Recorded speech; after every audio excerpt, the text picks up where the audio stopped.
boop.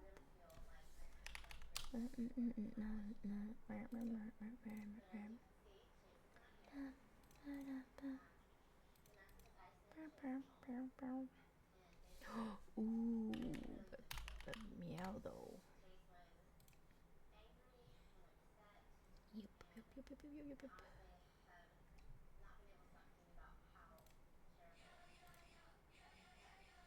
Hello.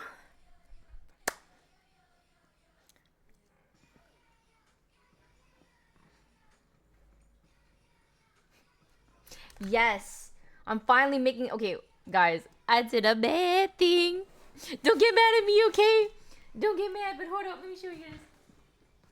Don't worry, because I'm making up for it.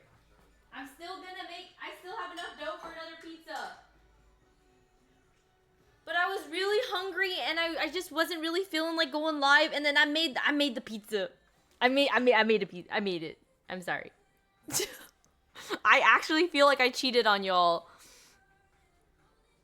I should have gone live. I should have gone live. I gotta do the dance. This song's dance is so good. It's so good. I freaking love Meow. I love them.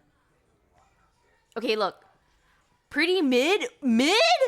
I like them. Don't you dare call those girls mid again. I will. The band hammer. I'm not afraid to use it. Try again. I will throw hands. Yeah, no. Don't be Sag. No, listen. Okay, I'm not gonna lie. I felt bad.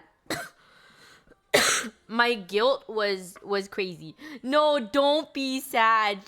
No, Keone. No, please.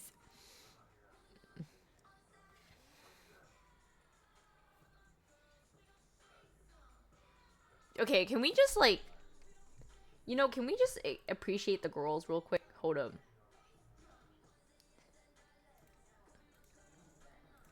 Like, and also, why is the song so short? It feels too short. No cooking stream. No, there is. I still have enough dough for an entire pie. Don't even sweat, chat. Don't even sweat. I'm still thinking about that one chatter that was that said that I was gonna that said I was going to make sourdough, because low key though, it has been fermenting at this point for quite some time. But look, it's still bubbly. The yeast is still active. I think it's still safe. Don't worry about me. Yeah, okay, but hear me out. I cannot use this pizza oven anymore, because guaranteed every single time I use it, the freaking smoke detector goes off, and it goes off for a really long time. And it's really, really loud. My pets get so scared. And then also it's that time of the night where I'm just like, it's too dark out. I don't think I would feel comfortable having the smoke detector go off for a really long time. So we are going to use my pizza stove today. Here with my oven. Oh, and normally I would set up the kitchen stream for this. However, I figured, here you go. We're gonna use this today. We're going to do the old school oven schmoven method. I don't love this as much because I personally like how my pizza oven actually it gets hotter. It's hotter than the oven itself. I think oven only goes up to like 500 degrees, but then with the pizza stove oven, it goes up to 800, which I prefer. I can't ever get nice blistering on this in the regular oven, but then in this oven, I get the nicest crust blisters, like fat bubbles on some, I feel like an actual pizzeria. Exactly. Higher temps are good for pizza. Exactly. I just wish my smoke detector had like a remote so that I could like turn it off if it's like clearly food related smoke. You know what I mean? Because obviously it would be dangerous for me to disable the entire thing. But at the same time, I'm like, I know it's not a house fire, you know? So I'm just like a little sad. I'm like, YOLO? No. It's really bad. It's really bad. I did it earlier today and it went on for so long and I had to like cover my dog's ears and stuff. Look into a different smoke detector. I could. I don't know. Are there like, I feel like there has to be some like guidelines or something else. You know what I mean? Like it feels illegal. Yeah, it is too much effort. So that's why I'm like, maybe I'll just settle with oven pizza. Maybe I'll just settle with like making pizza in the oven. It's okay. Doesn't the it I have it on max. I literally have the exhaust on max. It is sucking up all the smoke like a freaking vacuum and I can literally see it go into the exhaust, but it doesn't matter. It doesn't matter. I think it has something to do with like it detects like the smoke fume smell thing. They aren't that powerful. Yeah, I guess they aren't. But it also sucks that my smoke alarm is like right there. Like why would you put it there? Why? I don't understand why it would be placed right behind the kitchen. It's so int. It makes me really sad. But I do understand. I guess that makes sense because it needs to be near like areas that use the gas. I guess for safety purposes.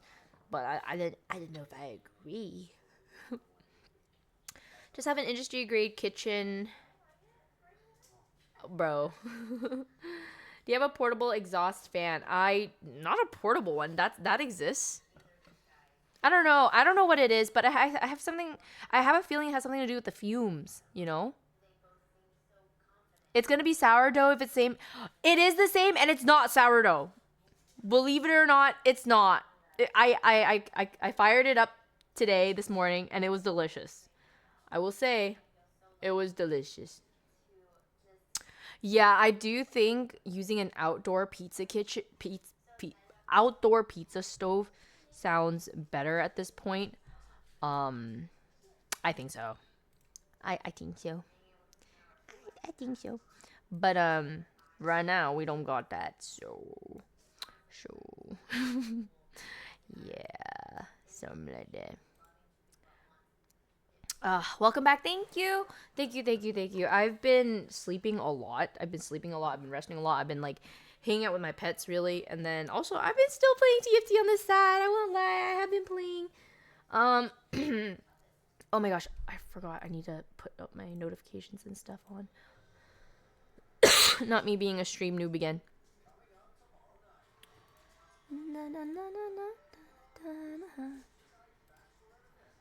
It's Ramen Sam. Thanks for the 3 months. Welcome back. W12W. Thank you so much for the 2 years. Happy 2 years. Hello. Welcome back. Thank you. Thank you so much. And Sadamagogo. Thank you so much for the 38. Welcome back. Thank you. Thank you so much. Android powered with a tier 3. Thank you so much. Welcome back for 41. Thank you. Thank you so much. I really appreciate it. Welcome back, everybody. Okay. Yeah, I'm not gonna make the pizza right away because I did just have dinner, so I'm a little bit full. Yeah, maybe a little bit more into the stream I'll do it. I thought you went somewhere fancy. No, I didn't go anywhere fancy. I've been bummy for way too many days, and I figured like today, I will not be so bummy. Is that so hard to believe? I guess sometimes, huh? Anyways, what about the dough improving time? It's been sitting out for a bit, and then I keep on putting it back in the fridge, and then I keep on taking it out, and for some reason, it's still alive. It's not dead yet, you know. I don't know the rules to it anymore, but I was really happy with the taste this morning, so I'm just gonna go with it. I think it works. I think it's that's impressive. That's what I'm saying. Okay, you know how people have green thumbs? They say, okay, green thumb is like a term for like people that are just really good at gardening. I think I have dough thumb. Like, yeast does not die on me. I don't know. I just get really lucky with yeast. That sounds really weird, but it's true. It's true. Like, there were points in times where in our baking and pastry ROP class, like, I would have some of my peers fail their doughs or fail their proofing stage, and for some reason, mine stays alive. I don't know what it is. I'm like the Tinkerbell of breads. I'm telling you. I rarely fail. So I don't know. I think I have dough thumb. I had such a hard time in my bread cast, so much dead dough. No, that's what I'm saying. It's very temperamental and very easy to mess up. Yeast is one of those things where it's like, if it's too cold, dead. If it's too hot, dead. If it's like too much this, too much that, dead. Too little this, dead. Like, it's just very easy to dead. Looking forward to meeting you at TwitchCon. Yippee! Okay, I am really excited too. I have to do a lot. Actually, I need to make the chocolates eventually. I'm still kind of homeless with the chocolates. I asked Jamie for a spot in the Ebico booth, but I think her only availability is when I actually leave. So we might be selling out in the streets. I don't know, but the feds might get me because like. I feel like that's illegal. I can't be like just selling stuff. You know what I mean? So I'm gonna have to look around of my options. Say, hey guys, can I just sell something real quick right here? I don't know if I can, but we shall see. Just sell it for free. Do you know how hard it is to make these? Have you seen these Dubai chocolate bars? They're not easy feat. Okay, hello. So, clipping? Pocket compass? I swear, you are preying on my downfall low-key, huh? You actually role-playing as a hate watcher right now. I can't with you. Darneezy, thank you so much for the Prime. Welcome back for 8 months. Hello. Child labor makes it cheap. Listen, I'm not... I don't partake in those shady activities, okay? I am the one child. I'm not even child. I'm literally old. I'm like grandma. I'm singular grandma making chocolates, okay? It's tough. It's tough out here. I don't even have the stamina and fatigue or levels that I used to before. I was so... You guys remember? I used to do bake sales for y'all. And I could go for like... Basically, you know my addiction with TFT? I could do those hours, but in the kitchen. But now I'm like, oh, back hurt, feet hurt, calves hurt. Like, all of a sudden, I'm getting, like, shin splints, and I'm like, what are these? When are these happening? How? So, yeah, no, I definitely, it's, how old are you, 20? Listen, all right, you know what? You're gonna be my first free sub of the day. Good one. Call him out, old-ass 20. Good one. All right, there you go. You selling online or just at TwitchCon? Just at TwitchCon. It's gonna be like a special thing because I can't deal with like the online shipping stuff anymore, especially when like it's chocolate. You never know, especially when if you don't if you don't pick up your mail right away, or I don't even know the facilities if they're like temperature controlled. They're probably not, but you know, in LA especially, it still gets pretty hot like in the afternoon. So it just depends, but like the temperature spikes, I don't think I would feel comfortable giving you guys melted chocolate. So yeah, nope, I don't think I can. Chocolate's hard to ship. Yerp. Can I buy one? I'm not going to TwitchCon, but I'm working close by. Lol. Oh, of course, Kaylee. I will save one. But yes. 20 pushing 40. Okay, what? That doesn't even make sense. Please. I just turned 30. What do you mean pushing 40 already? Please don't even. Okay, honestly though, I will look at certain celebrities and then they're like in their 40s, and then I honestly tell myself that maybe I have hope. Maybe I don't know. I don't know if I feel comfortable. Like I be saying things like, oh yeah, you know, let's just get a facelift, but at the same time, if you actually look in what a facelift entails, it's really scary. It's really freaky. They literally will like cut you, stretch you, sew you back up, and I'm like, you know, I don't know. It's kind of spooky. It is kind of spooky. I don't know, dude. 30s are so much fun. I hope so. I mean, yeah. One of the things that kind of make me really like the idea of being in my 30s is that this is kind of the age where well, obviously depending on like what you do, who you are, whatever, this is where women slightly get more credibility and respect in their industries. I don't know if this is like 100% true everywhere, but I can also see it because, you know, with age, you can become more wise and have more experience under your belt. So I'm like, okay, I get it. Yeah, maybe it's not so bad. Yeah. I just turned 32. Nice. Welcome to the club. Hello. Did you get extensions? No, I never got extensions. My hair has just been growing.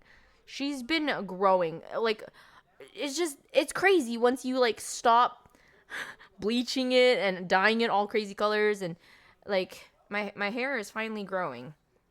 My dreams of becoming Rapunzel, it's slowly coming.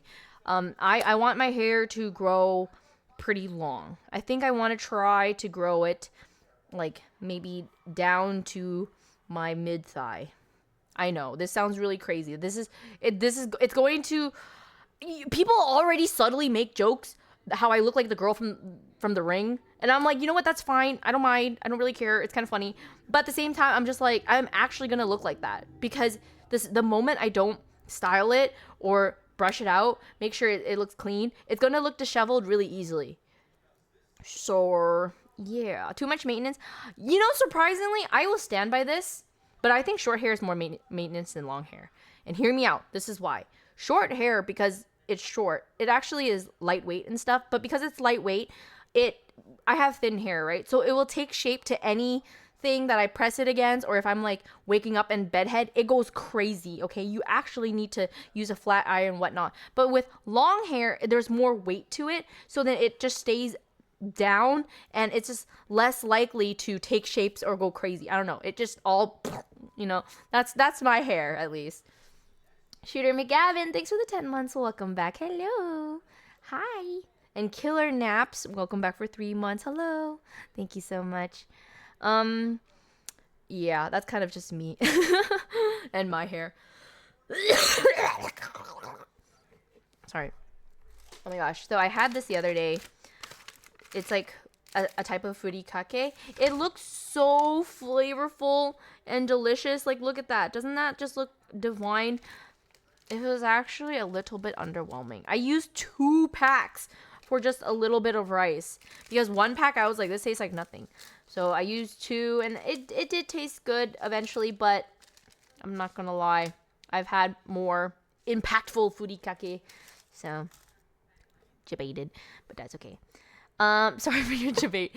Yes, I will be making pizza. Yes. This is my pizza stone. I'm gonna have to heat this bad boy up. Pizza stones are meant to,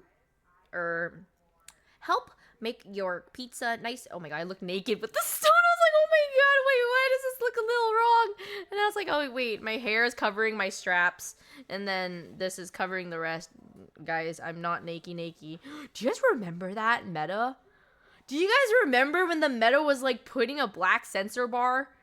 That was a wild time. It's bannable now, right? Did they patch that yet? It's patched, right? Wait, the black bar is definitely patched, right? Dude, I'm not gonna lie, even I did it for funnies. For funnies. Did your views go up that time? No. Well, actually, it did. It did for the split moment that I joked around about it.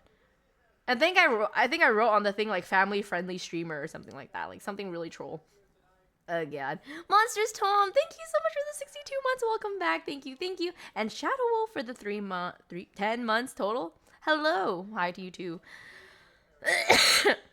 Twitch will re-enable the black bar meta when subs are down. Stop. Don't say that. But you're not wrong. No, I'm kidding. I have a question. Will you be making pizza at your desk or the kitchen? Good question. I think at my desk. Okay, well, listen. It's not that much work, though, because the dough is already done. My only issue now is that, like, okay, I'm not going to lie. I'm a little bit lousy with the pizza peel. There is definitely a learning curve using it, because you need to kind of, like, jerk really fast so that, like, the pizza will slide off of the peel. But if you do it too fast, you can warp its shape. And if you do it too slow, then you could also have it half on, half off. And it's sensitive, guys. It's not easy. TFT when? TFT come back in like 4 hours or something. I don't know. I feel like it's been a long time that I've spoken to my community. I miss you guys. I've been pretty lonely as of late. I even texted Cutie. I was like, do you need help with anything? Like, cause I know she does like, I know she makes like a lot of cookies for her cookie truck. But she was like, oh no, sorry, I'm making it with Ludwig. And I'm like, but yeah, I've been a little bit of a loner as of late. So I've been seeking any types of interactions. Are you gonna return that tray? Return? What do you mean return? That was my gift to her that I never gave. Oh, I'm a doofus. But it's been so long. I'm like, now it's awkward because like I haven't spoken to her in so long. Guys, where has the time gone? Where has the time gone? Time just goes by so fast. And I just feel awkward. I am that girl. I'm the type of person where I like to pick off my relationships where I last remember them. It doesn't matter if we haven't spoken in a bajillion kabillion years. It does not matter. If I remembered the last moment with you was out of love, I'm going to act as if I still love you to that exact same amount. And not everybody likes that. Some people are like, we haven't spoken in a really long time. We're not close like that no more. We've drifted. Trust me, I've had that talk. And it's not nice. It's not great. It's not me. It's not what I stand for. And I realize, okay, you know, maybe you're not that type where I like consider my love for. But you know, it's okay. It happens. But yeah. No, actually, recently, wait. Was it Myung? I made a really funny joke with her. She was telling, because I was messaging her through Kakao and she told me, oh, she actually checks Discord more. So I was like, girl, I never use Discord. Discord definitely feels like a Gen Z or like current times thing. Okay, I can't even say Gen Z because it's not only a Gen Z thing. I'm just behind, okay? This is as boomer as it gets coming from me, but I knew you were gonna call me a boomer. Okay, well, listen, guess what, Ramen Sam? I said it first. I called myself a boomer first, okay? Let's get that straight. You did not call me a boomer. I called myself a boomer first. Anyways. Auntie! I'm not there yet. Please, not. No, not. Auntie. I never really thought that. Okay, no. Anyways, as I was saying, yeah, I don't use Discord really. But then I was telling Myung, I was like, but for you, and then I put a freaking like a really generic tech company lady with like a freaking earpiece, and she's like cringily smiling like with her computer, like she looks like she's like answering like calls or something. I sent that photo to her. I was like, but for you, like this is about to be me with Discord. But like it's hard. It's like it's hard. You know how long it took for me to like not use MSN anymore? I was an MSN girly, okay? I loved MSN. I forgot, you Americans were different. You guys used AOL, AIM? Okay, listen. MSN was popular in Canada. We did not use AIM at all. We never used AOL. But because I had a lot of family in LA, I would go back and forth from Canada to LA a lot. So then I had to kind of assimilate. I kind of had to like learn it with my cousins and stuff, but I still never like really liked AIM because I was just like, ew, it looks so Windows 98, okay? Like it's just, I'm sorry, it does not look cute. While MSN was really, really, really, really like aesthetic, and they would also have like updates and stuff, and they just look sleeker, and I don't know, I just loved MSN. Okay, anyways. Okay, I come to America, right? I come here junior year of high school, and I obviously had to create an MSN, like not MSN, an AOL AOL. Yeah, an AIM. And guess what? I've been using that email even to this day. And when people hear me like say that my email, well, it's technically like my spam email now. Like anytime I go, if you're going shopping or whatnot, they're like, oh yeah, can we have your email for like X% off or become like a quick member and collect points, whatever, right? I'll use this AIM email. And tell me why their response to me is always like I'm some ancient dinosaur. They're always like, oh wow, you used AIM? I haven't heard that one in a while. So many.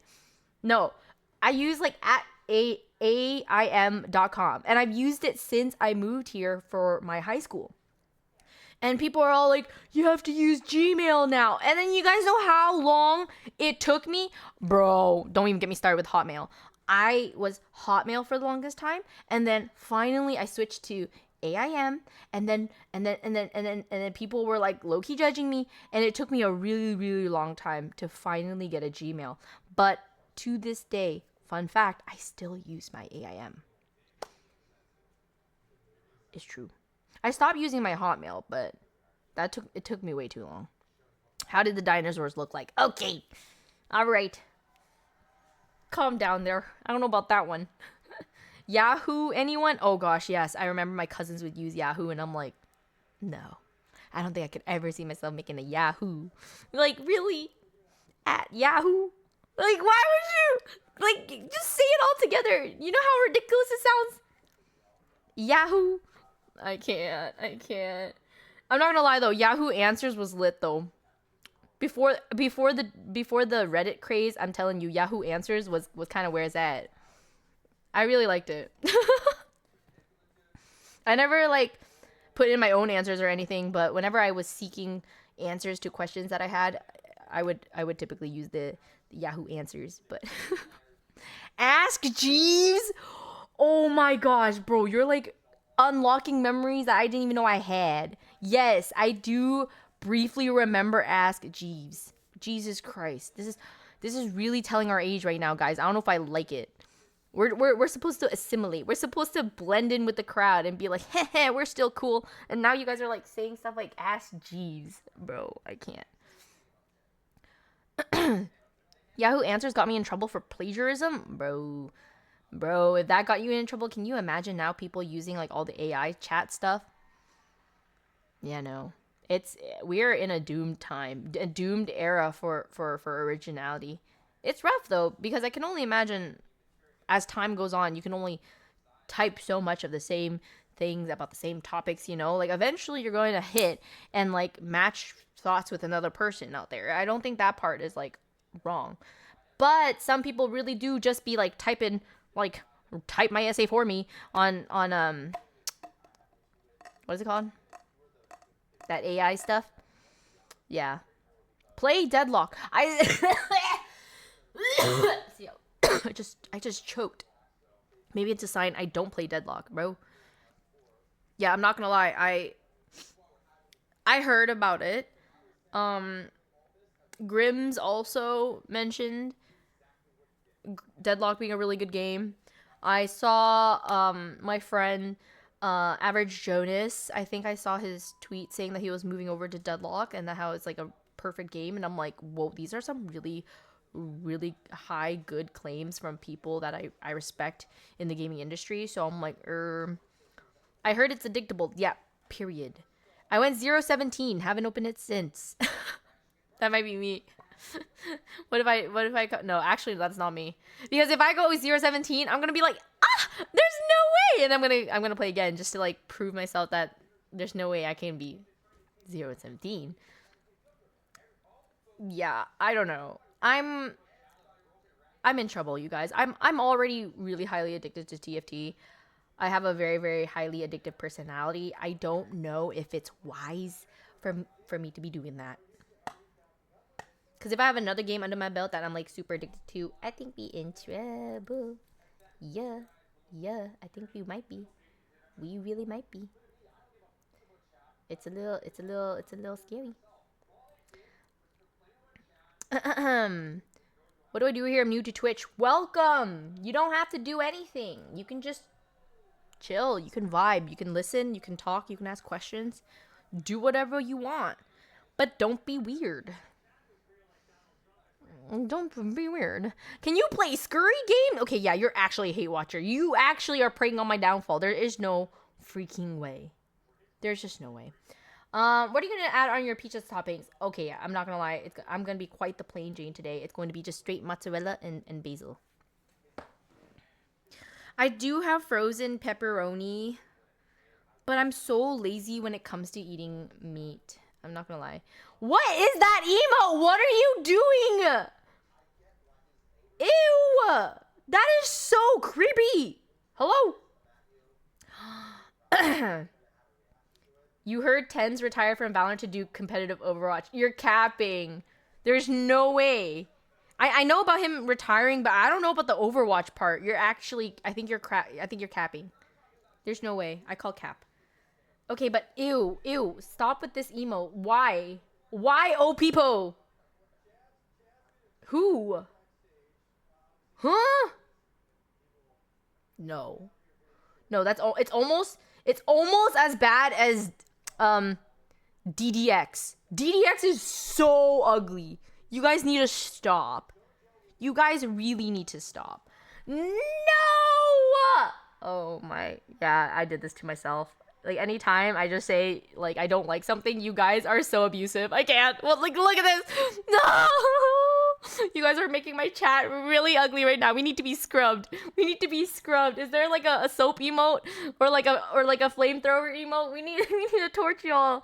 No! It's so scary. Look, do you guys not look at it and think of, like, nightmare fuel? Yes, please. We need a clean up in aisle ariasaki chat. I can't. That's just not it. That is just not it. Ugh.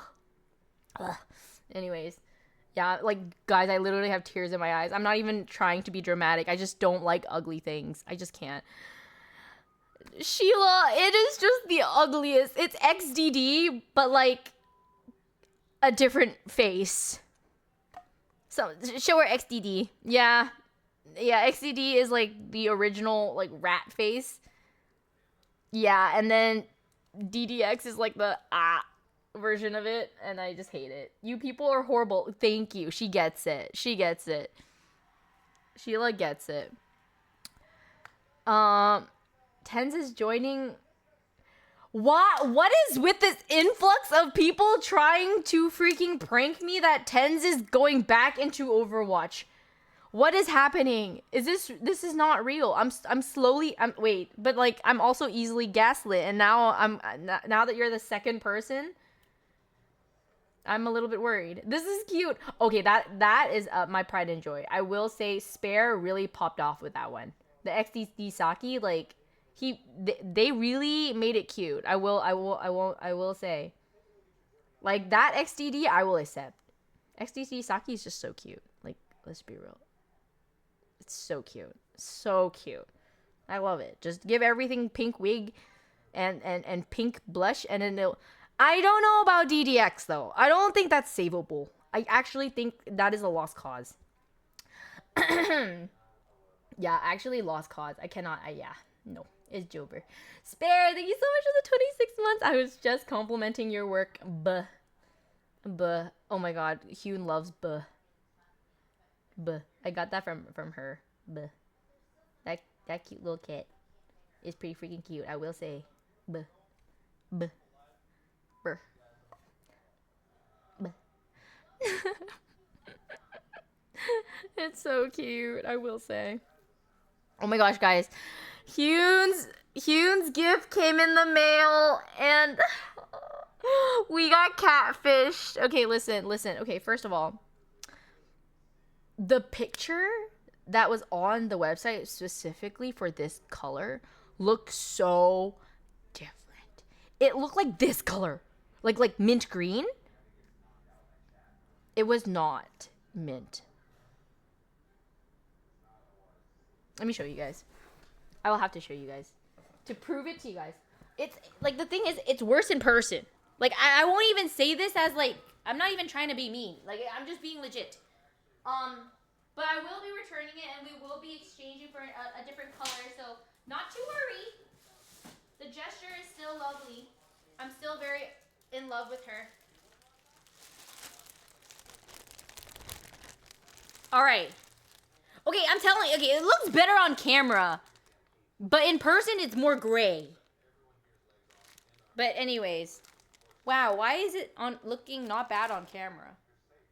Wait, it doesn't look bad on. Okay, I'm telling you, in person, it looks more gray. It's my camera saturation. Okay, like my lips are not this berry pink. You know, it's definitely more gray in person. But okay, but the thing is, if you look at the color that when of the reference that we were looking at, it was more like mint green, like more pastel. So just a little bit jaded. It looks decent on camera. It does, but it's not what I expected because I am more of like a pastel girly or just light tone or black. I'd probably get this bag in black. You tripping? It looks okay. Okay, look, listen. This bag, it's not like it's ugly, okay? It's not. It's definitely not ugly. But is it what we expected? No. So I will be making a color change. I'd rather be like super like, you know. I don't want to settle. I don't want to settle, especially when she spent some money on me. You know, I want to make sure I love it exactly, and she gets it too. So.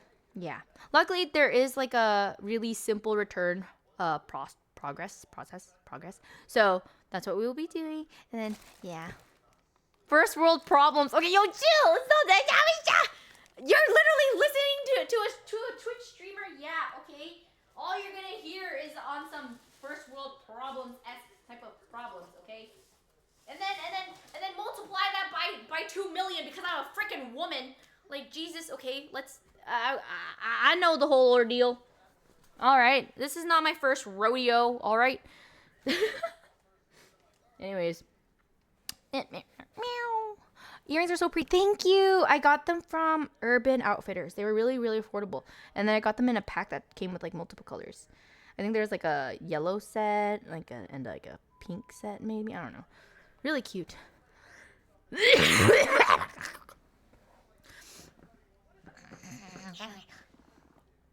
Did you watch TI finals? What's TI? Huh? What that? Dota? Oh no, I actually never watched Dota. I wouldn't really know how to watch it. Other than the fact that I guess the mechanics are similar to League. I love the way Arya hacks when she calls finally a relatable streamer. Yo, chill, man. Look, I'm like... It sucks because this genetic is for sure from my dad. My mom does not have this, but my dad has this. He has this like weird nighttime coughs that sound like this every time. And I'm like, Daddy, why?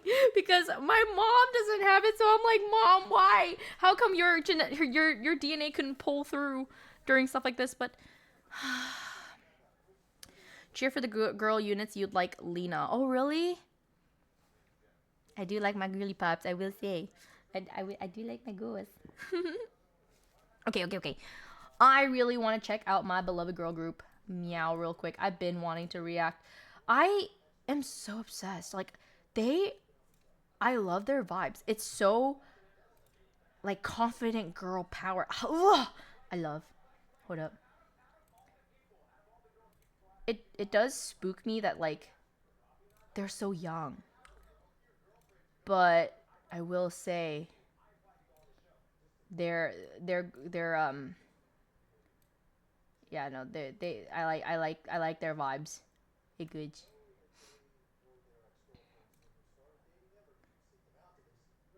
Lena was your favorite in auto chess? Wait a minute. Auto chess Lena. Wait, why do I vaguely remember this? She's like a red looking mage. Huh. It's been too long. I won't really remember too much. Are they underage? Yes. So please, let's keep it tame. But I will say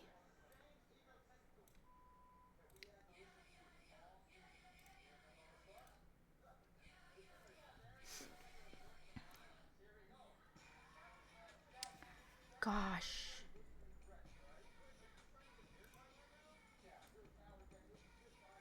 Wait, this is actually my first time watching the video. I've only watched them like through TikTok.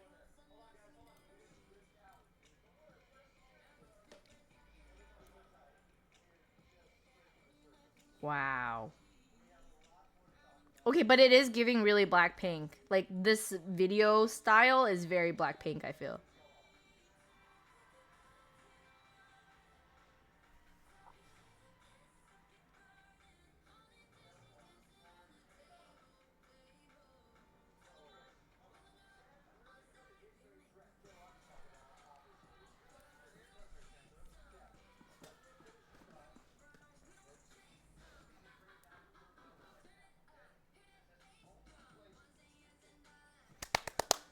Guys, I've been following Ella when she was a kid model because I thought she was she was titled as one of the most beautiful like child baby models or something like that. Are you going to make another TikTok dance? I want to, but I don't know if I can pull it off though because like I don't know, you guys. I don't know.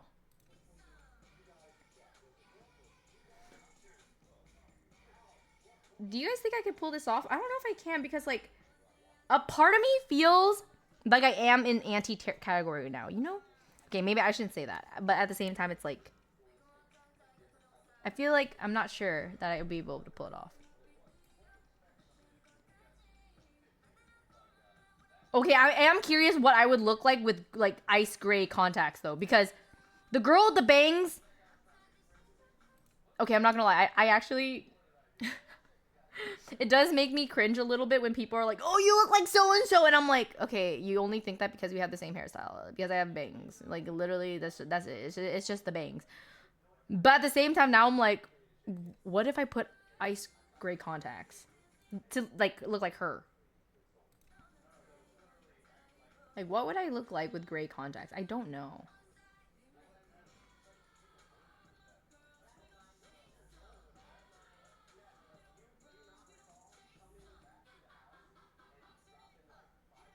They are so pretty! Are you kidding me? Wow.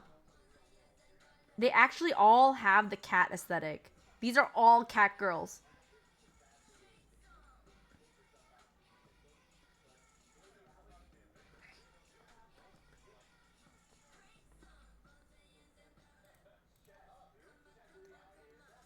Are you kidding me? These girls, every single girl is an 11 out of 10. This is insane. Wow. And then the dance break too. Ugh.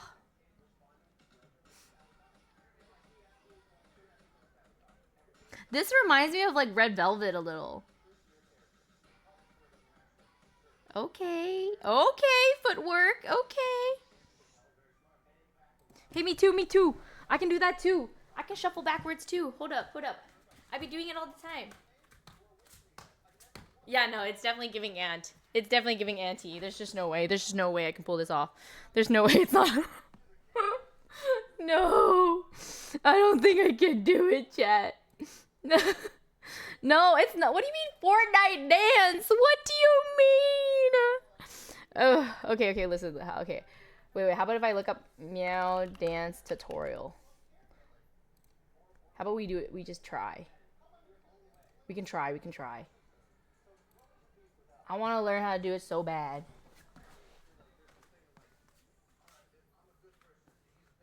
Wait. What? Oh. Wait. Let me make this more safe for me. I need to wear socks. I don't have matching socks, but that's fine. Who cares? Yeah. Meow. And then let's put this back here. Oh. And then ID Lao bag. Why? Okay, and then let's bring this table up.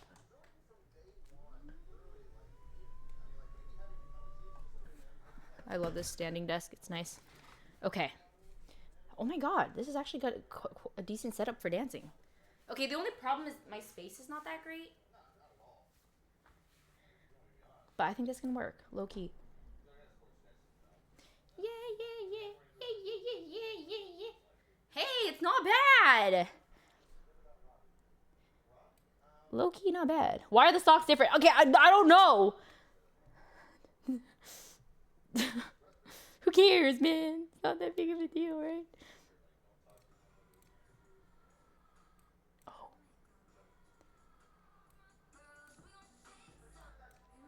Okay. Okay, wait, actually, I can't see from here.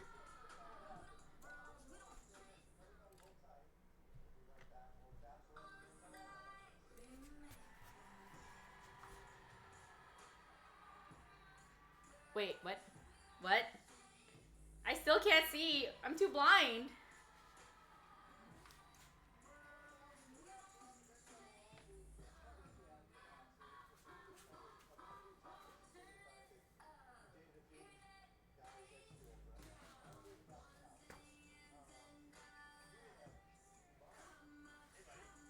I can't see. I can't see from here. I'm too blind. I need contacts. No.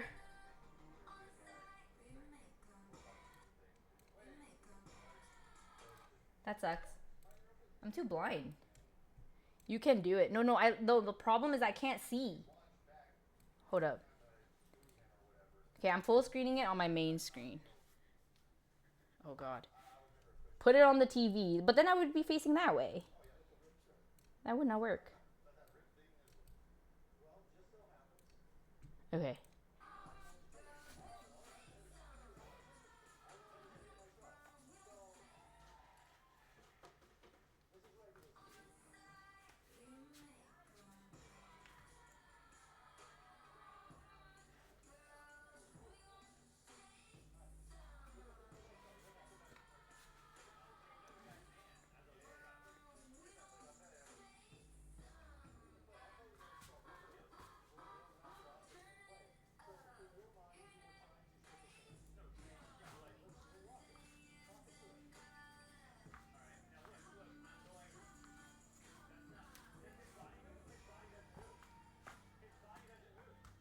Okay.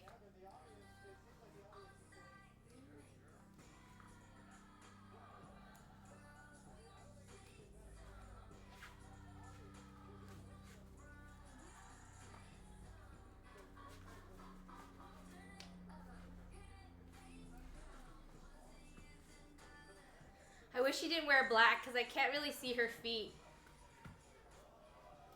I can't really see her feet very well.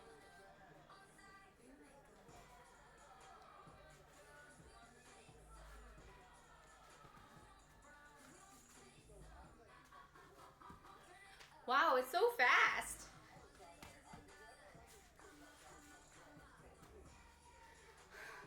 I think I'm too old. I'm too old for this. I need to chill. I'm already tired. I'm already tired. I'm huffing and puffing. It looks good? Really? You guys are not lying to me? Maybe I should... I really should do it. Honestly, I should. I really should. But I do feel too old sometimes. Only because my stamina, mainly.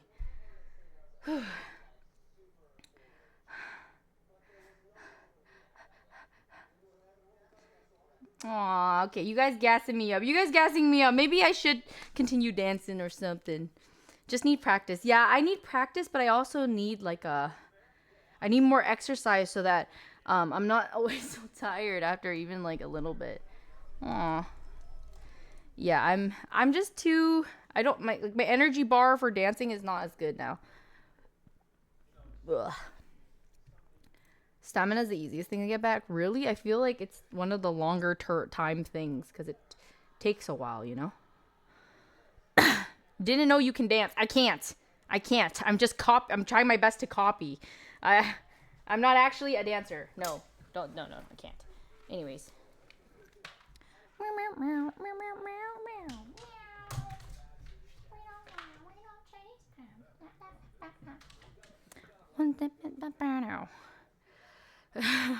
No.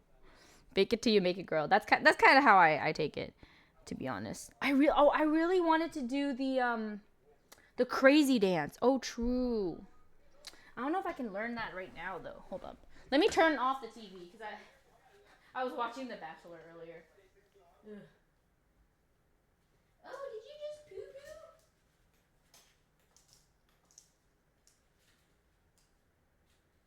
Oh wait, is it too dark now? Did we light the lights on? Ugh.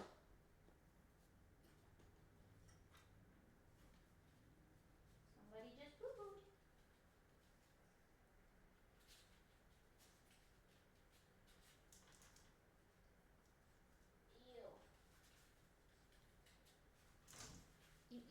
Ew. Ew, ew, ew, ew, ew. Uh-oh. Uh-oh. I forgot to fill my trash bag.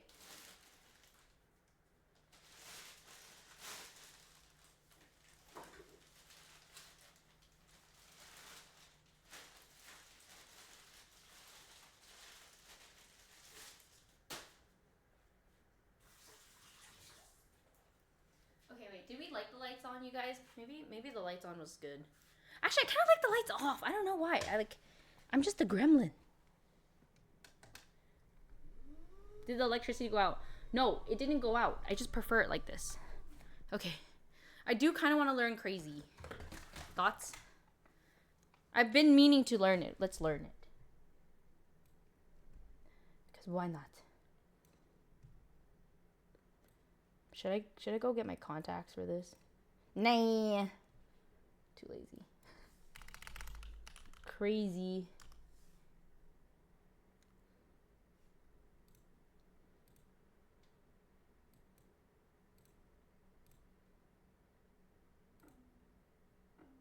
Oops.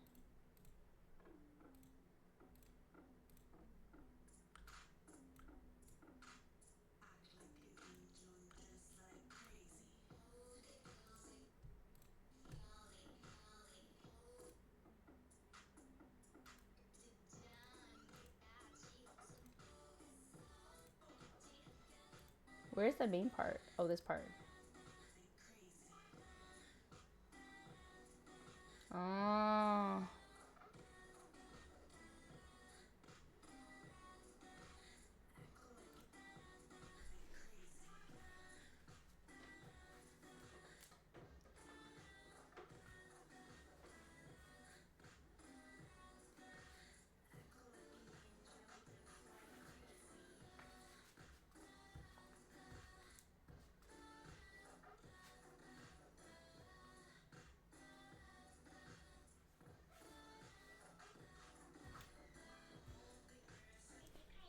Seems easy. That's it?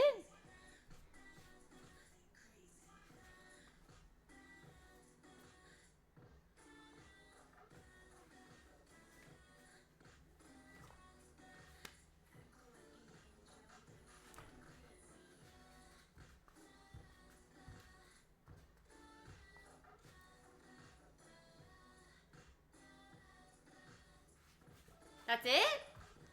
Okay. Is there like just a one that's repeating of it?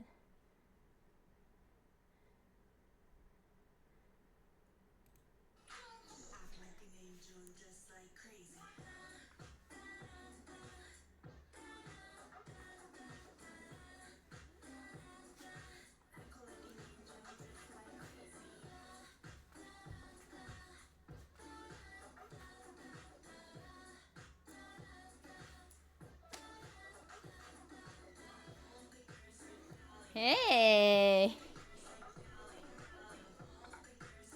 Yeah. Hi, Lily. I'm eating, I swear. I'm eating. Oh, wait. So you think I'm skinny?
know that other part.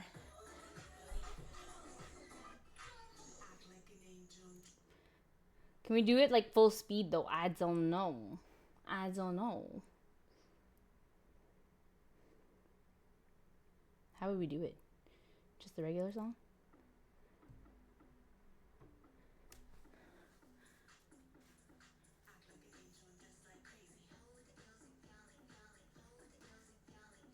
When is it again?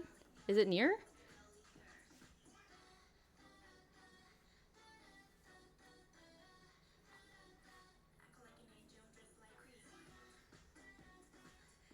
Oh, it's not the same.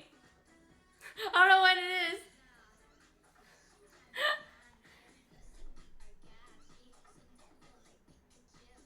The volume's off? Like you can't hear it?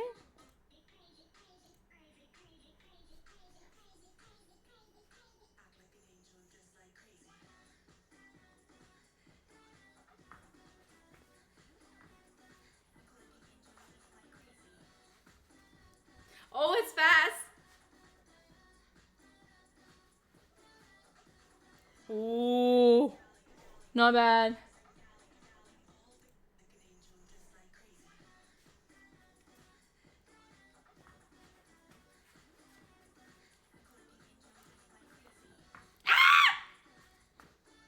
Can't do it. Wow, this part. Okay. I gotta do it faster. I gotta do it faster. It's so much footwork, actually.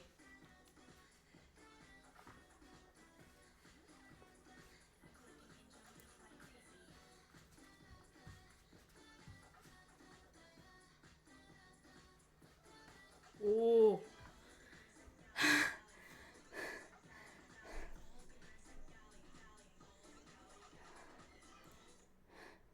Isn't there the left like, oh, this video is mirrored. This is a mirrored version. I'm tired now. I'm tired. I like it. Do I think I have it? I don't know.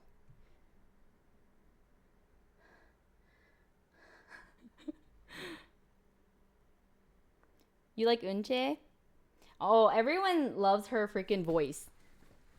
Jamie! Thank you so much for the raid. I love you, Jamie. Literally, I was so freaking lonely. I had to like tune into Jamie's stream and I was talking to her as if I was pretending like it was a hangout. I was just parasocially watching Jamie. Yes, happy anniversary to Jamie's Twitch channel. Sheesh. Yeah, it's true. It's true. I was being parasocial in her chat earlier. I miss my girls, but it's okay. I will see them at TwitchCon, and it'll be really nice, really fun. I'm tired now. Well, hello everybody. I was just trying to learn these dances, and I think I got Crazy down. I want to say I do. I'm not too sure. I think I got it. And earlier we were trying to learn the meow one, but that one's like actually super hard. It's like hard to look clean. But I've been really into meow. Jamie, I don't know if you're still here, but have you seen the meow, the meow girls? Oh, I love them. I love meow. They're just so cute. Oh.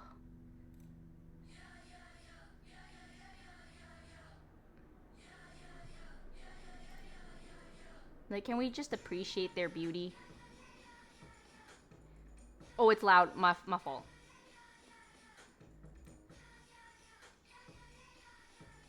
Meow. Gosh. Oui, baguette. Yes, I speak French. Un petit peu.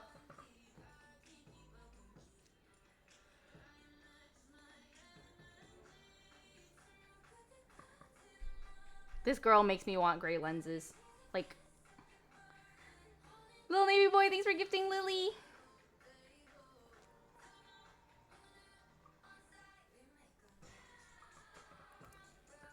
Like the way they fall back, it's so mesmerizing.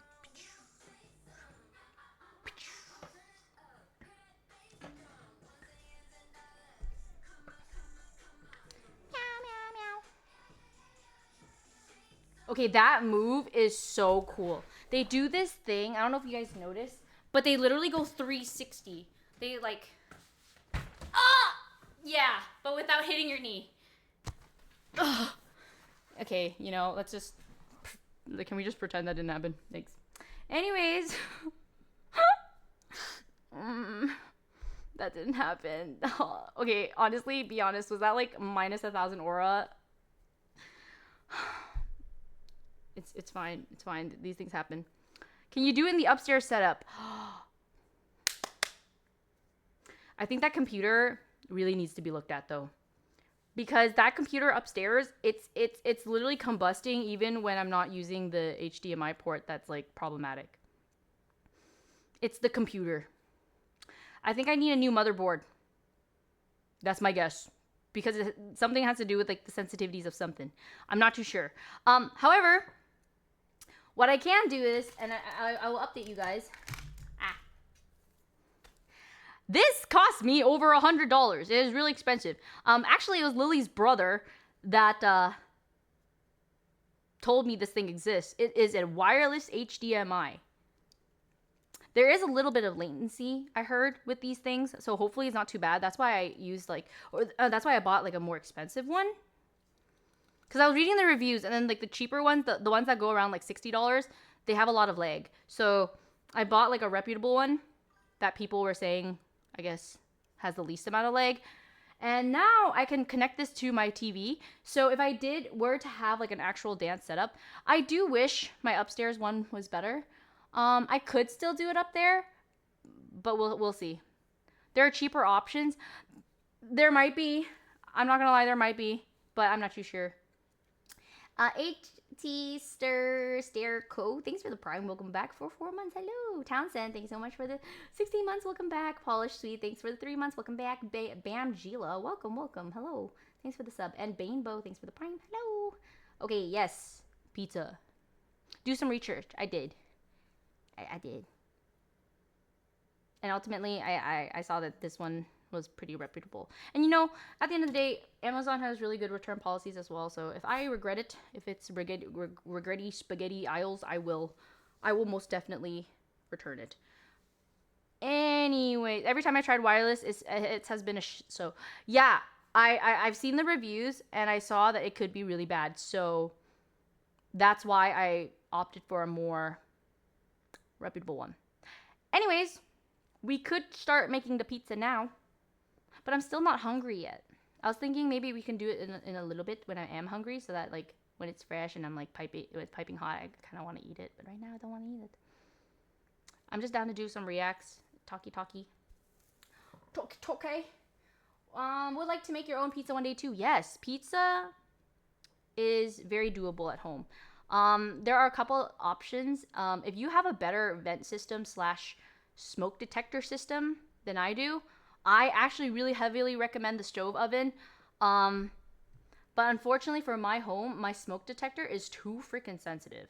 It will start beeping at the sight of even a little bit of smoke. So it's not worth it for me. My pets get really scared and it's not great. But today we'll be making it on a pizza stone. And for those of you guys that don't know, pizza stones, the reason why people make pizza on these is because, first of all, it's made of like this, I guess, kind of like clay or ceramic material. So it's very dry, right? Not only does it retain more heat, but it's also very, very dry. So then when you put your dough on this, it's going to any of the moisture so that your pizza can remain crispy and crunchy and just form a better crust. Because if you were to make pizza and you put it on like a silicone mat or something like that, there's going to be like a little bit of steam happening and it's going to make your pizza really soggy. So that's why people opt for these bad boys, because they just all the moisture. So it is finicky though, because it's one of those things that you need to preheat. So this thing is going to get on some dangerous levels of high temps. Very, very, very scary. You touch it, you die type beat. Not really, but you'll have really bad burns. So yeah, you're going to have to learn how to use a pizza peel. And that thing is the devil, because even I have not mastered it. If you guys ever flipped anything in a pan before, like omelets or whatnot, it's kind of the same sensation. It is a flick of the wrist. It is like a little jolt. And it takes practice. And the worst part is that when you practice, you don't really get a second chance. And the worst part is that this thing is really, really hot. The second that dough hits the pan, it's going to be cooking. It's going to be cooking and it's going to be making a mess, especially if your sauce and your cheese gets everywhere. Once the sauce and the cheese hits this stone, 07, good luck. It's actually going to bake on there, make such a crazy mess. It's not cute. And it's also going to make a lot of smoke, which will actually probably set off your smoke detector despite using an oven. It's pretty bad. Took me a week to learn in a pizza place. Yes, it's definitely, there's a learning curve with it. And it's not for everyone, but practice makes perfect. You'll be able to do it. But even for me, even when I feel confident, it's usually a day of making multiple pizzas. And then the worst part is that once you put everything away and then the next time you make pizzas, 2 months from the initial time, you're going to forget everything. Well, not necessarily forget, but that practice might not be there. And that's kind of how I feel. Which is why I kind of made my pizza early in the morning, because I wanted to see if I still got it. And guess what? I don't. I made a mess. Okay, but the thing is, my mess was not because of the pizza peel part. My mess was because of the turning part. So when you use the stove oven, it's similar to a pizza oven. You have to turn your pizza because there's going to be areas of the stove oven that's hotter than the rest. The inside is always going to be hotter than where the opening is, where the mouth is, because that's exposed to, air here, room temp, and that's always going to be cooler. So then you're always every 2 minutes you're going to have to turn it. Turn it by a quarter of the degrees. And unfortunately, as I was turning it, I think I accidentally sliced through my pizza. I didn't make sure that my my spatula thing was flat enough to the thing, and I sliced through my pizza, and it just wasn't aesthetic anymore. Wait, do I have a photo? I'm too lazy to get my phone. But yeah, I basically butchered my pizza. But it's okay. Hopefully today we won't run into that issue. We probably won't, because I'm gonna be safer and use this. The only sad thing about using this is, like I said, when you use your regular commercial oven, it goes up to around 500 degrees around, standard ovens. And unfortunately, pizzas do prefer the higher the better on some 800 degrees, 1000 degrees. I don't have that right now because this, like I said, I'm not going to use the stove one. It's 100% smoke detector alarm triggering rate. So I just don't think it's good. It's not good. So we're going to do the oven. So I might not get the blistering. I actually haven't done the oven in a really long time. I feel like the last time I did oven pizza was back when I was making them heart shaped for fun. I don't know. So yeah, unfortunately no pretty blistering on the crust today, but that's okay. We're still going to make pizza. Would you guys, okay, be honest, would you guys prefer that I turn on my kitchen stream pizza? Or what am I? Did that even make sense? Would you guys prefer that I turn on my kitchen stream computer? Because the only bad thing is when I transfer from here to there, the stream will probably reset. So that's not the best for my numbers, not the best for my ad revenue.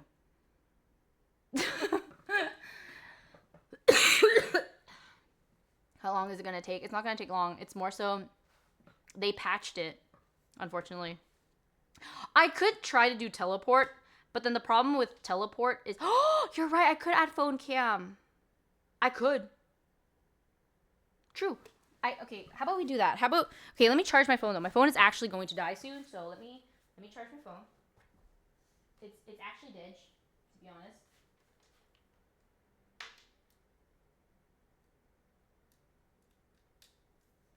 Okay, 6%.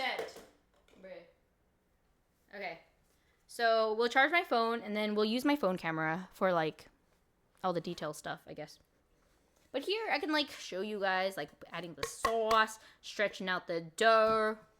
Yerp. Oh wait, let me grab my peel. Oh, I can use my regular peel. So this is my regular size pizza peel. I wasn't able to use this with my stove oven because I didn't check the measurements and the mouth is too small. So I can't shove that one in. But this I can use now. Because now that I'm using the bigger oven, I'll be doing the motion. So it's basically kind of like a quick little and you can't mess up. If you mess up your pizza, oof, and your pizza stone, actually GG's. It's terrible to clean. Not fun. Not good. Oh my god, this feels like a weapon. I kind of like it. It's like substantial. I like it. Yeah, that's right, chat. Hands up where I can see them. Anyone acting out of the ordinary, you're gonna get the smack one too. I'm just kidding. I'm just kidding. I'm just kidding. Okay, so plans. Okay, well, what can we talk about? TwitchCon. Are a lot of people here going to TwitchCon? I actually don't know how many people can be in a fan meet. Like, I don't know how long they or how many people they capped it at. But all I know is my line is now full, which is actually quite exciting. But it only lasts 1 hour. I was prepared to do like at least 2 hours, but no, it's only 1 hour. So it's actually quite short. Yeah, it's actually quite short. So me, okay. You have a wedding? Oh, that's exciting. Weddings are exciting. Bro, actually, I did see, I think it was on Twitter, there was like this bride that wanted to surprise entry to her wedding in a helicopter. Can you already know where this goes? And the helicopter unfortunately goes down, no survivors, and she was in her wedding dress. And it's so sad. It's just like when you be doing too much and then you actually just, that's so sad. So yeah, it's really sad. The comments were really, really sad to read because a lot of people were just like flaming her for even wanting to do a grand entrance like that. And I understand, like, it is your one glorious day, you know, like it's not for us to judge how people want to celebrate and surprise their loved ones. But yeah, it's really sad. And yeah, people were also making comments that how she's like now with Kobe and stuff, and this just makes me be even more fearful of helicopters. I genuinely don't think I could ever go on a helicopter. I think that's something that I'm good on.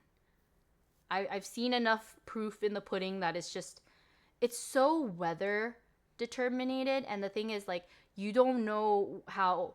You can't predict weather 100%, you know? It could be 98%, but then there's that slight 2% that, like, randomly a rainstorm, a foggy rainstorm, I don't know, some hurricane comes through, and then you're just in the sky, and you're just really, really regretting it. And I'm just, I don't want to be in that position. I don't think I could be. Yeah, I don't know. Not worth it. Oh, guys, you know there's a TikTok I want to film, actually. I could do it now. I could. But maybe I should do it tomorrow when I shower. I'm feeling a little icky. I want to do the Trump sound TikTok. The one where he goes like, they're eating the dogs, they're eating the cats. And I'm like, I want to like pretend cook my animals. Okay, but the thing is, do you guys think it's controversial? Like, am I like a boomer to be worried that like low-key pretending to cook my animals can be like slightly controversial? Because I feel like we're also going full circle with like people's, I guess, what people deems as like problematic nowadays. I'm seeing certain words come back from the no vault, and it was actually like kind of interesting. I was talking about it with my friends, but yeah, it seems like the trend is kind of going full circle, where what we used to think that was like not okay back then is now slowly becoming okay again. So I'm not too sure. Don't need the troll. Man, I thought it was really funny though. Not funny? No? Pretending to cook my pets, not funny? There was this one dude, oh gosh, this one guy, he was so funny. He put in his regular, like, standard pug colors, like, that cream color with, like, the black muzzle. Yeah, he put his regular pug into, like, a barbecue, and he even went as far as doing, like, a dry ice method to, like, have smoke come out, and then out came, like, a black pug. Because I guess he had multiple dogs. He did it to that trend, and I really liked it. I thought it was funny. Yeah. I kind of do want to react to like TikToks with you guys because I have been saving a couple TikToks because I was like, oh my god, this is so good. I would love to show chat one day. And I have favorited some, but like, yeah, I don't know. Yeah. But if you actually have you been watching at all? Like, if you guys tune into the Phase Boys, you will literally see them make all those like semi-racist jokes all the time, and it's one of those things where it's like if you start off with making jokes like that, the core community they know like it's just jokes, like it's not serious. But I can't help but also be just I'm not used to it yet, you know what I mean? Because for me, I'm so used to like the moment that type of joke is even being suggested, even at the slightest, people are like condemning, you know. So I don't know. It's hard because a part of me, especially a part of me that just likes to entertain, I can't help but also lean on wanting to like make those jokes myself. But then a part of me also, like, since I come from, I guess, the older generation, the previous generation where that was really frowned upon, I'm like also like, morally speaking, maybe not. I don't know. It's hard because at the same time, I don't preach myself as like a role model, someone to be looking up to. So when I'm getting condemned for, even hinting at these jokes, I'm like, wait, guys, like, I don't know. Define older generation. I don't know. It depends. Because, like, I think it just depends on how you start off, right? And I started off with a certain type of community, so I'm not too sure. I just remember, guys, a long time ago. A long time ago. In the land far away. No, I'm just kidding. I used to live with Shelby. And I remember she suggested we do like a 420 baking stream. I think I suggested it. And like I just wanted to bake, right? I didn't really think too much of it, and I've never baked with the 420 stuff any I can't even say it because it's like it's kind of manga. Anyways, but yeah, it's manga for like the sponsors. But anyways, I didn't partake in it. I didn't like consume it. But I actually received like 3 emails that day of like my core community, people from my community being like disappointed in me and stuff. And I was like, oh gosh, like, is this the reaction like I'm supposed to expect from how I started? That like, because with Twitch rules, it's like apparently it just depends on what state you're in and the rules, and like if 420 is legal in your state, then it is legal to show it on stream. And so that's why I was like, oh, I thought this was the case for everybody, but not everybody I guess starts off with a community that is okay with it. Yeah. So I am in Cali, but I think the way I started, I was definitely more on like the family friendly, wholesome end. And like that is true to me at the end of the day. Like I'm not too foul, I'm not too potty mouth, I'm not too like extremist or problematic when it comes to like my jokes and stuff. Cause I myself am just super sensitive as a person, so I tend to like be more tame. But I guess garnering viewers that are similar, I guess doing something like that could like could have quite a bit of reaction. So yeah, we are family friend. Yeah, you're a person. Nobody's actually family friend 24/7. Thank you, but that's also you having like empathy and using your brain. Not everybody can do that right away. Yeah. Also, I'm of age. You know what I mean? Like I'm 30. So a lot of people forget that, and then all of a sudden I'm like, kids are watching, like I used to watch you with my daughter, and that made me so sad. Like I actually had an email like that where it's like, I used to watch you and my daughter, but Seeing you go through this, blah, blah, blah, blah, wish you luck. And I was like, oh, this is like a breakup email. This kind of makes me sad. Thought you were 22. Okay, stop. I already gave my free sub of the day for calling me in my 20s. All right. Stop glazing me. Stop glazing me. Stop it.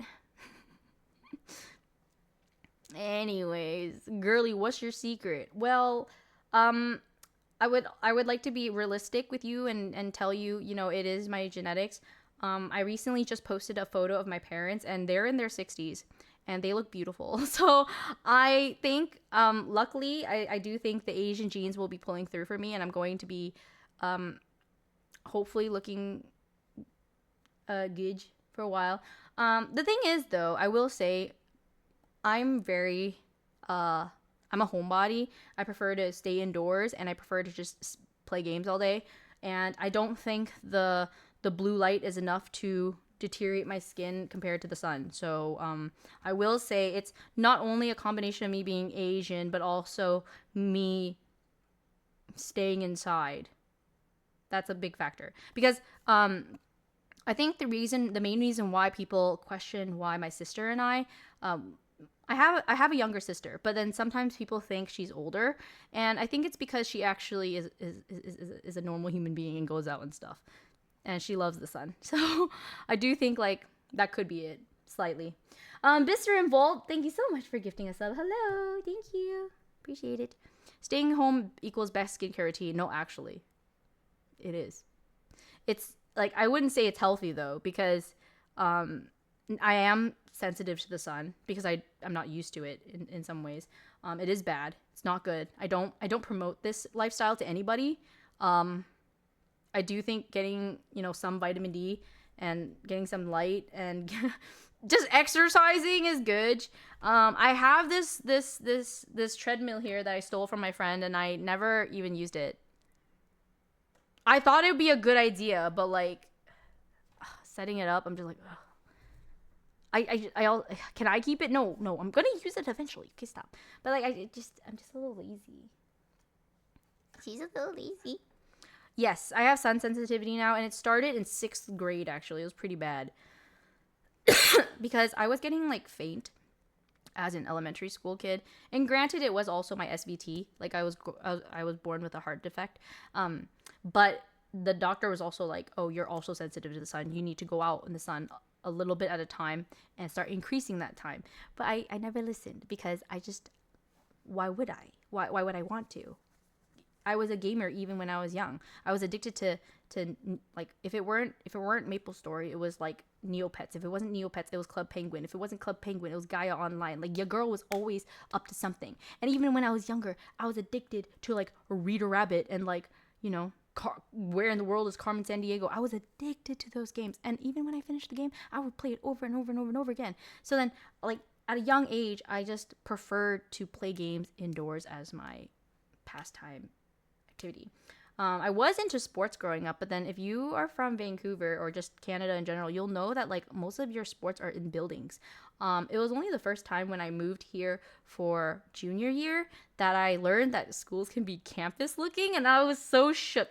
When I went to my first like high school here in America, I had culture shock because it literally looked like High School Musical to me. Everything was outdoors, and even some of the assemblies were outside in like the bleachers area. Well, I forgot what it's called. What is it called when they're like bleachers outside, and then it's like that one little circle center where everyone gathers? Okay, never mind. I don't know the word for it, but there's a word for like what that thing is. No. Pep rally is the activity. No, it's not a stadium. It's not a track. Stands, quad, no. Okay, not playground. Courtyard, no. It's like it's not auditorium, but it's another word that like means that part of the area outside. It's not stadium. Illegal gathering. What? Anyways, playground will make a little. Okay, I'm literally talking about a high school here. It's a quad. Okay, I could kind of see it being called a quad. Okay, but we called it something else at my. It's not an amphitheater or Greek theater. Okay, I feel like I would have to ask someone that went to my high school what we called it.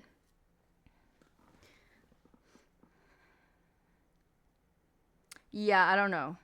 I don't think anyone's getting it. It's definitely a specific word that I'm thinking of, but I can't remember it. No, it's not foyer. No, it's not gymnasium because it's outdoors and there's bleachers. Like, on some... Okay, I'm going to say if anyone ever been to... Or anyone attended Fountain Valley High School, this is a long shot, but anyway, Fountain Valley High School, or even Edison High School, because it's technically like twin sister schools. Yeah, probably not. But anyways, never mind. Not me just totally doxing my past. I don't really care. All the Viets went to FVHS. Oh, you are you from OC? The way you called it FV. But hold on, let me draw it. One sec. Okay. Okay, but basically what it looked like was it was like a stage like this, and then there were a bunch of chairs like this. And this was outside. Okay? And this was like psychotic to me because I was like, why the hell are we outside? And then like I thought that was weird. And it's not like a high bleachers or anything. They're just all like on the floor. It's not like a stadium or anything. It's not that deep.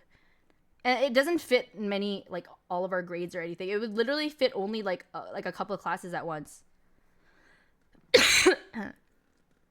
But I get what you guys mean by it. It's kind of giving like a Greek theater, amphitheater, but it's that's not what we called it. I just forgot what we called it. The bowl, it could be. This is weird. I'm gonna have to like hit up my cousin. If I ever see my cousin in the chat, my cousin actually is sub to me, is very sweet. My sweet, sweet cousin. Yeah. It's not assembly room. It's gonna bother me. It's gonna bother you all because there's definitely a name for it. DM them? Okay, it's midnight. I'm not gonna DM them for something so trivial. Like, it's not a pit either. Ugh, guys, I'm sorry. This is never gonna this is don't dox yourself, dude. No, it's fine. It's fine. Like, people know. It's not I have told people in my high school before. I don't really care.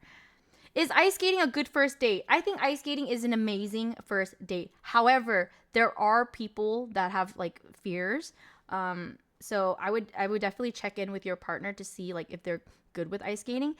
But if they're like the adventurous and like athletic type, it is super good because they'd be down to do something new, and then if you already know how to ice skate, bonus points because you can guide them. And I think that's so cute because you can't help but have to like hold their hand. It is such a good first date, actually, though. This is actually, this might be a little odd, but this is truth. I actually prefer not talking. I don't like talking on first dates. So when people are like, oh yeah, never go to the movie theaters, it's a terrible first date, that's my perfect first date. I like going to the movies. It's true. And the reasoning why is, first of all, I don't need to feel pressured into like getting to know someone right off the bat. And then the best part is that you guys can just talk about the movie. You guys can talk about how you felt about the movie and like your favorite parts and or not so favorite parts, and then that just makes things easier. Also, I think it's because like the way I am as a person, I can't help but want to like analyze first because I don't want to, I don't know. I think I'm also a little bit shy.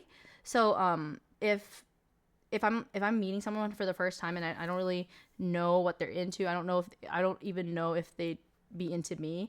I don't want to get into that nitty gritty right away. It's kind of awkward. I'd rather kind of like get to know them slowly. And yeah, I think talking is just awkward, but that's just me. I don't like talking, and I also don't like questions. I sound like a B word. But when people ask questions, you know how some people find that like they like it because it feels like you're engaging with the person, you're trying to get to know them. I'm the opposite. I swear, like learning to Riz Ariasaki is just doing the opposite of the norm.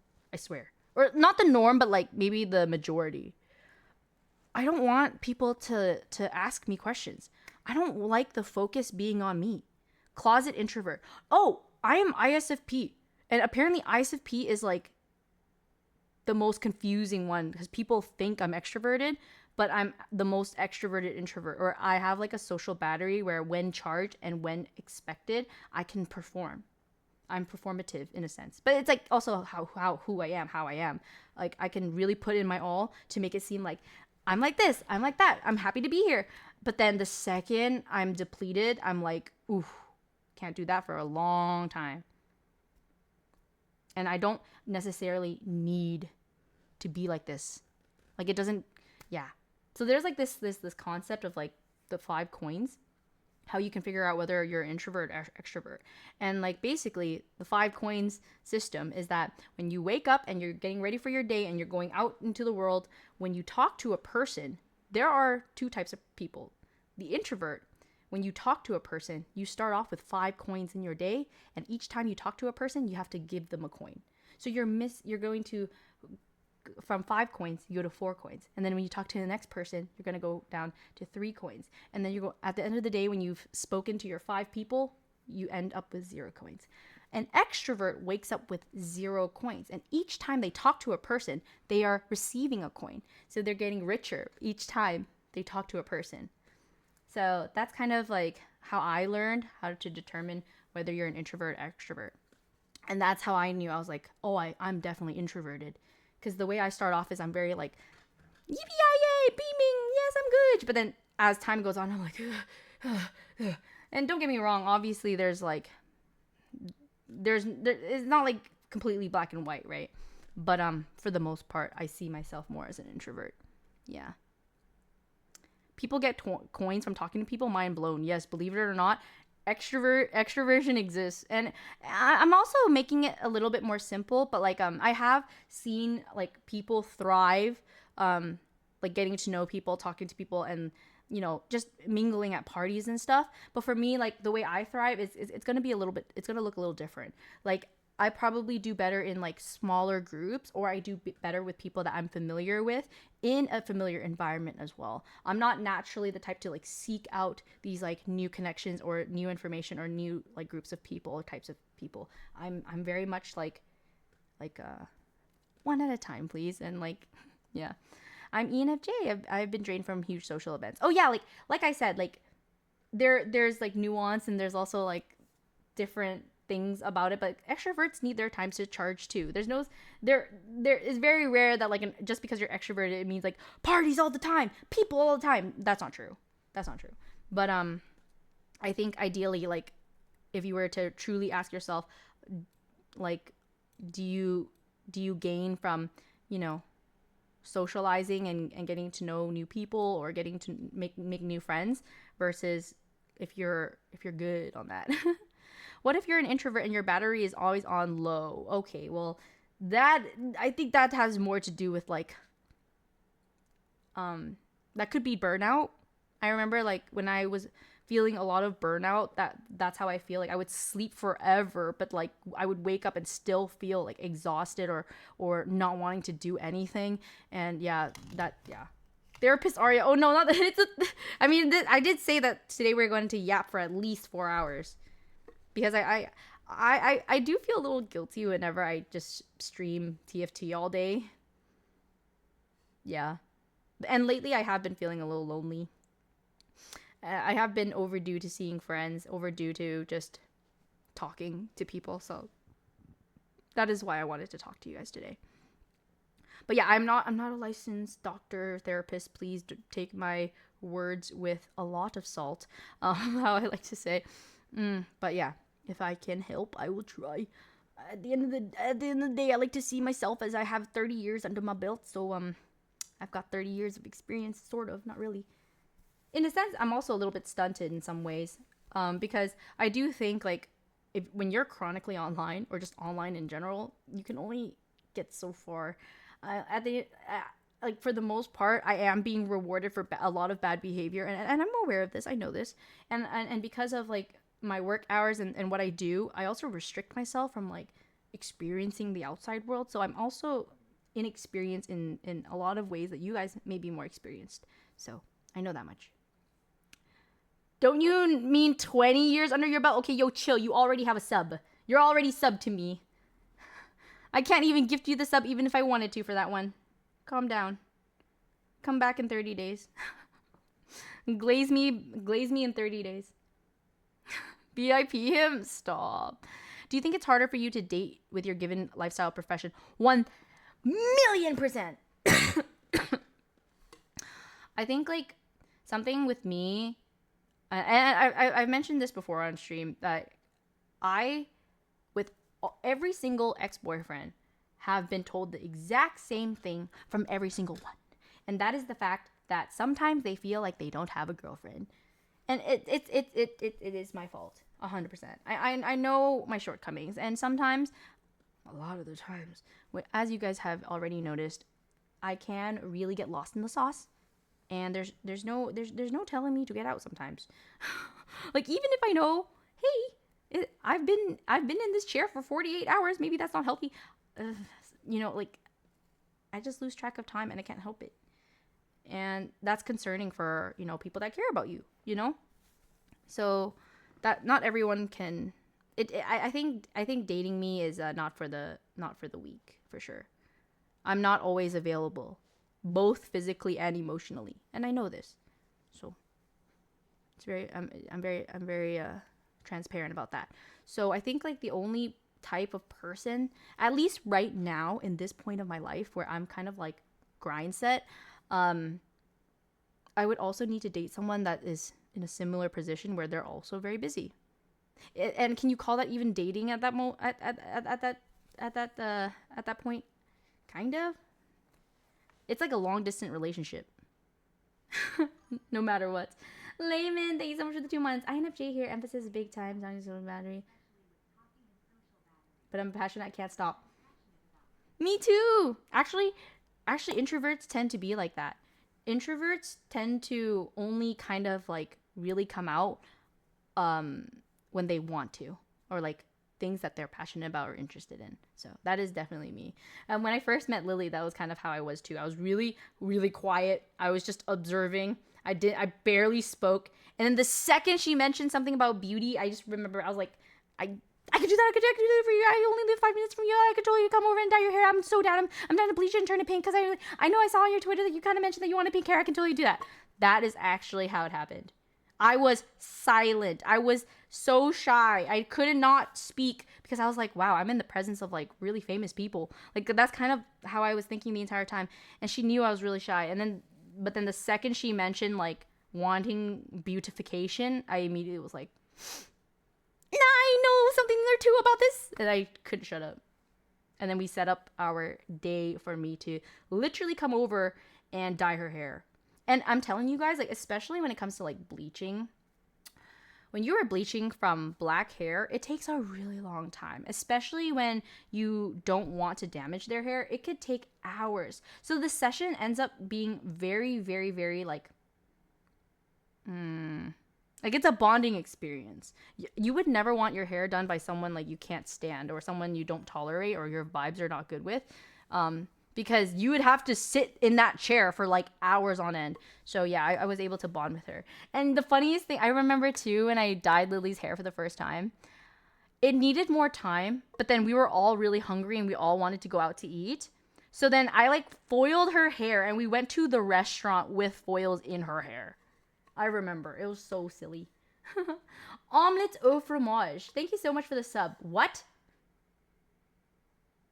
Is it not omelette du fromage? Omelette au fromage. I need to know. Are you really French? Because I need to know. What is the actual? What is the? It's so people have been saying omelette du fromage like for memes, and it's completely false. I speak French. It's oh. I feel lied to. Isn't do from a cartoon? So you're telling me that a cartoon spread some wild misinformation and now everybody be saying omelette du fromage when it's actually this whole time omelette au fromage? Aw, Wait, Dexter's Laboratory? Wait, is it actually from Dexter? I grew up watching that. Wait a minute. Wait, okay, so wait, with Dexter's Laboratory, I actually want to know, show of hands here, who actually says laboratory? Laboratory sounds crazy. British people? Gosh. Laboratory? Okay, when you say laboratory, it actually sounds like on some evil Doofenshmirtz like looking ass. I swear. It sounds more evil. Laboratory. Yeah, b. Not that b again. Every time I see the cat, I'm like, oh, that's b. We say toilet. Oh, like a washroom. Kind of like how Americans say bathroom, which I've actually started saying. Like, I am definitely assimilating. I'm losing my Canadian day by day, you guys. It's sad. I still interchange from bag and bag, but that's all you're gonna get out of me. I like sometimes I slip and I say washroom, but for the most part, I got used to saying bathroom. Canadians say washroom. At least where I'm from. Oh, I think some people call it like the wash closet or something, right? Wash closet or the latrine. Who says latrine again? I definitely learned that from school. Latrine. Okay, water closet sounds crazy though. Water closet actually sounds like I don't know. I'm just imagining people going to like porta potties and then just getting like flushed by that water. I don't know why I'm thinking that, but like that's what I'm thinking. Oh god. Latrine is very military. Oh, I could see that. I don't know. Yeah, latrine does give some kind of like formal version. I will say that. Some of my Filipino friends call it the comfort room. What? Comfort room? I remember the argument between like bathroom and washroom is that like you don't bathe in a public washroom, you know what I mean? But you do definitely always wash up, you know, like because there's sinks and stuff. Comfort room? Yeah, comfort room sounds wild. Comfort room sounds like something in the back of like a rated R shop or something. Like, hey, like let's go to the comfort room. Bro. No, that's wild. That's wild. That is too wild for me. That sounds wild. Actually, speaking of like 18 plus stuff, I was having a conversation with my friend, and I probably won't out which friend because I don't want you guys like asking them. But like they actually told me a story about like a relative that like had their stash, you know, like a stash of like 18 plus stuff, if you know what I mean. But anyways, I was just thinking like that's interesting because now we have the internet, right? But like if you're talking about like older generation that wouldn't know how to use the internet, how else would they like go through or like get that type of content, like 18 plus content? You'd have to actually get the physical stuff, and the physical stuff is so monka because there's like evidence, you know what I mean? Like people can find your stash. So like a lot of the times when I watch movies or even anime or like whatever, and they talk about like having their stash like in their bed or in their closet, I was like, I never understood that because I was like, but I guess it's like an older generation thing too, where like it wasn't available or easily accessible on the internet, or people didn't know how to use the internet, like especially like older people. I'm talking about like unks, okay? Like they would have to like resort to the physical stuff. My uncle rented a storage locker full of magazines. Yeah, that's what I'm talking about. Exactly the substances that I'm talking about. That's crazy. That's wild for me to think about. But anyways, yeah, when we talk about the room, like comfort room, that's what I'm thinking of too. I'm just like, why do I think of like that? Like that's where you hide your stash, is in your comfort room. Monka. It's always the uncles. Yeah, no, it really do be them unks. That is actually on some unk activities right there. Having a stash. I can't imagine though.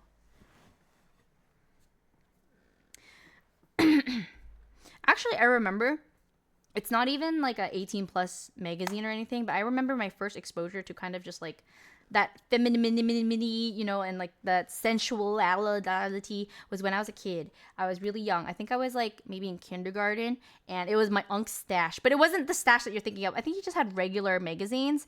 But I had opened it as a kid, and I remember this so vividly, where I opened it and I saw it was a lingerie ad. Okay, it was just a lingerie ad, and it was this lady, like I think surprising her husband at the door, but then she was wearing like lingerie. And as a kid, no, it wasn't Playboy. It was just like a regular like a beauty magazine. Yeah, on some Victoria's Secret level. Like obviously I don't remember the brand because I was like in kindergarten. I don't remember, but I remember opening it, seeing it, and I was like, whoa, like this is different. Like this is womanly. Yeah, I don't know what little me was thinking, but I just remember like that memory. It was like so vivid that I like opened it, and that was kind of like my discovery to like, oh, like skin sensual, like, you know. So I remember that. It is a core memory. Yeah, I don't know why, but it is very interesting. Yeah, I don't know if it's like considered, I don't know if it's awakening either, because I don't know, I think I just always appreciated like female beauty, but I don't know as far as going like if that was ever my sexuality, if that makes sense. Anyways, I only bring this up because there's this TikTok. I need to talk about this TikTok because I can't tell if it's calling me out or not, because I actually don't know. I truly don't know. Anyways, there's this TikTok jar. I need a TikTok jar. True. The amount of times I mention like that, I freaking quote something from TikTok. It's anyways, there's this TikTok that was talking about how your favorite magical girl anime like says a lot about you. And I was thinking, okay, magical girl. This is like on the whole plethora of available magical girls out there, like not just Sailor Moon. Okay, I'm talking about every single one. So I really thought about it hardcore. I was like, okay, I gotta think about this, because this is like a personality test. Okay, I really thought hardcore which one truly was my favorite, which one would actually light me up to oblivion. I thought about it. It's Cardcaptor Sakura. If it's not Cardcaptor Sakura, then it's wrong. Soul Hunter. I said it before I read your comment, but yes, it is Cardcaptor Sakura for me personally. Yes. Growing up, it just had the biggest impact on me, and I was obsessed. I wanted to be Madison or Tomoyo so bad, like crazy, because like look at the hair though. Anyways, I watched Cardcaptor Sakura before I knew what anime was. Me too. So back then, you know how you could like rent VHS, like DVD rentals. Back then it was like VHS. Yes, guys, I'm that old. Anyways, I would always rent out like Cardcaptors and Sailor Moon and stuff. But overall, I would say my favorite was Cardcaptors. Did you enjoy Clear Card? I did watch a little bit of it. I did enjoy it for the most part. I don't know why. I guess I just never got around to finishing it. I didn't like the the directing, the storytelling as much as the regular series, because I do feel like the regular series, every card had more depth, while Clear Card, they would like shove 3 cards in one episode, and I thought that was like a little bit sad, because I have such high expectations, because I was so in love with the original, you know. So even though like the graphics and everything was updated, I was a little bit disappointed that their storytelling was like extremely lacking. But anyways, sorry, I'm like going on a tangent. The video, oh my god, you guys, I don't know if it called me out. I just don't know, because my sexuality is still something that I'm questioning. It said that like I am for sure bisexual, like I could be like a closet bisexual, and I'm like, oh my god, this is true. Anyways, and then it also said that I 100% took it upon myself to cut my own bangs, which is so true. I literally was cutting my bangs since freaking elementary. And then it also said that like, what did it say? Oh, that I'm a hoarder. And I was like, of like cute things or cute clothes. I never felt so called out. Like I actually was so called out. We are absolutely hoarders. Yes, we are. We any knickknacks, any little thing where they're like, oh my god, so cute. Like I'm keeping it. And also like with fashion too. Oh, it also says like I have like with fashion, it's like slightly identity crisis for sure. I literally, if you look into my closet, you will not be able to tell my fashion choice, other than maybe like comfortable being like the most. Like I always have comfy clothes no matter what, but for the most part I have everything. I'm like soft grunge, I also have super pastel, I also have like baddie, and then I also have like I don't know, I have everything. I don't have a one style, which makes sense because yeah. What about the bang? What a horror bang by bisexuality. Oh, okay. So the reasoning for it is because if you watch Cardcaptor's Sakura, it is so much focus on like femininity and like girl love. You know, like it's super feminine, super feminine. But it's also kind of shows hints of like just bisexuality in general, like with males too. So it's all ambiguous. It's very ambiguous. It's like they all kind of be crushing on anything and everything. Yeah. Because there are some magical girl animes that I would say are very like strictly boy crazy, or like, you know, but this one was more ambiguous, especially between like the best friendship between Tomoyo and Sakura. Like you could tell like there was not that it was like leading to anything like Yuri, no, not like that, but it's more so like they just have so much beauty in their friendship, and it's so loving, and I do love it. I do love my girl love a lot. Um yeah. Yeah. I remember Sakura's best friend had a huge crush on her. I think in the Japanese version, they do kind of like suggest that. But I know because I watched the Western version, and the Western version was purely kind of like her best friend being obsessed with like beauty and like, you know, just making her beautiful and making like that's why like my I related to Madison so much. Tomoyo. I loved her. Like I felt like my whole being was to like be her. Like, you know how people when they watch like magical stuff, they want to be like the main character, or they want to be the character like the strongest character, or characters with magical powers. I wanted to be Madison.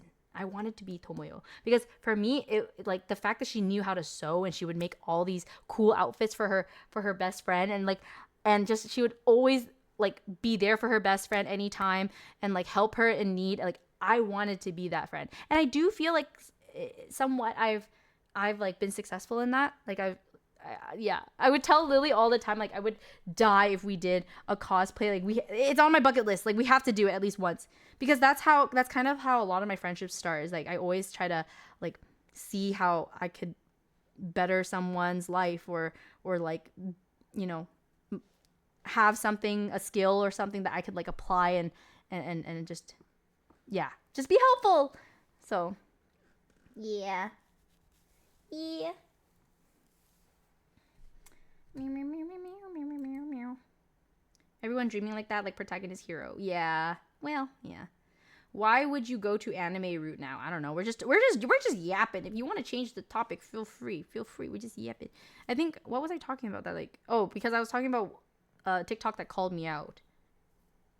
Because like I'm unsure about my sexuality. I'm unsure. I've never tried like dating women before. I don't know if I'd like it. I don't know.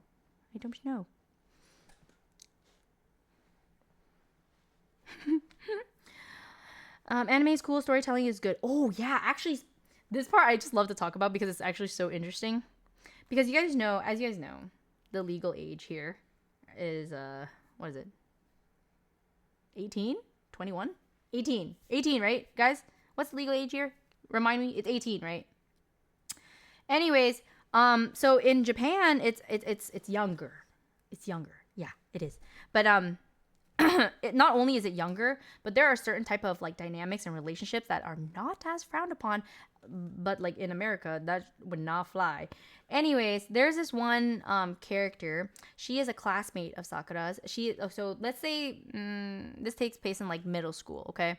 And middle school, you even kind of can tell that she's always had a crush on the teacher, okay? Well, in Clear Card, they are now, I believe, high schoolers, but like, you know, like I'm talking about like fresh, just started high school, okay? It's middle school or high school. I think it's still kind of wrong. Either way, her crush on the teacher still, you know, it carries on to like the new season. And in the Japanese version, there is a card that they need to capture. Anyway, sorry, clear my throat. There's a card that they need to capture, and then in order to capture the card, so the whole concept, by the way, if you guys don't know what card captors is that in order for her to capture these cards that have like tremendous power, they all have different kind of like rules to capture the card. Whether that's like, you know, I don't know, there's tons of different rules because they're all different types of elements and whatever that were, yeah. Anyways, this card required her friend to tell the card who you're most in love with, like admit your true love, right? And in the Japanese version, she says that she's in love with the teacher. Yeah. But in the Western version, when they do the translation, obviously that would not fly over here. That would not fly at all. And they changed the translation to who you're most afraid of. So then they actually got her from loving the teacher to like being afraid of him due to like, you know, the way he gives homework and stuff, or like test scores and stuff. Like she's legit, I'm scared of Mr. blah blah blah. And I'm like, low-key, weren't you always like, you always had a crush on him? And then lo and behold, I looked it up, and yes, the translation has changed due to like the Western standards. Isn't that interesting? Because yeah, in all actuality, like in Japan, that type of relationship flies. Oh no, it soars. People love it. Like they eat that up. Dub washing, is that what it's called? Dub washing? Interesting. I don't know. I personally probably don't. It's hard. I think it just also depends on the generation, because I'd be looking at like my family tree sometimes, and I definitely do have quite a few age gaps within like my own like aunties and uncles. But I think it was a different time back then, and like it's like different. Nowadays, you know, the word grooming gets thrown around a lot, and like people are labeled as such because of the age gaps. So it's definitely not okay. Podfriend.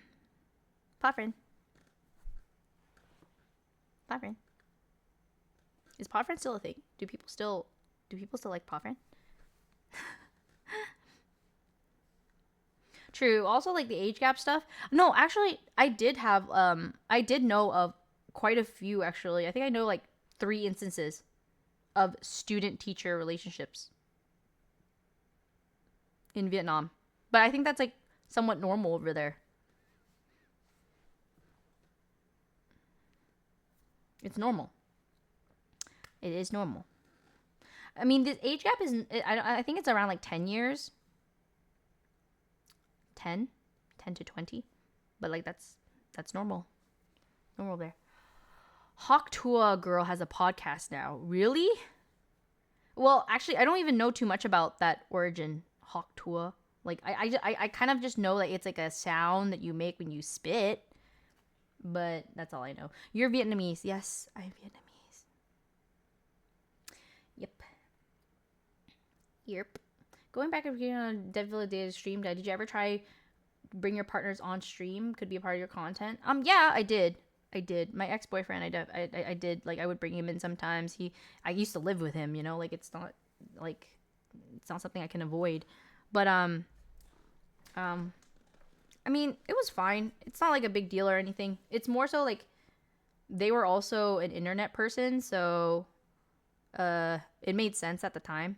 Like it was fine. Yeah. I think it just depends on what my focus is, because back then my focus wasn't actually the grind set at all. I was okay just like kind of streaming seldomly, streaming for fun, and kind of just cruising. Like I wasn't feeling rushed or feeling like I wanted to have any goal in particular, but now I do. Now I have certain goals, and I think like that just comes with maturing as well. When like as life goes on and you're maturing, you do start to realize you only have so much time on this planet, and then whether you want to like put your mark on the world or you have certain milestones, like for me being milestones, I have certain things I want to achieve, and that becomes more clear now. Because back then I had no clue. No clue. But like now it's like it's hard because like I'll see my parents and then each time I see them they're getting older and older and it's like breaking my heart each time more and more. So like I guess my current mission is just try to make their life as comfortable and relaxing and stress free. So yeah, my current goal is like my parents, I'd say. Yeah. We're working extra hard because, well, I might just give up on this house. I'm sorry. I've been saying, like, I've been wanting to be an adult, and at the end of the day, I am still an adult. My money is going towards a mortgage. It's not like I regret this house completely, but it's more so I want to downsize just so I can achieve my original goal even faster of, like, getting my parents a place. So, and my dad has shown me some places, but it's all giving very, like, settling homes. Like, it's like they currently live in a mobile home, and then I do have some funds aside already for their upgrade, but then their upgrade kind of so far they want like just nicer mobile homes, and I'm like, no, no, no, mom, no, dad, like I want you guys to live comfortably. Like stop with the mobile home. But it's hard, like especially when you have the type of parents that like already have a hard time taking things from you, and then not only that, but like they like the comfort of like the neighborhoods of the mobile homes because they live in like a very Vietnamese dense area. So they actually really like their neighbors and stuff and they know them all and it's very comfortable for them. But every time I go into my old place with my parents, I'm coughing. I'm coughing so much. And I keep on telling my dad, I'm like, the wood is bad. Like it has to be within the walls. Like something it's just really old. And my dad's like, yeah, I mean it's like over 100 years old. And I'm like, oh God. So I have to work hard. I must work hard. Work hard, work hard. Probably some mold. Yeah, I wouldn't be surprised. I wouldn't be surprised. Yeah, so. But we gotta, all good. The grind set. It's happening. Buy them a good air filter. I mean, you can only do so much on the outside. They do have an air filter, but it's like, it's all external, right? But like internally, when the skeleton of the home is already so crappy, like that's not something in like an air purifier is going to fix. So ideally I just want them out of there. I think I can do it within 2 years. I think if I work really really really really really really hard, and I'm talking on some like 300 hours a month, I think I can do it. I achieve it for the most part when I'm addicted to games. So yeah, actually I had a crazy month. Or hold up, let me see. Yeah. Stream.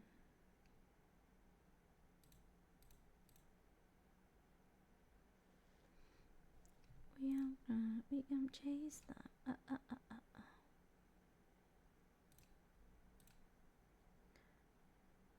Okay, in July I streamed almost 290. That's pretty good.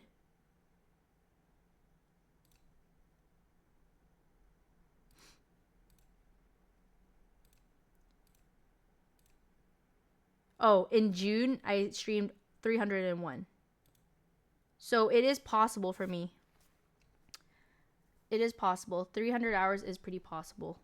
Those were my best months, like just in general, like hours wise. So I have committed to like this like a quantity over quality thing. I'm not gonna lie though, it does feel a little bit slightly damaging to my overall like brand, because I feel like how I started on YouTube, I was very very very much like variety. People wouldn't necessarily consider me like only gaming at all, but like lately, because I've been focusing on just degenerate TFT hours, I think my identity might be a little bit like watered down. So like for example, people that expect cooking streams or people that expect something more like, like even solo player games I haven't really been tapping into as much. Like even the storytelling games. I remember I had really good progress with people just watching me play like single solo player games. When I moved to Vegas, I remember I was playing like Detroit and people loved that. Or like I was playing Just those like storytelling games. Wolf Among Us was really good. Yeah, also MasterChef days, Yu-Gi-Oh days, just a lot of the more like random schmandom, but like at least the main focus was just my reactions or me, right? When I degen game, I lose. I don't really. I don't know.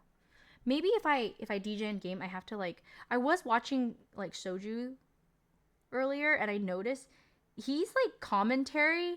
His commentary is like nonstop. He'll also complain, but then he like bounces back really fast. And I noticed like it's a very clever way of like making, I guess, being a content creator with game degen gaming. And I was like, I'm taking inspo.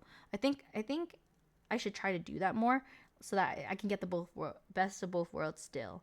Where like I'm gaming, but at least because I'm reacting a lot more to like every move or whatever, you guys still don't forget who I am as a person. Yeah.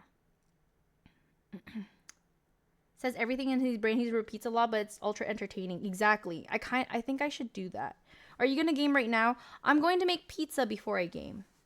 But yeah, I definitely do want to. So it feels like there's a convo. Exactly. Exactly. We know you're Aria. Oh, thank you.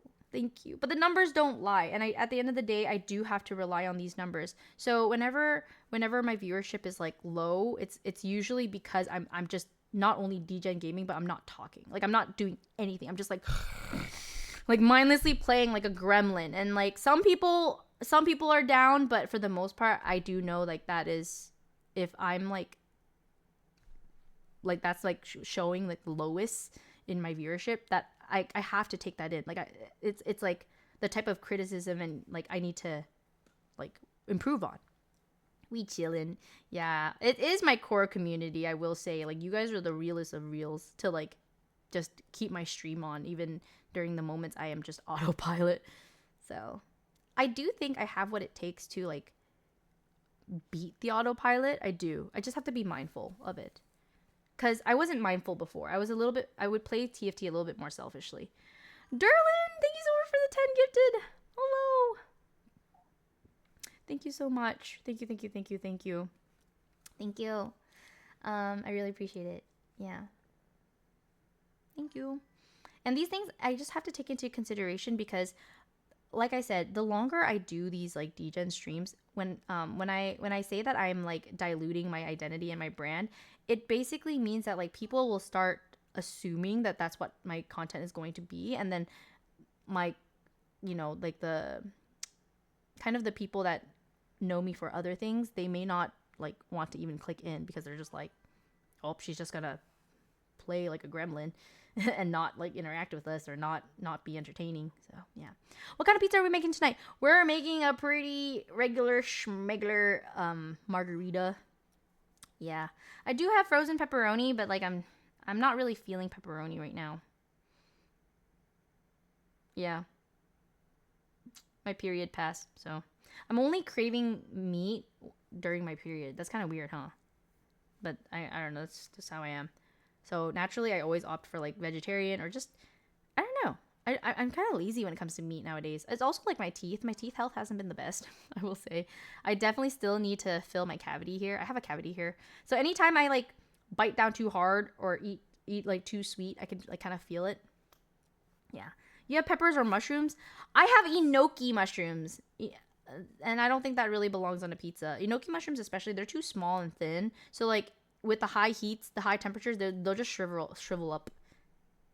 It's probably because of the iron you lose. That makes sense. It's normal to crave salt, and meat will give you that. I see. Isn't leaving cavities really bad? Okay, look, it is, but it's fine. It's not like aching to the point where okay, eventually.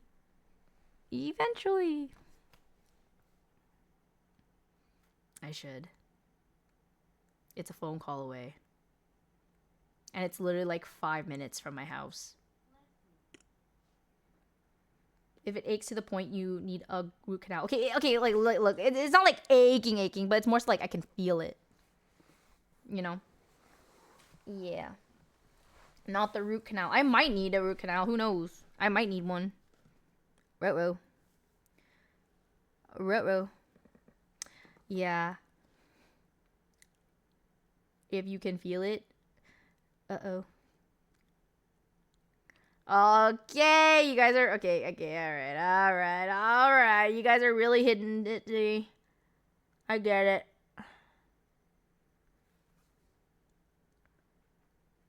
Oh my god, speaking of dental health, a reminder to always finish your antibiotics. On TikTok, on TikTok, I saw this girl actually lost her sister. It's so sad. Like, RIP sister. Because she didn't finish her antibiotics because she thought she was fine because it didn't hurt anymore. It didn't ache anymore, and she didn't finish her antibiotics, and apparently like it was still like the bacteria was there and it had like an infection, and then it went into her blood, because that's what happens when you leave like teeth related infections to grow. And once it enters your blood, your entire body will start to decline, all your organs will start to fail, and then that's how you just. So, yeah. Always finish your antibiotics. Even if you think you're like fine. And the worst part is, like, when I told my friend this story, she was literally like, I never finished my antibiotics. Oh, actually, speaking of friends, I don't know if she'd be down to be on stream. I feel like she's definitely the type to not want to be, she doesn't like to be perceived. Because, okay, basically, let me tell you guys about this friend that I have in high school. She is the belle. She is literally the most beautiful high schooler, like literally ranked #1. I have never seen a girl more beautiful than she in high school. She's just so beautiful. And I'm talking about on some beauty that, like, girls literally hate this girl because she's so beautiful. But I was ostracized because I was Canadian, okay? Nobody wanted to hang out with a Canadian, okay? Because I was weird. And then she was ostracized for her beauty. Isn't that insane? Jealousy is an illness. But anyway, we were friends, and yeah. Anyways, I have the thought that she doesn't want to be perceived, because even though she is so beautiful, she does not like to upload photos of herself, or if she uploads it, like, she'll like delete it later. So I'm just like, huh. I crazy though. But anyways, I'm gonna hang out with her soon. She like reached out to me. I mean, like, we follow each other on Instagram still, and like, I recommended her to watch which one did Apothecary Diaries, because I felt like that's like a really safe recommendation for girly pops, especially for people that don't watch anime much. I think it's like the subject and the pacing of it is very palatable for, like, non-anime watchers. And she loved it. She loved the recommendation so much. She actually recently messaged me and was like, hey, like, I actually would love if we could like catch up and stuff, and we could set up a day for that. So yeah, I'm gonna be doing that, I think, early next month. Yeah, so in 2 weeks I'll see her. I don't know if she'd be down to be on stream. She might be. I'll ask her. But like, this girl, she's like, I love her. I love beautiful people that also have a beautiful heart. You know what I mean? Like, when the looks also match the inside, it's just so, it's so glorious. It's the best. But anyways, she reached out and made me really happy. Force her to TFT. I don't think I could do that, no. You crushing? I glazing, that's for sure. Scavenger, thanks for the prime. Hello. Thank you so much. Welcome. And Gotchas, thank you so much for the 9 months. That's a whole Twitch, baby. Yep. Some people just don't like to post themselves. Okay, well, you're also referencing like streamer though. You're referencing people that are on the internet. She's like not even on the internet. She's literally my friend from high school. Like, she just, I don't even think she plays games. Like, that's what I'm saying. Like, she's a normal person. Like, so I'm gonna have to like talk to her. Kaibara, thank you so much for the sub. No, but I kid you not. Like, if I show her to you guys, like, you guys are gonna like. I think she has the capability. I don't think she's single. I'm sorry, y'all. I don't think she's single. But anyways. Yeah, but if I had her look, I'm telling you guys, ooh, that's how pretty this girl is. Like, evil philanthropist. Thank you so much for the prime. But yeah, no, she is so beautiful. It's like insanely beautiful. And I know I'm like also kind of teasing you guys a little bit because I'm like hyping her up a lot, but it's like it's actually valid, 100%. She's watching. Nah, there's no way she's watching. Are you talking about the cat? No, I'm talking about my friend from high school. No. You guys have no idea. She's no. Don't even compare me. I'm literally like I. Okay. Comparisons are toxic. Okay, so I'm not going to engage in comparison. But let's just say you can't even bring me into the equation. I'm telling you. We're gonna get depression if you never show her. Good. No, I'm kidding. No, I think I just really appreciate beauty. And I don't mind sharing the fact that I know someone's so beautiful inside and out. I mean, it just makes me so happy. Like, she is literally within my reach of friends. That makes me really happy. Already have depression way ahead. No. Look. Comparison is a thief of joy. It really is, which I personally don't. I don't like comparing. I never did. Like, I don't like how. The thing is, like, I understand, like, people just don't really think twice when they post. But, like, when it comes to even, like, when I see this in the K-pop fandom, too, where, like, they'll post something and immediately people will be like, so-and-so is the best. So-and-so is better. Or I like so-and-so's dance the most. Which is a natural reaction. I get it. Especially when you're choosing your faves. I get it. But, like, growing up, I don't know about you guys, but especially in, like, Asian households, you get compared to your cousins and your relatives so much, and your siblings too.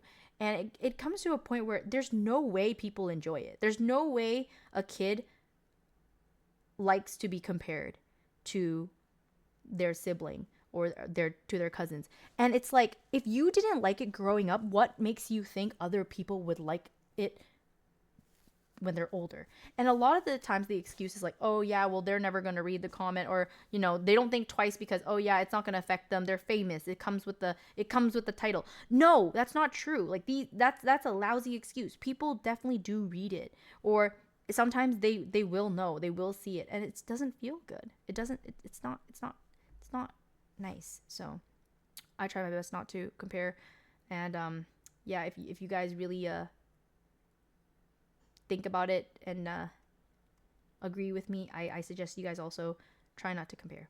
It's one thing to compliment, like, definitely compliment. You don't have to, like, be considerate to the point where you have to compliment every single person. Like, I understand, like, having your faves, there's nothing wrong with that. But then there's, like, some wordings, like, some, like, I guess the way you word something, it can really come off as, like, comparing in, like, a negative light that I don't agree with. So, like, when people are like, oh, so and so is the best dancer out of everybody, like, like, come on, really? Like, you can't just leave it at so and so good. Like, that's fine. Or my fave is so and so. Wow, love them in this. That's fine.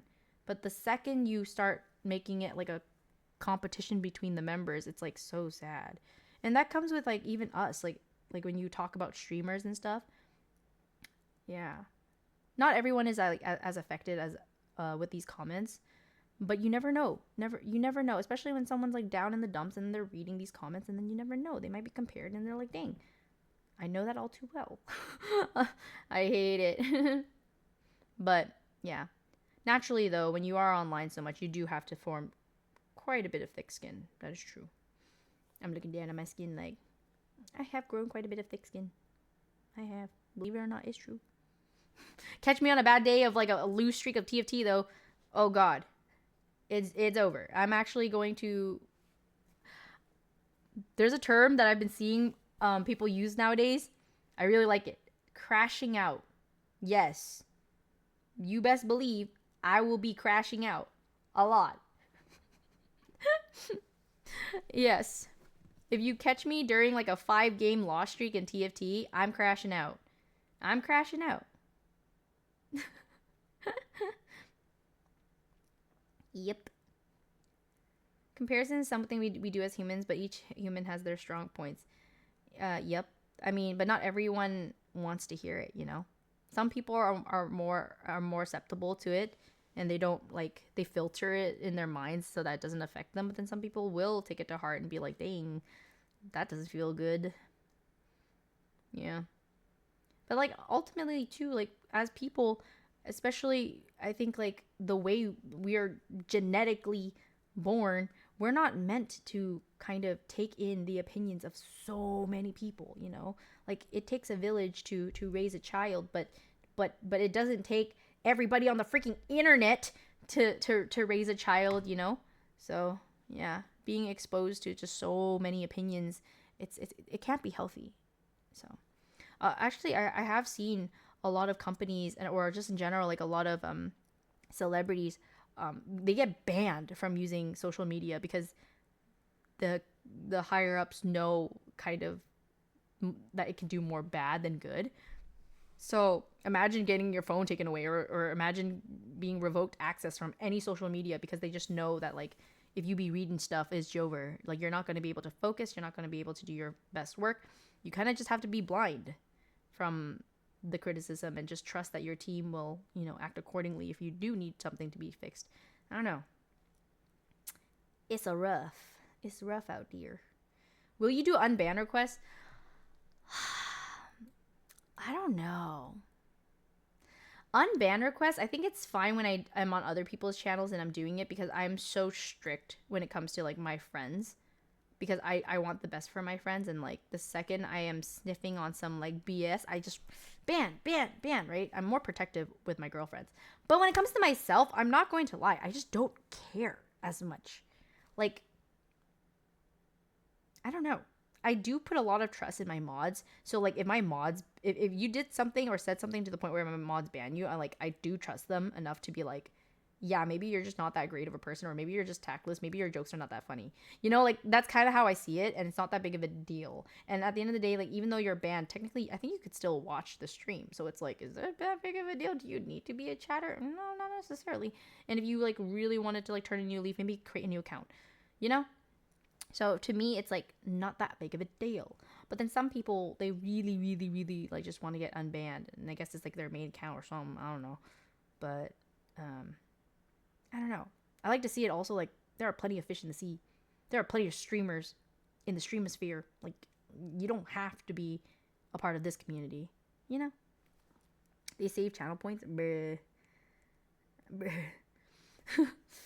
Another thing too with unban requests is that I always start off really strong, and I'm like, you know, like I don't mind it, and I can dish out quite a bit, but then there always comes a point where I start to like fall off in terms of like the empathy route, and I start to become more apathetic, and I start to become also like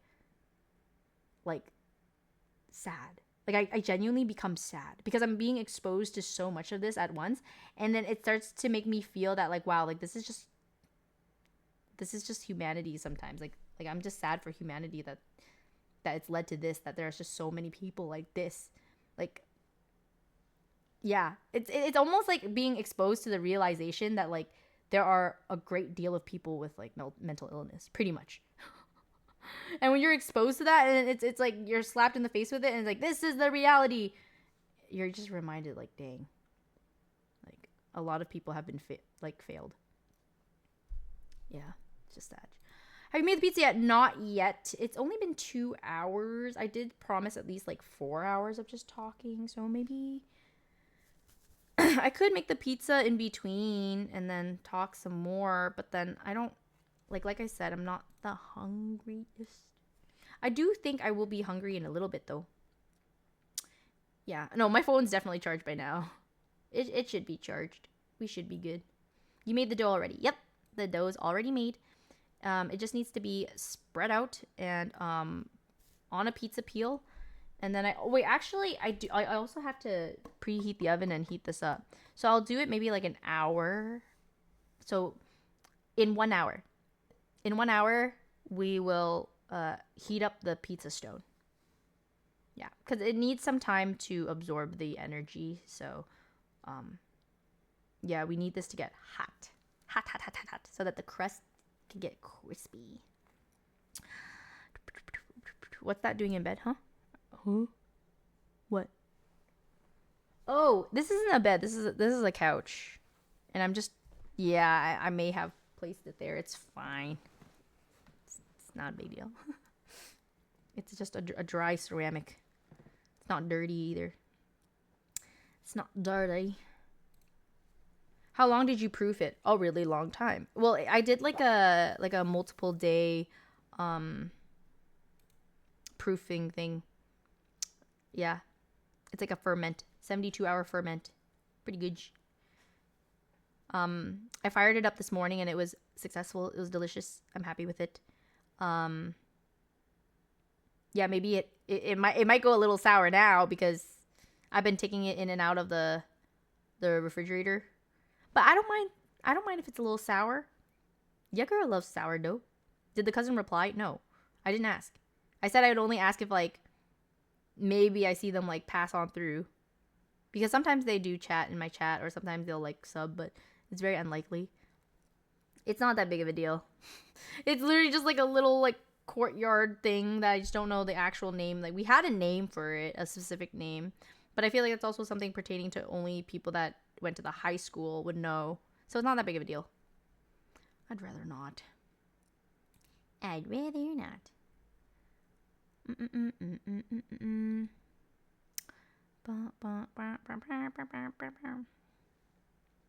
Yes, I did. I did use a 00 flour. I did. I used 00 flour. But I did fold it a couple times with all-purpose because I did notice like the moisture content. I made it a little bit on the wetter side. So I did thicken it up with a little bit of all-purpose because I ran out of 00 flour. No more. Reacts time. Yeah, we could react to anything. Just if you guys have like something in particular you want me to react to, let me know. Let me know. This is technically the time. But yeah, we're just yapping. We're just yapping today.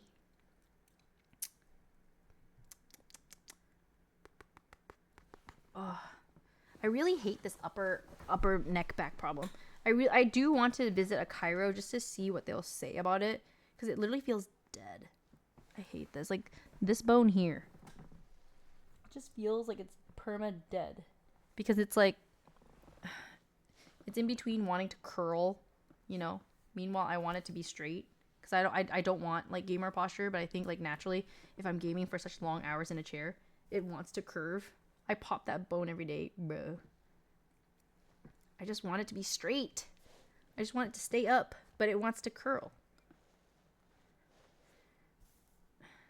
K-pop fan cams. I mean, I wouldn't mind, but I mean, it would have to be like how people want to see it. Yeah.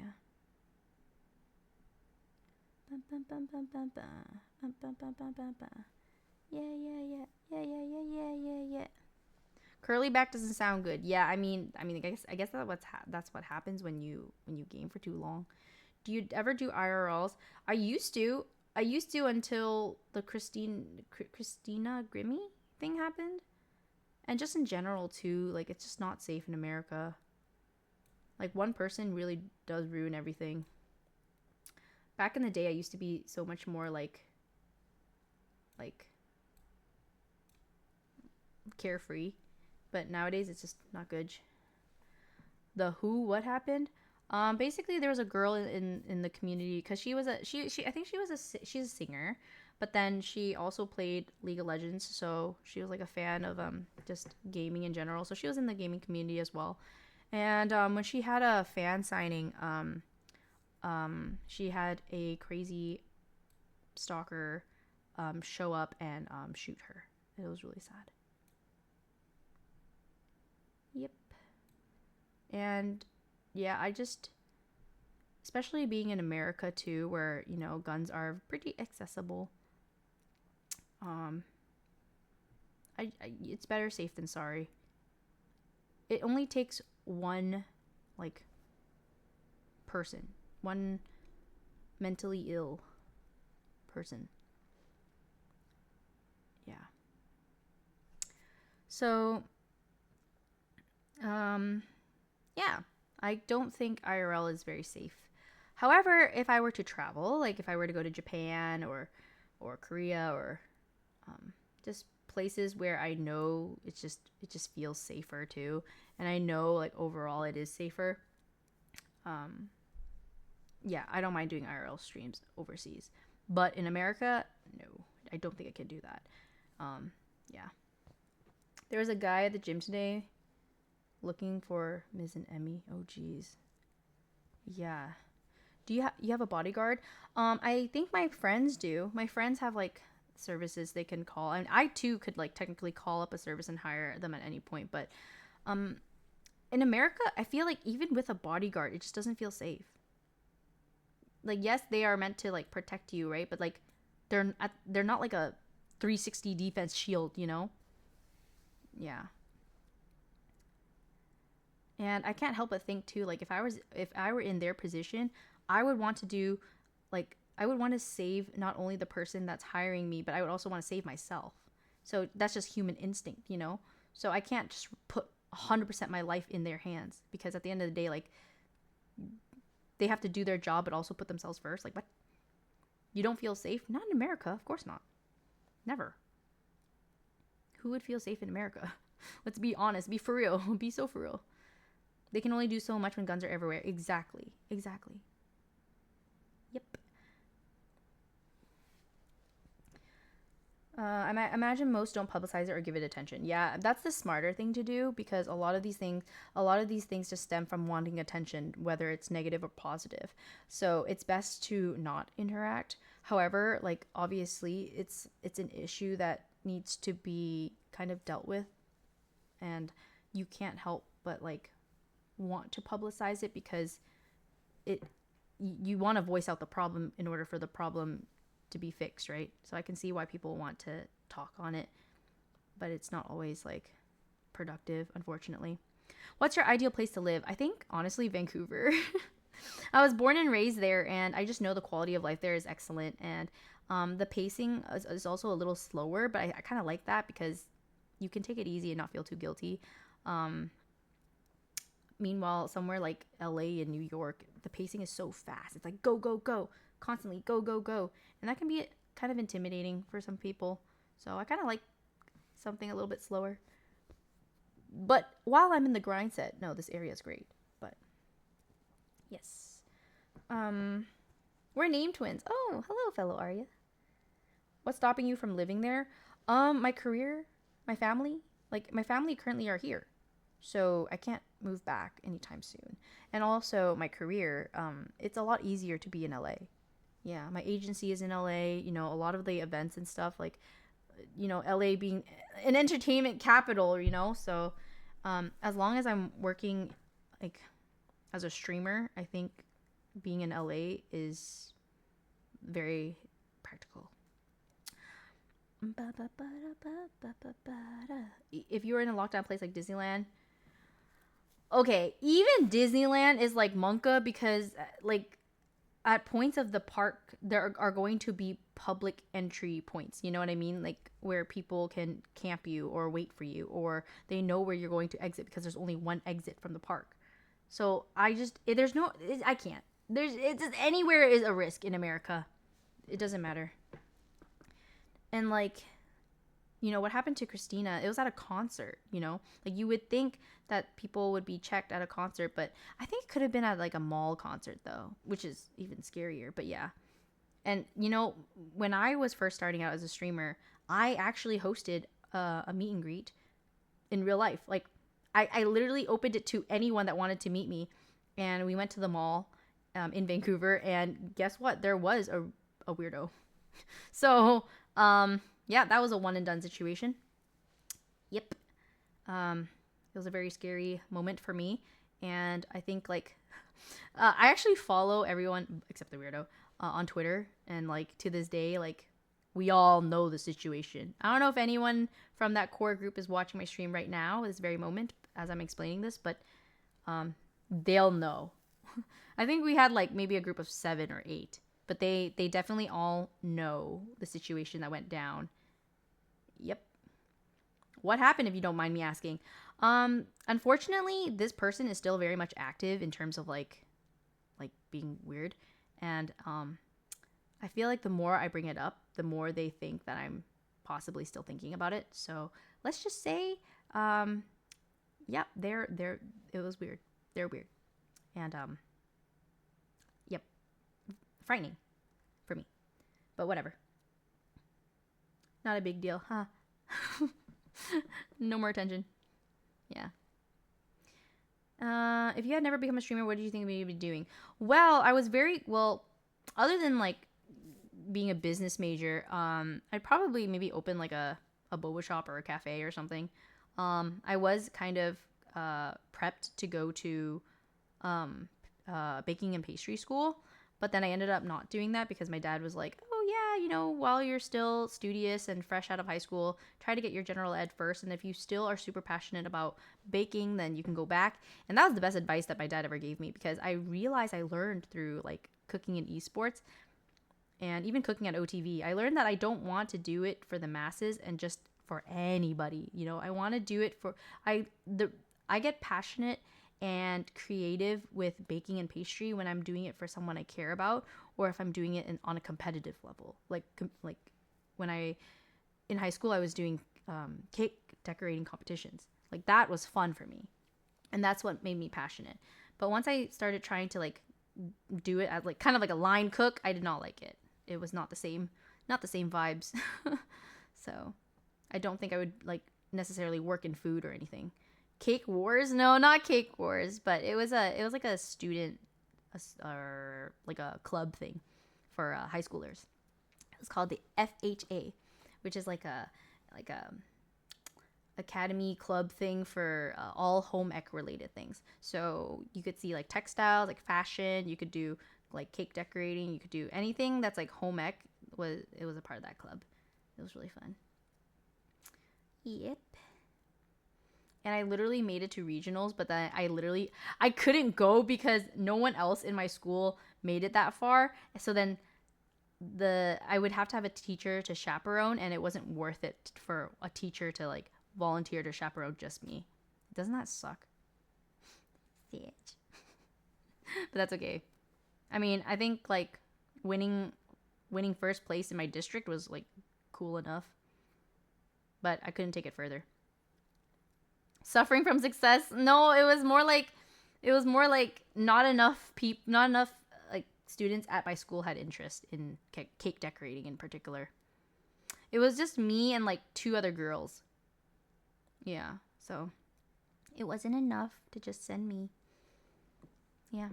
But then the actual like the district, that a teacher did chaperone us for that, and that was all the way in Bakersfield. So it was like a road trip. It was so exciting. It was really fun. So I went all the way to like Bakersfield to do this cake decorating competition, and then I won first, and it was really fun. And then they announced like I think the regional or like the whatever was going to be in like San Jose or like somewhere else where we would need to take a flight, and I was so excited, but like no teacher wanted to go with me. And I asked the teacher that literally recruited me to this club. I was like, hey, so like, will you come with me? And she was like, I'm busy. And I'm like, oh, this sucks. Like, imagine she wanted to recruit me into the club, because you guys know how like it's actually really similar to anime culture, where like, oh yeah, you kind of need to recruit students to the club, and you need like a minimum amount of students in order for that club to even run. So she was like, oh yeah, you're in like baking and pastry ROP, right? I'm like, yes. So she's like, oh, so do you really like it? I'm like, yes. So she was like, okay, you should join this club. It like you could literally cake decorate on a competitive level. And I'm like, okay. So she recruited me as a teacher, and then she didn't want to be the chaperone for my regionals competition. Big Sag. I could have had a trophy, you guys. I could have had a trophy instead of a medal. I have a gold medal. I have to go back home to see like where it is. I definitely still kept it. I had a gold medal for the cake decorating thing. But imagine one of those cool tall trophies. I've seen those, you know. I've only seen those like in either like the trophy cabinets, or like if you watch shows kind of like what is it called? Like Toddlers and Tiaras, you know, like they'll have like a bunch like pageant kids, or even like kids in sports. They'll have like a bunch of these like big ass trophies, and I'm like, that could have been me. That could have been me in cake decorating, but no. Teacher tricked Arya to get free personal chef. No, she tricked me because like I think she wanted the I think her passion, she was passionate about like the group itself and like the activities that were happening, but just to the point where it would still be alive, and she didn't want to go further than that. You know, she didn't want to go all the way to San Jose or something. I could be wrong. I'm not sure if it was San Jose, but we definitely needed to take a flight, and she was like, "Nah." And when I asked my parents, they were so down. They were like, "Yes, we will pay for your flight for this competition. This sounds really fun and really cool." And then you need a teacher chaperone, sadly. Yep. She was jealous you were better. No. It was simply the fact that like the thing is, you guys have to remember, being a teacher is not easy. Like, I totally 100% see why they're on strike every freaking year. They are underpaid, okay? And then also the position itself is kind of weird. Like, some of my teachers, their commutes are like over 2 hours. Isn't that crazy? So, anyways, I can only imagine, like, not only is being a teacher kind of difficult and like underpaid, but on top of that, you have to like plan a trip out of your way to just for me to compete. You know what I mean? Like, I don't think she's paid for this. This would be 100% like volunteer work. So I don't, yeah. Unless she was like super passionate and we had like maybe if we had like a closer relationship, maybe she would have been down, but I wasn't that close to her. If you were a teacher, what would you teach? Probably home ec. Like on some, yeah, I think I would teach cooking. I would do cooking class. Yeah. I would do cooking class. I also think I would be a really good ceramics teacher. I love ceramics. In high school, I was literally a ceramics kid. So like anytime, basically every lunch hour, I would just go to the ceramics class. So my closest teacher at Fountain Valley, she was the ceramics teacher. I would go to her for everything, but mainly I would go there just to do my own like extra projects. Like, yeah. And then it's so great because she would fire anything that I would make. So it's great. It's literally a free kiln. Kilns are expensive. Ceramics was one of your final courses in spring. Isn't it so fun? I freaking love ceramics. It is super, super fun. So yeah, I would be anything, I think, in the creative arts, artsy, fartsy realms. Taboo. I also really like cooking because I feel like my cooking classes, I had this one teacher in particular in Vancouver. She made such a big impact on me, like a lot. And I think it's just because like the way she taught me and the way she like was kind of strict, but like cooking for sure teaches a lot of skills. Like, you have to be diligent, you have to be on like precise. It's a science too, especially baking. And also the cleanup as well.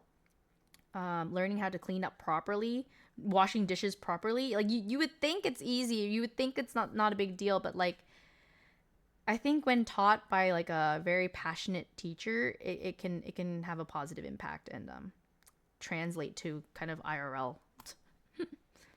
Time management, exactly, all of that. Also working as a team as well. That's something I really loved in cooking classes, because a lot of the other classes, obviously, like, you're doing your homework solo, you're taking your tests solo. Some of them have like group projects, but they're not like enforced all year round. Meanwhile, in cooking classes, because there only are so many stovetops, and only so many ovens, you're forced to work as a group. Like, so the teamwork and also just like being able to communicate to your partners like constantly, so that you guys are like a well-oiled machine. That part was really fun as well. Yeah. Literally like how to interact with people. Yeah, it was wild. Sometimes too, like, you'd be unlucky and then your table group will have like, not necessarily a slacker, but someone that's kind of like a clown. Like, I had someone that was definitely a jokester, and he 100% swapped out the sugar for salt for his cookies. Yeah. Like so sometimes like that can be a little stressful, but I mean, it's always a good time no matter what. Like it's funny, but at the same time, like if your scores are suffering because of that mistake, excuse me, time to get your act together. Pretty much. That was an accident. I think that it was an accident, but like it was one of those things where like obviously you're not mindful or you're not observant or you're kind of like you're you're rushing stages and not being you're not being careful, and that translates into like your results obviously. Because let's say like if you were more particular, more like careful or more precise, and you're actually reading stuff, you're actually taking the steps to being thorough, like that's a skill in itself. No attention to detail, exactly. Exactly. And like classes like that can really help. I highly recommend. Like even if you're not in high school anymore or in college where it like provides you these cooking classes, you can 100% take cooking classes outside of school, and it's for all ages. I highly recommend. It's so fun too. So and you might even like meet new friends. So that's a good thing, a fun thing to do. You took a knife skills class last year? Yeah. Actually, the very one of the very first classes you learn at Le Cordon Bleu, first lesson is actually how to cut down a chicken.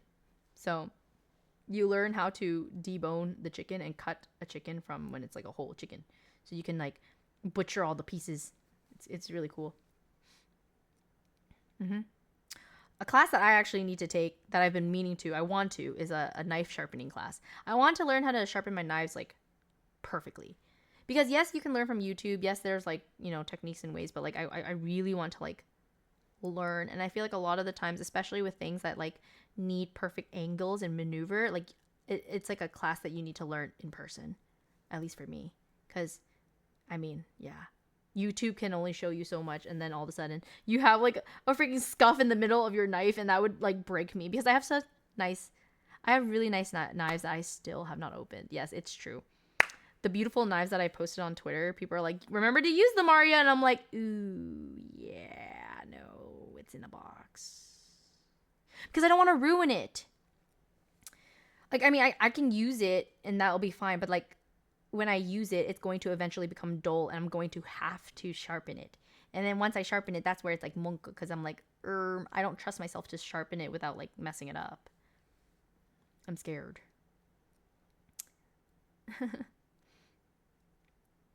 Yeah, I don't want to ruin it. Please. They're still waiting for their turn. Eventually, when I take my knife sharpening class, I'll start using it.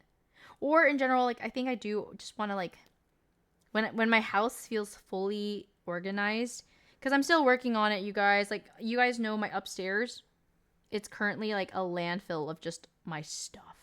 It needs to be placed properly, organized properly. I actually got okay. Call me influenced, but I was influenced by some influencers that use like an organizing service. Guys, I was quoted $3,000. That's a lot of money. But at the same time, it could be a good investment. I don't know. Think about it this way, like $3,000, but like everything is placed and like put away and like has a spot and yep. Hey guys, organization is a skill, and not everybody possesses that skill.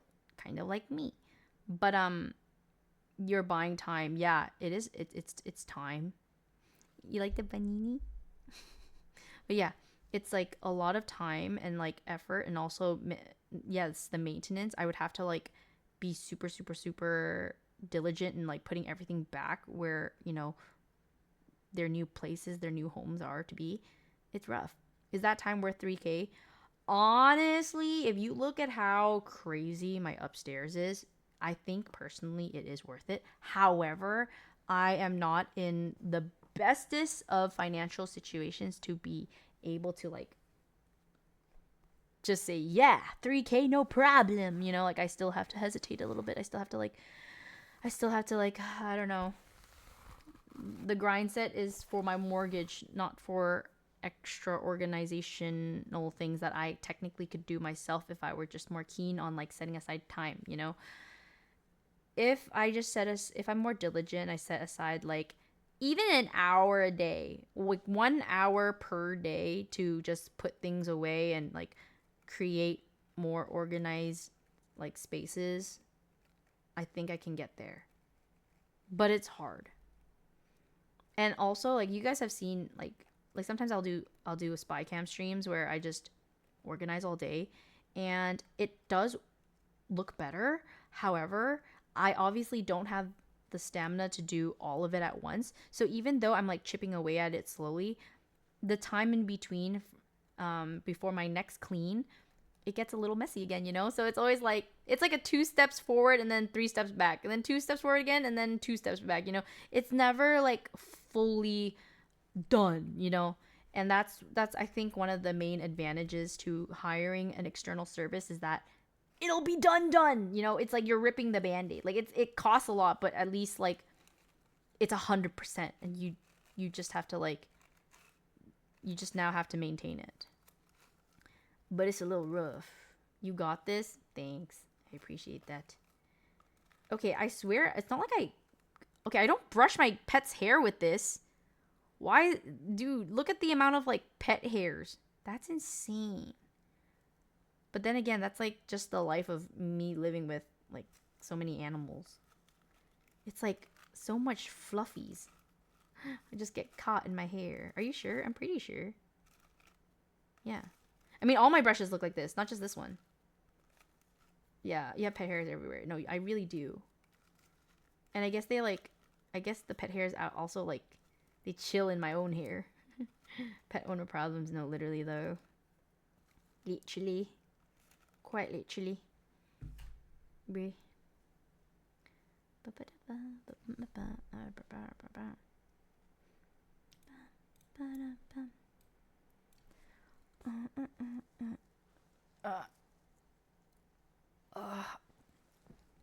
I can't wait for these upcoming trips that I'm taking, bro. I cannot wait. I have a upcoming trip that I will not. I don't know if anyone leaked it yet, but I'll be going somewhere really hype somewhere.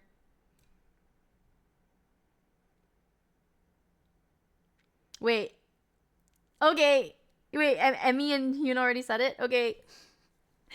Yep, I'll be going with my girls. I'm going to Japan with my girls. I'm so excited, you guys. You have no idea how excited I am for that trip. Because this is like the first time where I'm actually like booking well ahead of time, meaning like, because a lot of the events and also like specialized cafes, you need to book ahead of time, especially if you want like the themed ones. They're so popular, so it's one of those things where you literally need, some of them you need to book like 2 months ahead of time. So we're in the perfect range to start booking, and yeah, there's like, oh, there's just so much, and this is so awesome. I feel very prepared this time around, and also like the company, just us girls, it's gonna be so fun. It's gonna be actually so fun. Yes, I would love to go to a One Piece cafe. Yeah, I think for sure we're thinking about like a Kirby cafe, because I know Emmy really wants to go to a Kirby cafe, but I also want to go to like a Butler cafe, or even like the Muscle Girl cafe. Just the themed cafes that are on the more you need to book ahead of time, and because I know they have like just regular ones that you can just always like walk in and it's fine, but like I want the special ones, like, or the ones that are really really extra hype, because yeah, I've just never been.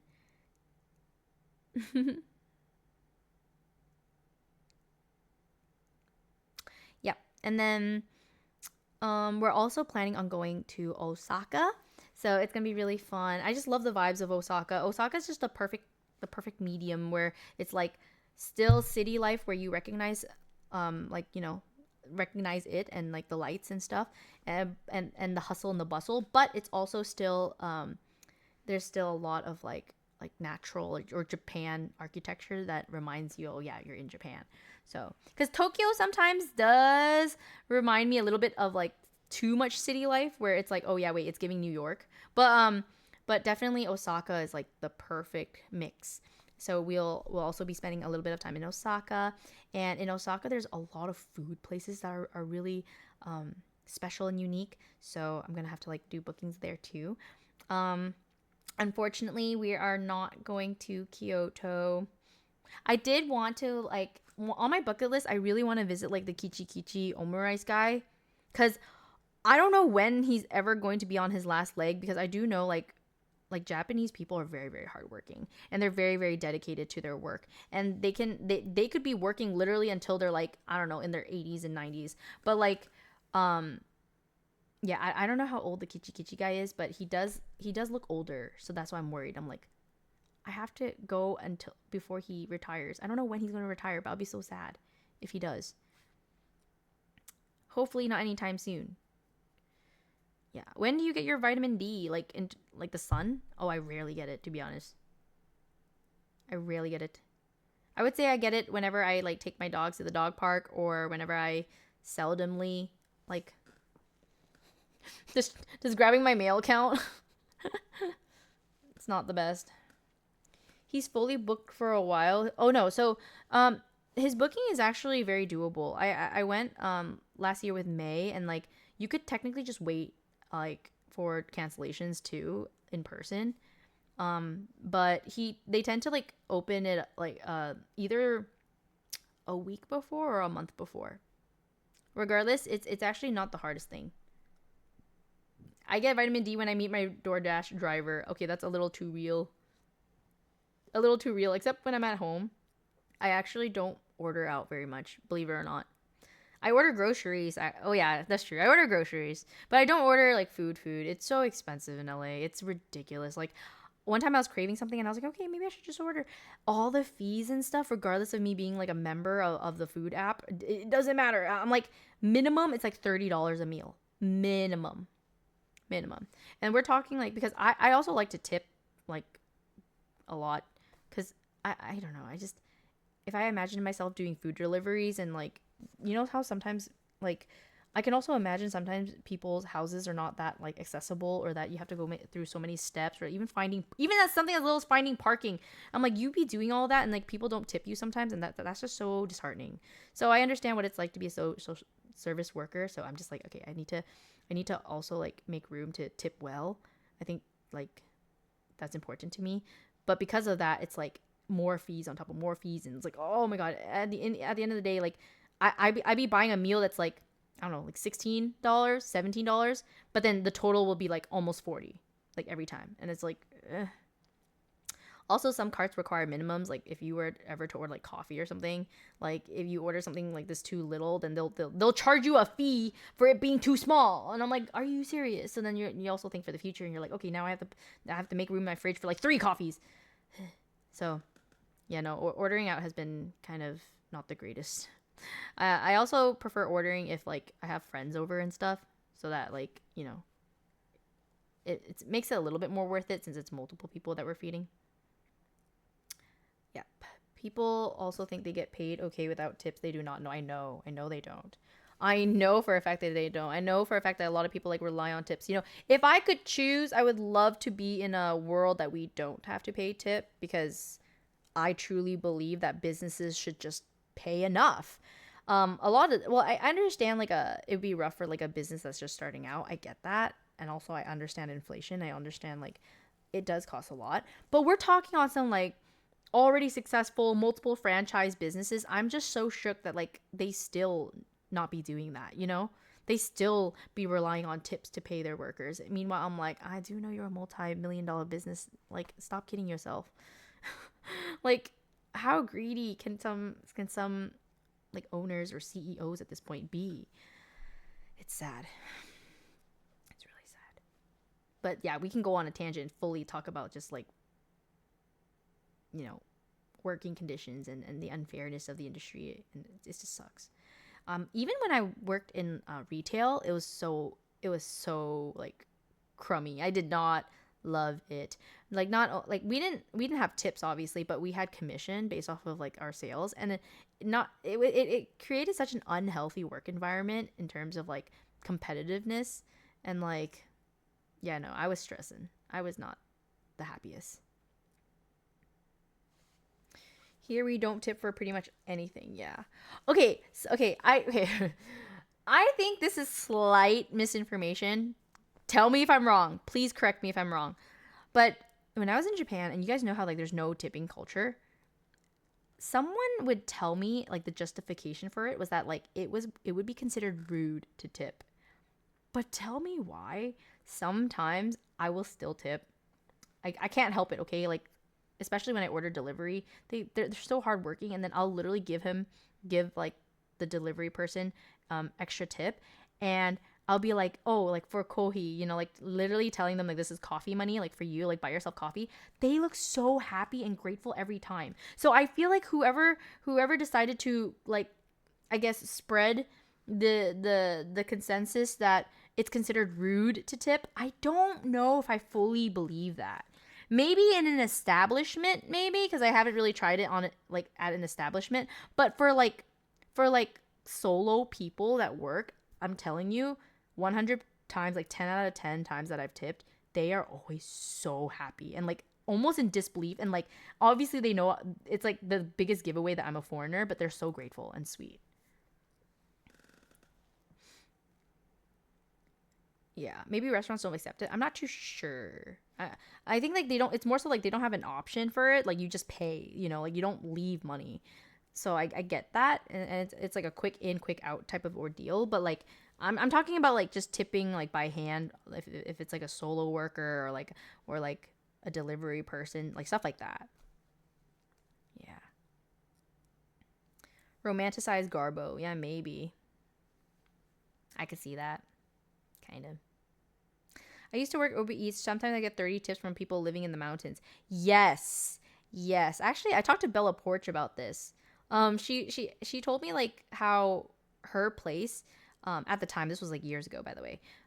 She told me how it was like raining and drizzling, and she felt so bad that she even ordered food.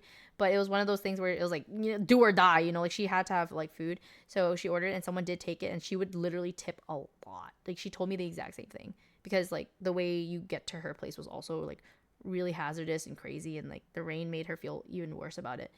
But yeah, very deserving for sure. Some people will like literally go through a rainstorm to just get your food to your door, and I'm like, you guys are angels. Angels. Yeah. Yeah, I remember a long time ago. Okay, so nowadays it's like required for a lot of places to have safety seals, but back in the day it was the Wild West. Okay, safety seals were not a requirement, and you guys, I swear, I kid you not, there were multiple times where I have for sure, like, I knew it in my bone that my fries, like my sides, they were being munched on. Like I was sharing with the driver without consent, like for sure. I would get my food, and then it would look like a big portion of it was missing. And then I remember one time I was talking about it live on stream, and I asked chat, I was like, be so for real, chat, if you ever worked like with like food delivery, have you ever taken a fry? And so many people admitted to it. I was so shook. They're like, yeah, I've definitely taken some on the job, or yeah, I have, like like literally taxed, literally yoinked. For Dactyl, thank you so much for the 12 months. Oh, thank you. Happy 1 year. Thank you. I really appreciate it. Welcome back. I'm a DoorDasher, never done it. Okay, yeah, I'm not saying like every single person's like this, but like I was also genuinely surprised the amount of people that like actually did do it. Yeah. You never took a fry. Okay, you guys, some of you guys have really good hearts in here, but like I also don't blame people or judge you too harshly if you did take it, because I could imagine like maybe high school Arya would have done it. You know what I mean? Like maybe younger Arya, like I would have just like, it's just one fry. They're not gonna know. Like I can see both ways. Yeah.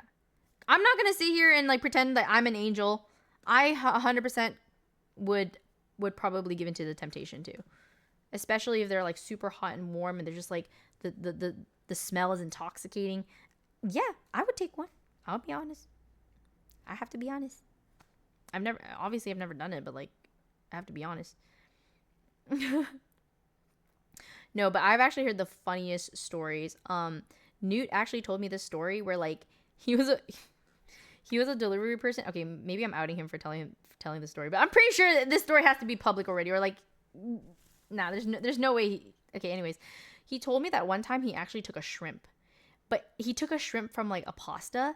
And the worst part is like it's like a cream pasta. Now I don't know if you guys know about like cream pastas, but like the sauce will like coagulate, or, like, you know, because cream sauces, they don't stay cream for long, especially like if it's been a little bit like out in the cold. He took a shrimp and the imprint of the missing shrimp was there. And he had to deliver that. And I was like, did you at least like zhuzh it up with like a fork or something? But there's like obviously not, because you don't have, you can't take out the fork. Otherwise, like it's the only fork, you know? So yeah, I'm dead. Literally, bro took a whole shrimp and then there's like an imprint of a shrimp. Like, I'm dead. I can just imagine that, and it's just too funny. Caught. No, literally. No, there's another story he told me. Okay, this is my favorite story. Okay, I actually I hope he's not watching the stream, because like, what if he's like, "Are you not supposed to tell these stories?" But no, it's fine. It's been a long time. Anyways, there's this one story he told me where like, okay, his favorite food is fried chicken, right? Like he loves fried chicken. And one time his delivery thing was fried chicken, and like, and then he literally, as he was delivering the order, he was also really really hungry, right?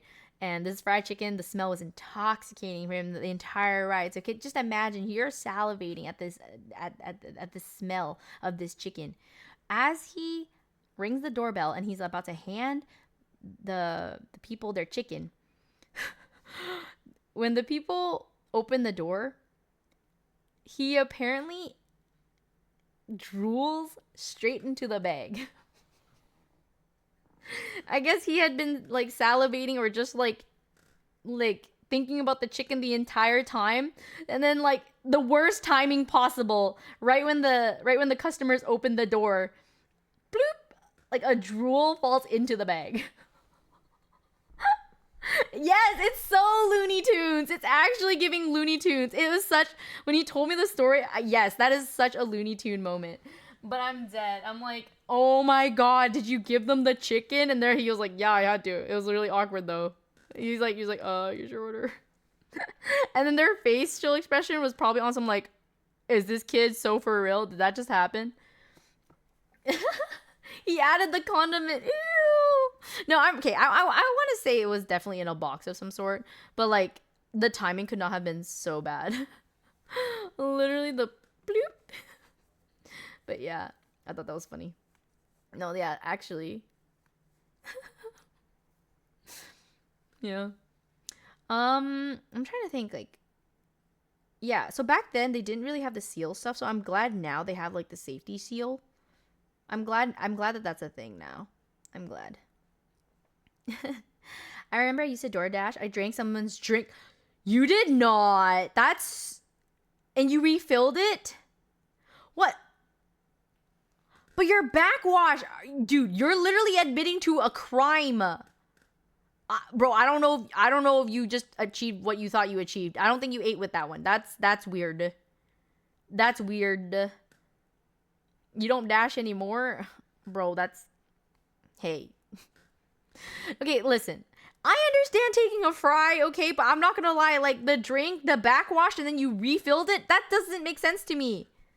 It's giving, I wish you went back to the restaurant and bought them a new one. Hello? Hello? If you have no self-control, chewing gum might be the method. Okay, speaking of chewing gum, this is really random, but like I've been targeted added for this type of like natural chewing gum made out of tree sapin, chica, whatever it's called. And it's like supposed to remineralize your teeth. I don't know how real that is. I'm pressing X to doubt because that sounds crazy. I heard that like when it comes to your teeth, especially your enamel, it's not something you can rebuild. Once you destroy your enamel, it's destroyed.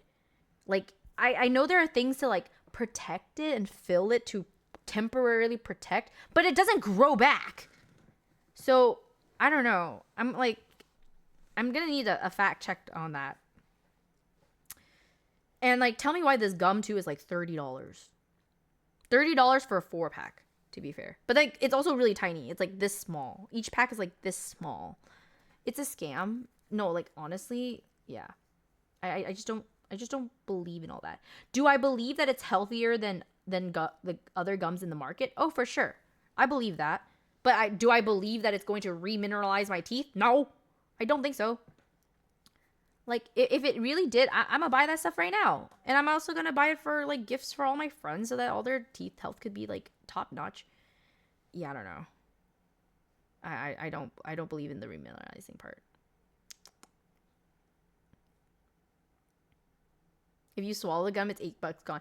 No, it's so crazy because they'll advertise this gum being so good and actually like so long lasting because it's like actual ingredients that back in the day, I guess, like cavemen would, like, I guess, go for in order for chewing gum. Like, you just straight up chew the tree sap or whatever. I don't know. But anyways, yeah. Well, I had a thought and then my brain just went. What was it? Oh, okay, I remember. My thought was that apparently they even advertised that you could even save it for later. That's weird to me. But like apparently that's like how good the ingredients are. It's like real gum, it's supposed to like last you. So if you have like a container to like put the like spit out the gum and put it away for later, you could technically re-chew it.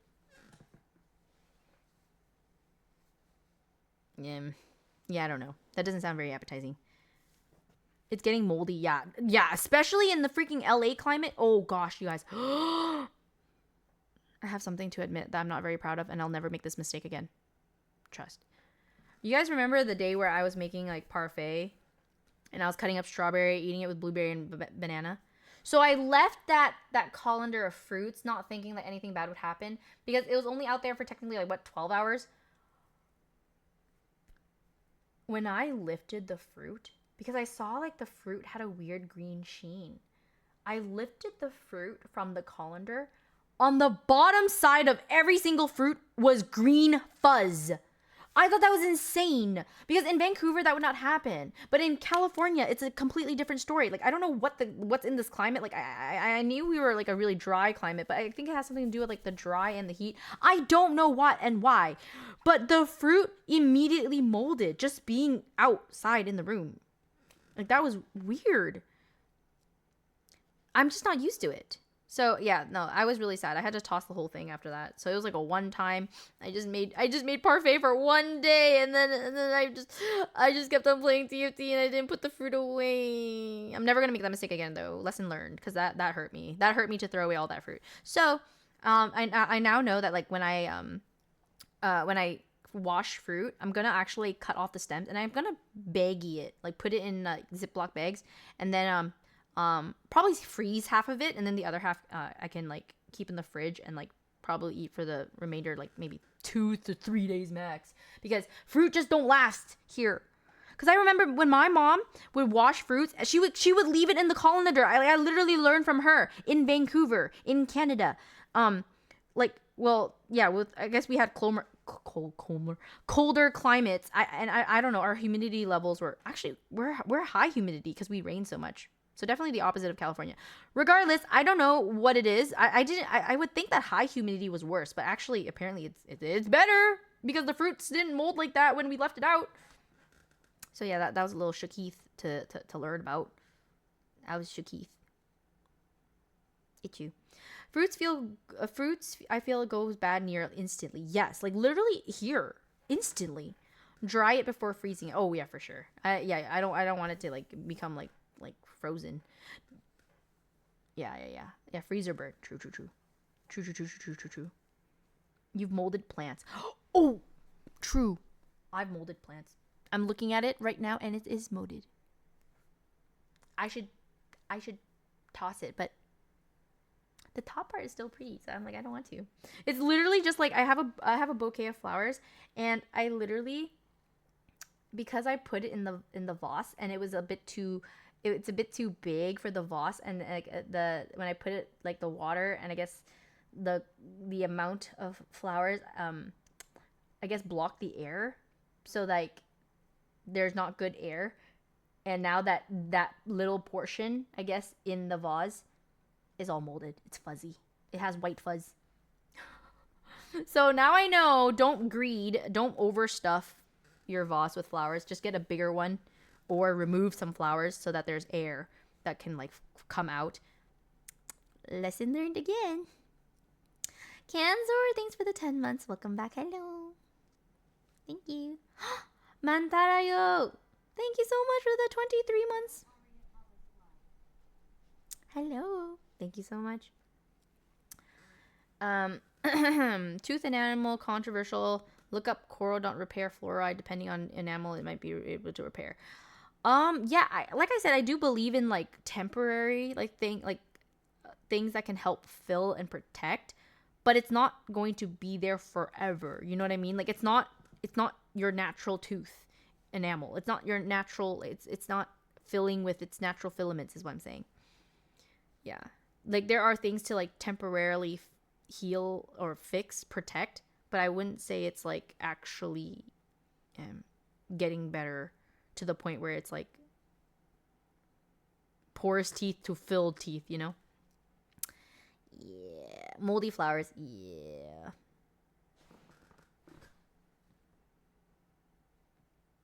But the top part is still pretty. You guys want to see it? Or is that going to gross you out?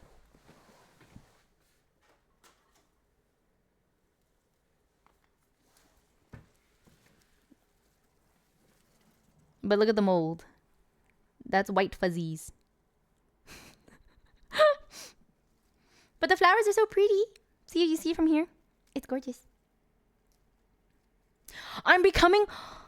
No, that's how I know I'm becoming like anti-status. You know, before, growing up as a kid, I never understood why my mom and all my aunties would always like obsess over taking photos in front of flowers. Or anytime we would go to like a park or something, if they saw like gardens or like rose bushes, they would always take a photo in front of the flowers. And I'm like, why is that a thing? But now I get it. Like as an adult, I'm like pressing these flowers next to my face. I'm like, why does that eat? I kind of love that. It's a vibe. But yeah, and I'm like, oh my god, not me getting older. Not me appreciating flowers. I remember when I was in my edgy teenager phase, you guys. When I was like, I don't want flowers from boys. I think flowers are a waste. Flowers just die. But now I'm like, I love flowers. I'm like, I get it. I get it. There's something about it that's just so... Like, I like that it's, like, beautiful that they die. You know what I mean? It's, like, it's beautiful that something so simple, something that actually is, like, will die, but it's so beautiful in that very moment. Something about that is so romantic. Like, when you buy it for an occasion. I don't know. It's like an act of romance with volition. You know what I mean? I've changed. I've definitely had, like, different stages.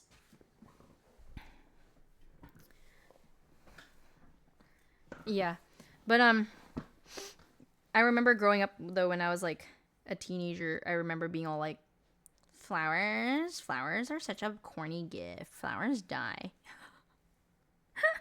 But now I'm like, oh, you bought me flowers even knowing that they'll die? Aw, like knowing that they'll die and you bought me them anyways. Thank you. It's like completely different reaction. Oh, yeah, I was target edited for sure. I did notice like there was this plant company that I saw that like you could buy plants and they'll ship it to you, and it has a self-watering reservoir pot. So basically you can decorate your home with a bunch of like different plants and stuff, but then you don't have to worry about the upkeep and the care, which is a big kind of, it's like a sell factor for me because yeah, like I said, I have a doe thumb, but I don't necessarily have a green thumb. I don't think anything, I'm trying to think back, like, I don't think anything of mine, like, dies horrendously, but it's more so stressful to think about, like, that I have to, like, take care of plants on top. Self-watering, yeah. What a time to be alive. Yeah, Keone, I remember I mean, I still, yeah. Oh, wait, no. I'm trolling. Never mind. Never mind. I reacted to something that someone gifted me, but it wasn't you. Oops. No, all good. How are you, by the way? Your hair looks very pretty. Thank you. I'm good. I'm fine. I'm just a little bit lonely, but it's definitely better now that I'm streaming. That doesn't sound very healthy. No, it's okay. Everyone copes in different ways, but I will say, like, definitely just chatting streams like this where I just yap my heart out is good cope. It's good cope. I do think I'm just overall like overdue in seeing some friends. So, yeah. I'm probably just gonna truck it out till TwitchCon though, because I've been putting off work quite a bit. My downtimes have been a bit longer than normal.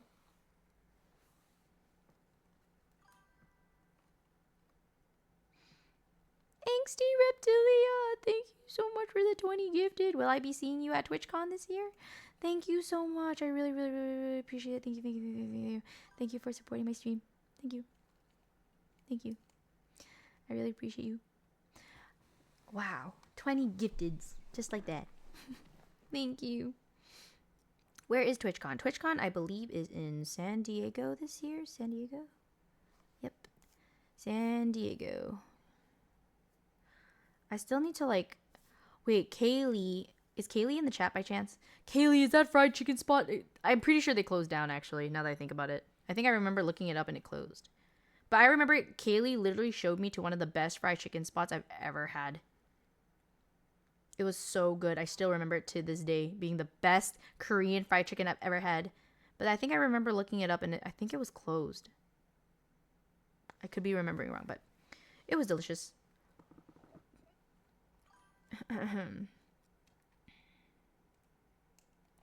Would you want to meet me if I went? Huh?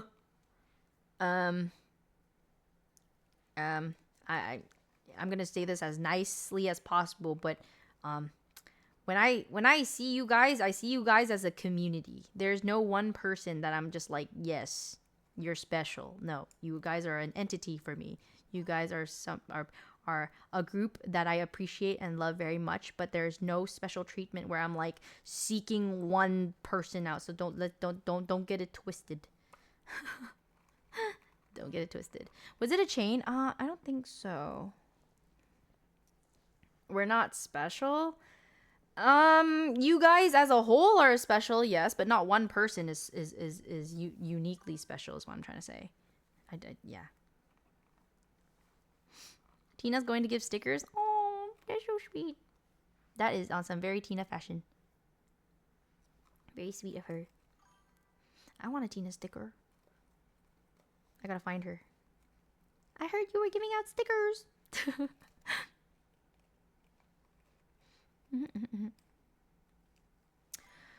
I need to start on my chocolate bars soon. Not yet. It's only the 16th, but I would say a few days before I'm gonna have to do a chocolate marathon. I'm gonna have to make as many bars as I can.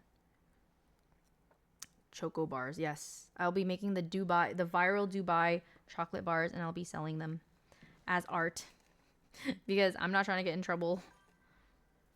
I'm not selling it as food, you guys. Eat at your own risk. Arya Wonka, no, literally though. Except it's more like Arya Picasso. No, it's Arya Van Gogh. Because guys, it's art. It's art, okay? Let's Yeah, no, it definitely does bypass it because I'm not telling people to eat it. I'm telling people that it is art.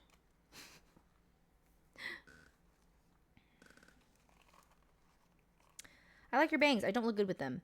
I think bangs, you need to take into account your face shape. So different bangs will look better on different people. I have like a heart or diamond face shape where it's like thick up the top, but then I have a pointy chin. So because of that, I am able to pull off blunt bangs, which is what I have. I have blunt bangs, aka thicker bangs. And speaking of my bangs, they're getting really oily, so it's time. It is time to do the thing. All right, if you know, put the emote in the chat.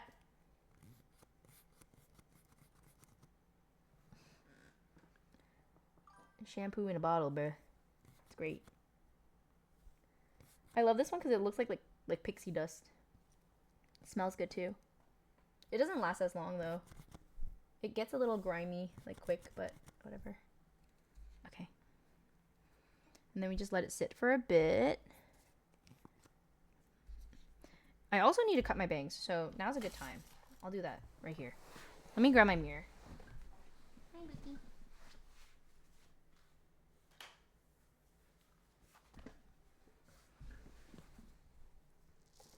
Grandma Saki, bro.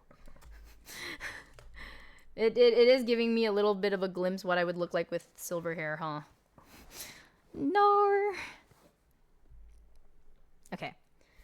It's sit, and then now we just rub it in, zhuzh it out.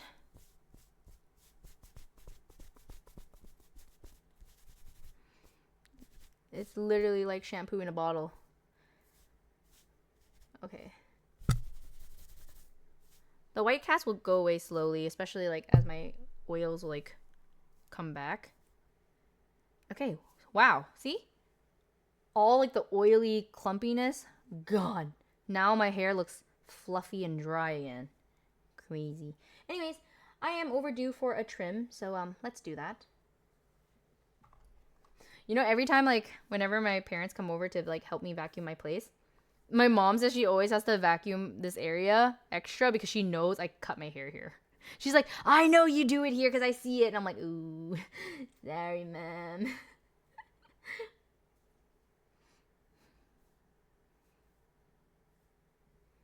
Caught. No, literally caught. That's, yeah, actually. Okay. Should I just cut a lot? If I cut a lot, then I don't have to cut it for a while.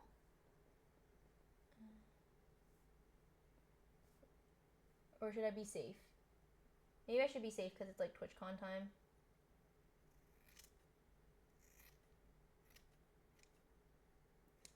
I don't want it to be too short and then... Cute.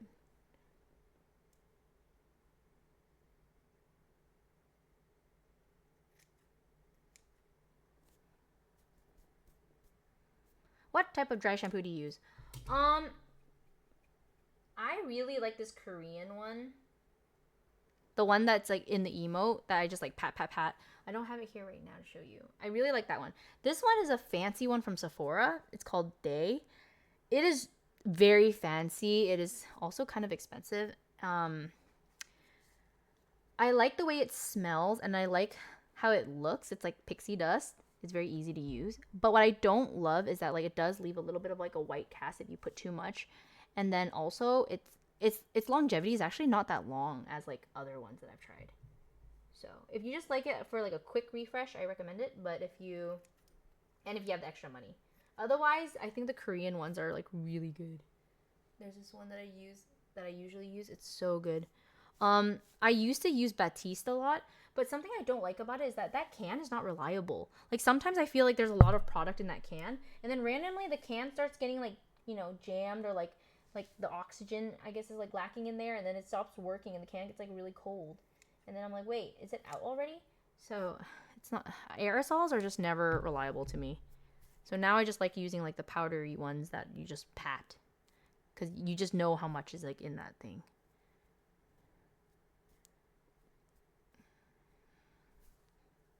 Nice. Trimmed. Good. Good. And I'm so this is like something my uncle would like label me as, but like he calls me old fashioned because I have sported the same style for years on end and I will not change. And it's not like I don't actually just don't get bored. It's something like I identify with. These like thick straight bangs, like blunt bangs, it's just a hairstyle that I just identify with. I don't feel myself unless I have it. And then for a while I did change to the side part, like side swept bangs, but I did that because it was just easier to maintain, as especially as like a high schooler as well.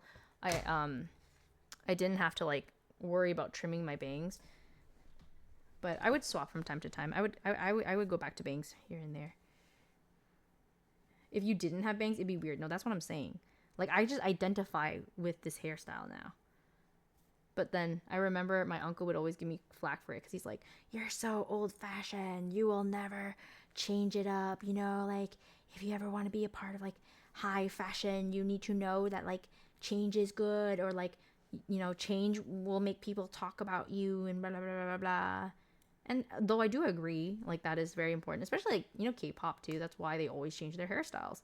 They change it because it changes their look, it refreshes, and it has like it starts conversations about that idol because it's like, oh, they look like this now, they look like that now. It's different.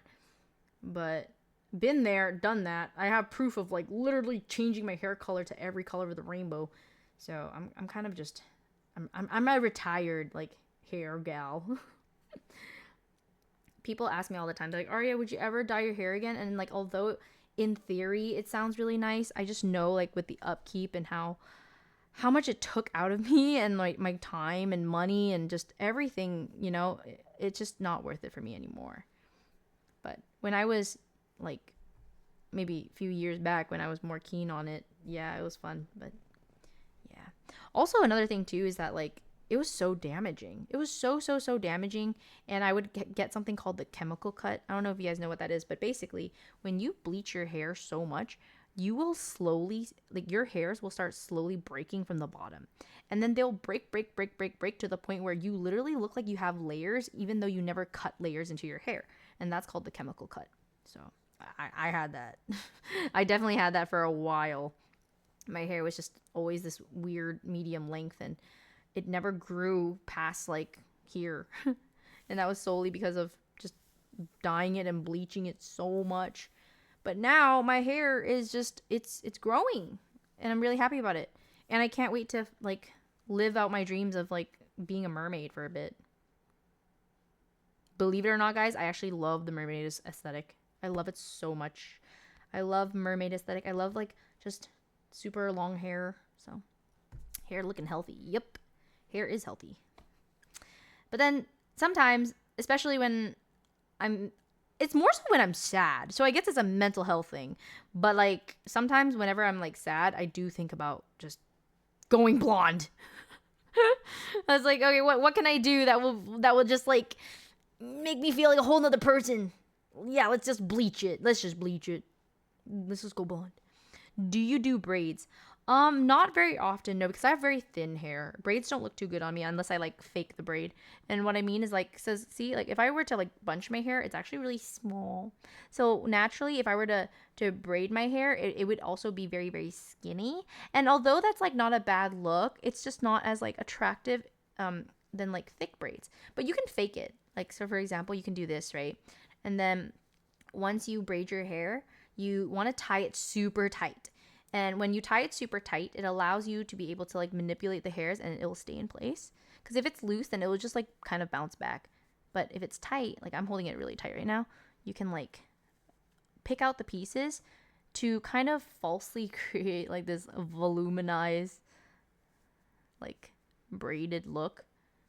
But in all actuality, my hair be too thin, so like they're like skinny braids, and skinny braids just it kind of reminds me too much of like an elementary school kid.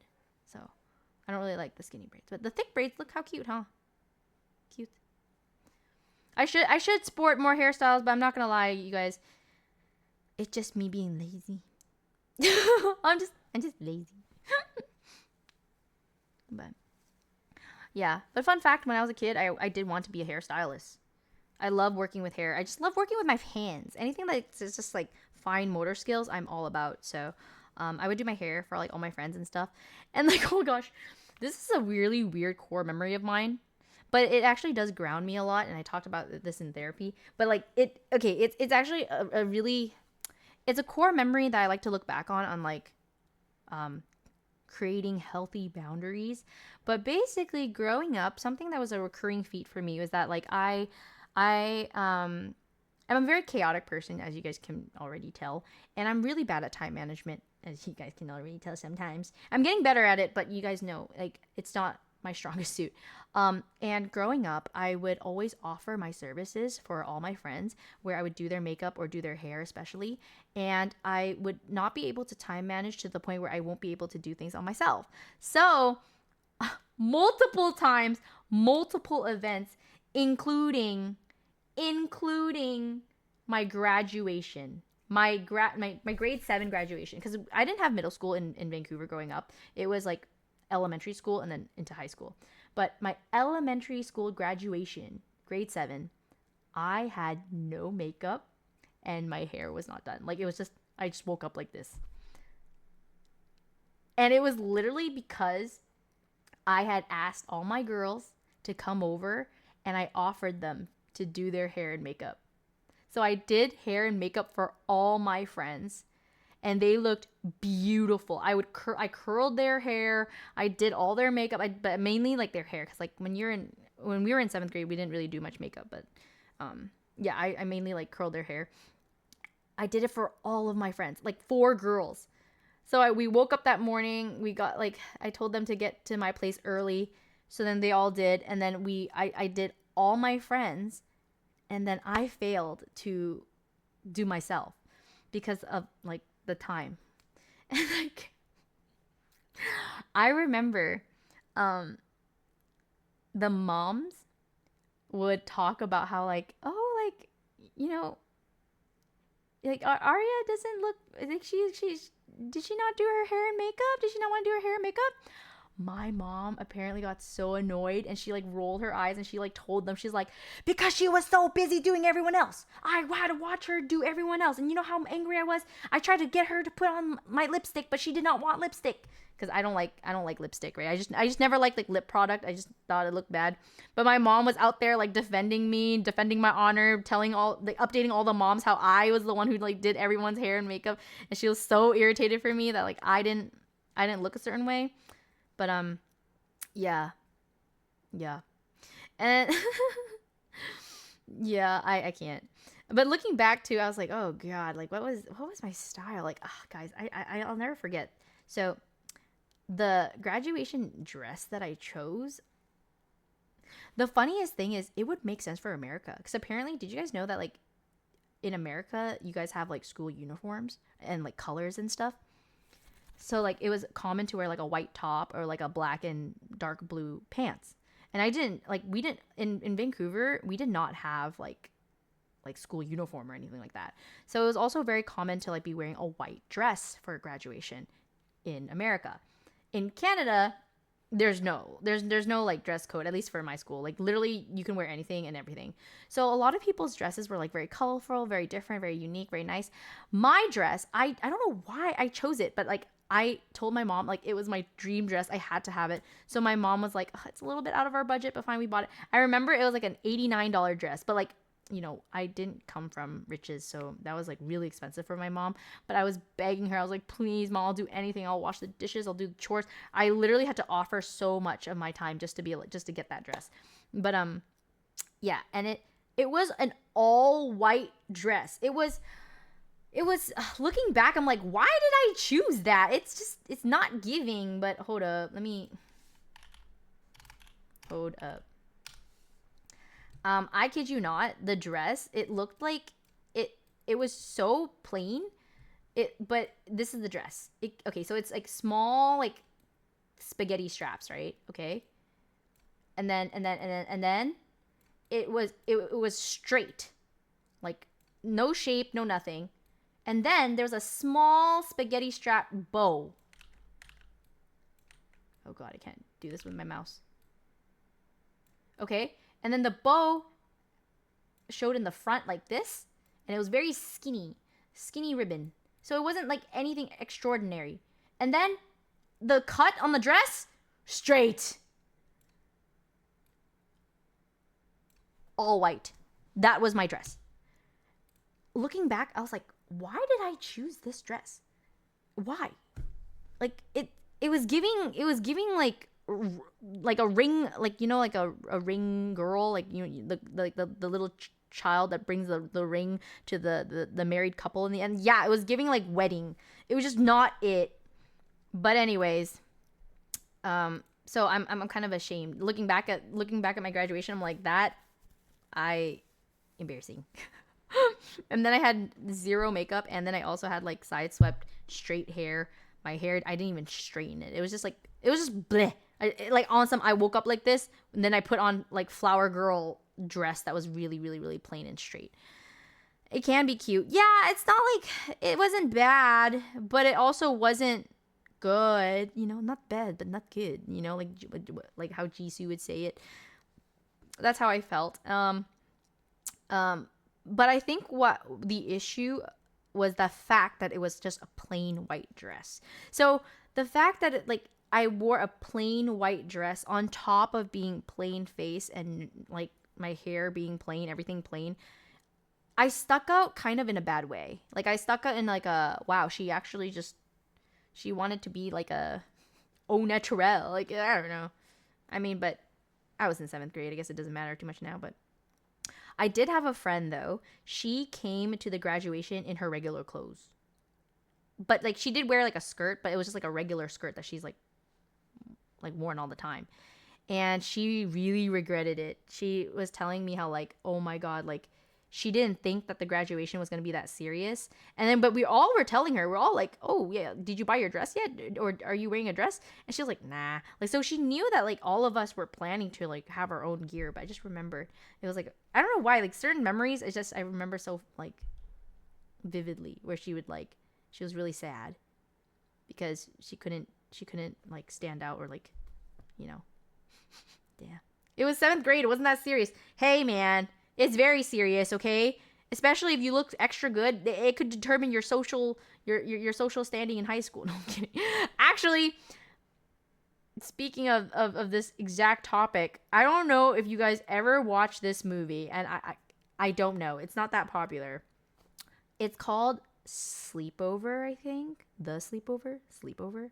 Anyways, I was just really, really bored when I woke up this morning, and I wanted to just throw something on the TV while I was making my pizza. So I decided to put up this movie. This movie has hella names. First of all, the mom in the movie is Jane Lynch, like the coach from Glee, and then the mall cop was freaking Steve Carell. Is that his name? The guy from The Office. Okay, and then the main girl was like, I think Lava Girl or like the Spy Kids chick. I don't know. Yeah, the Spy Kids girl. The Spy Kids girl. And then who else did they have? Oh, and then I thought that this girl was Reese Witherspoon, but it wasn't. Her name is something else. Oh, hold up. Let me look it up. Oops. Sleepover. Yeah. Oh my god, the rating is 2.5. No freaking wonder. Because I have some things to say about that movie. Oh my goodness. What's her name? Her name is...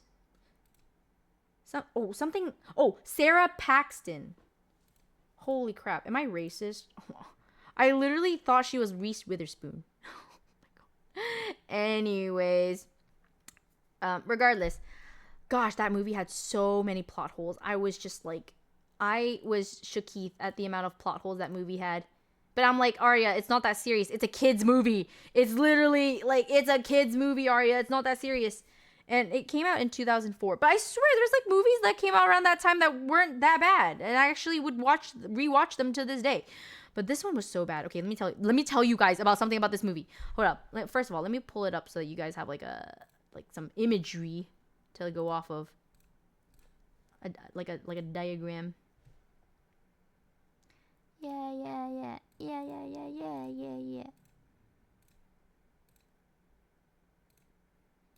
Okay, this is the movie. How it looks. Yep, that's the movie. Anyways, let me tell y'all. So, this movie, it's essentially about these girls, and they're having a sleepover, but then their mom is very strict on, like, you know, no going out, no boys, no blah, blah, blah, blah. But instead... her ex-best friend and her, like, posse popular group girlies, they decide to challenge the main girl and her group of friends on a scavenger hunt. And this scavenger hunt is really difficult. I'll tell you guys why in a second. But if they succeed in the scavenger hunt, then they will be able to reserve, like, a cool kids table at the fountain where they eat lunch. And apparently that, like, also decides your social standing. Okay? And then the loser would have to sit next to the dumpsters, which is like the worst spot to eat lunch in. Okay, so the controversial item on the scavenger hunt is the girls' high school crushes boxers. And like, this girl is in middle school. She's not in high school yet. This is a movie on middle schoolers. And like, the fact that she has to get his boxers, Isn't that a little wild? Am I crazy? I think that's wild. Okay. That's not even the okay. Anyways. So, long story short, they end up both, it's a tiebreaker. They end up getting all the items at the same time, and they end up at the finish line at the same time. So, they're like, okay, we need to do like a tiebreaker. Winner wins all. So, they're like, sure. They agree to the tiebreaker, and the tiebreaker is high school dance. Mind you guys, they're middle schoolers. They're not allowed in this dance. They don't even go to this high school yet, right? So like prom, right? Prom, king and queen crowns. They need to steal the crown at some point and like put it on their heads or something. That's the scavenger hunt. That's like the tiebreaker thing. Okay, so there's this one part that I was like, what the how do you guys think they snuck into the dance? Did they even need to sneak in? I'll tell you guys exactly how they got in. And it's crazy. I was so shocked. I literally put my drink down and I was like, there is no way that this director thought it was okay. But anyways, the main girl decides to line up. Spoilers. Who the heck is going to watch that movie now? You can if you want to, but like, fine. If you care about spoilers, spoiler alert, okay? Mute me for the next like 3 minutes. Anyways, the main girl lines up in the ticketing line. And the girl that's cashing in the tickets and allowing people to go in the dance or not, she's this Asian girl. Asian. They casted a beautiful Asian, by the way. Like she wasn't on some like typical nerd looking Asian. No, she was gorgeous, by the way. Absolute gorgeous. Doesn't matter though. She's Asian. And then the girl goes, so she tries to get in. And the Asian girl that was ticketing goes, no, the middle schooler is not Asian. The middle schooler, no, she's not Asian. But I'm saying like the ticketer, the person that's like allowing people into the dance. So she goes, tickets. And then the main girl goes, I don't have any. And then the Asian girl goes, sorry, no ticket, no entry. So she decides to go on this freaking speech, this freaking rant, this ramble. She starts yapping. The main girl starts saying, I know you. I know your type. And then the Asian girl's like looking at her like all weird, like what the is this girl going on? And I kid you not, she starts berating the girl, saying, you take AP classes and extra credit on the weekends. You play Monopoly with your parents. You blah, blah, blah, blah, blah. Literally making fun of this girl or like berating her. And she goes, and I'll have you know, if I don't get into that dance, I'll end up just like you.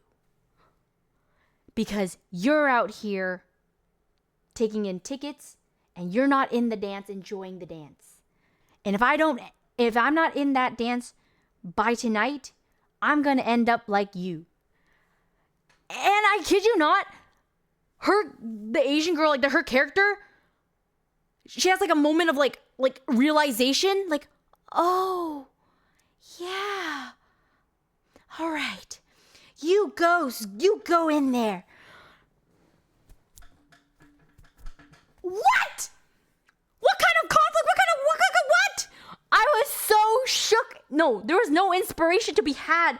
She literally had a middle schooler literally just like roast her, and she was like, yeah, get in there. It made no sense. I had zero connection. Like I had that. No, that was like negative relatability. I did not understand why that was necessary. Like it was so weird. I'm like, okay, like why is it the Asian girl too? You know, like taking AP classes or taking like extra credit on the weekends and you play too much Monopoly with your parents. That is so sad. Bullying is based. I mean, I guess 2004. I mean, back then, I don't know if bullying was based, but like, it was so weird. And then, okay, not only that, I kid you not, there was this other character that they had. If you watch the movie, you'll know which character I'm talking about. But he was, so he's a middle schooler too, and he was the head of like the skater group. He was tweaking the entire movie. And I would not put it past me if he was on a kid. because the whole time he was like the whole time he was like shaking and like vibrating, being really strange. And I don't know why the director thought that was like the look, or that was like the vibe they were going for. I did not understand that at all. I understand maybe trying to be a little geeky, or being a little bit like, you know, like not fully developed as like a man, because obviously like the love interest was a high schooler. The love interest was a high schooler, not a middle schooler. But like he was on some like, his role was like he was supposed to be like a skater boy that's a troublemaker, but in the end he's kind of simpy, which is weird too. Like I didn't understand that process either, because literally his whole like, I guess his like breakthrough moment was when he's like, she is a queen, you better treat queens the way they're meant to be treated. Like that was his role. Like he was supposed to give them trouble, but then they end up like turning his character into a, you know, you better leave them alone. It was, maybe he's autistic. I don't know about that. No, I think they just wanted him to be weird.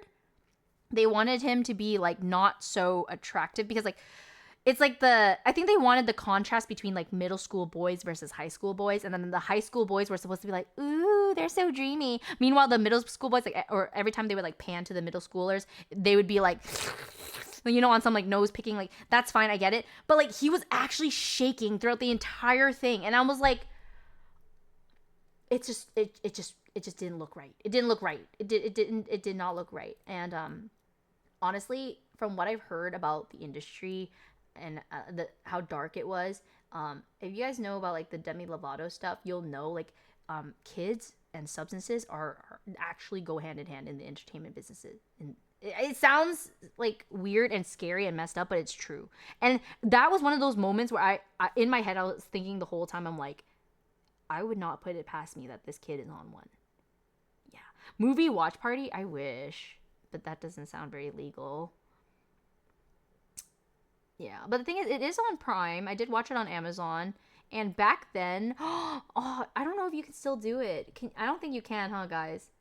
But back then, Twitch did have this cool like watch party thing. But then the issue with it is that like if you didn't have Prime, then you can't watch what I'm watching on the screen.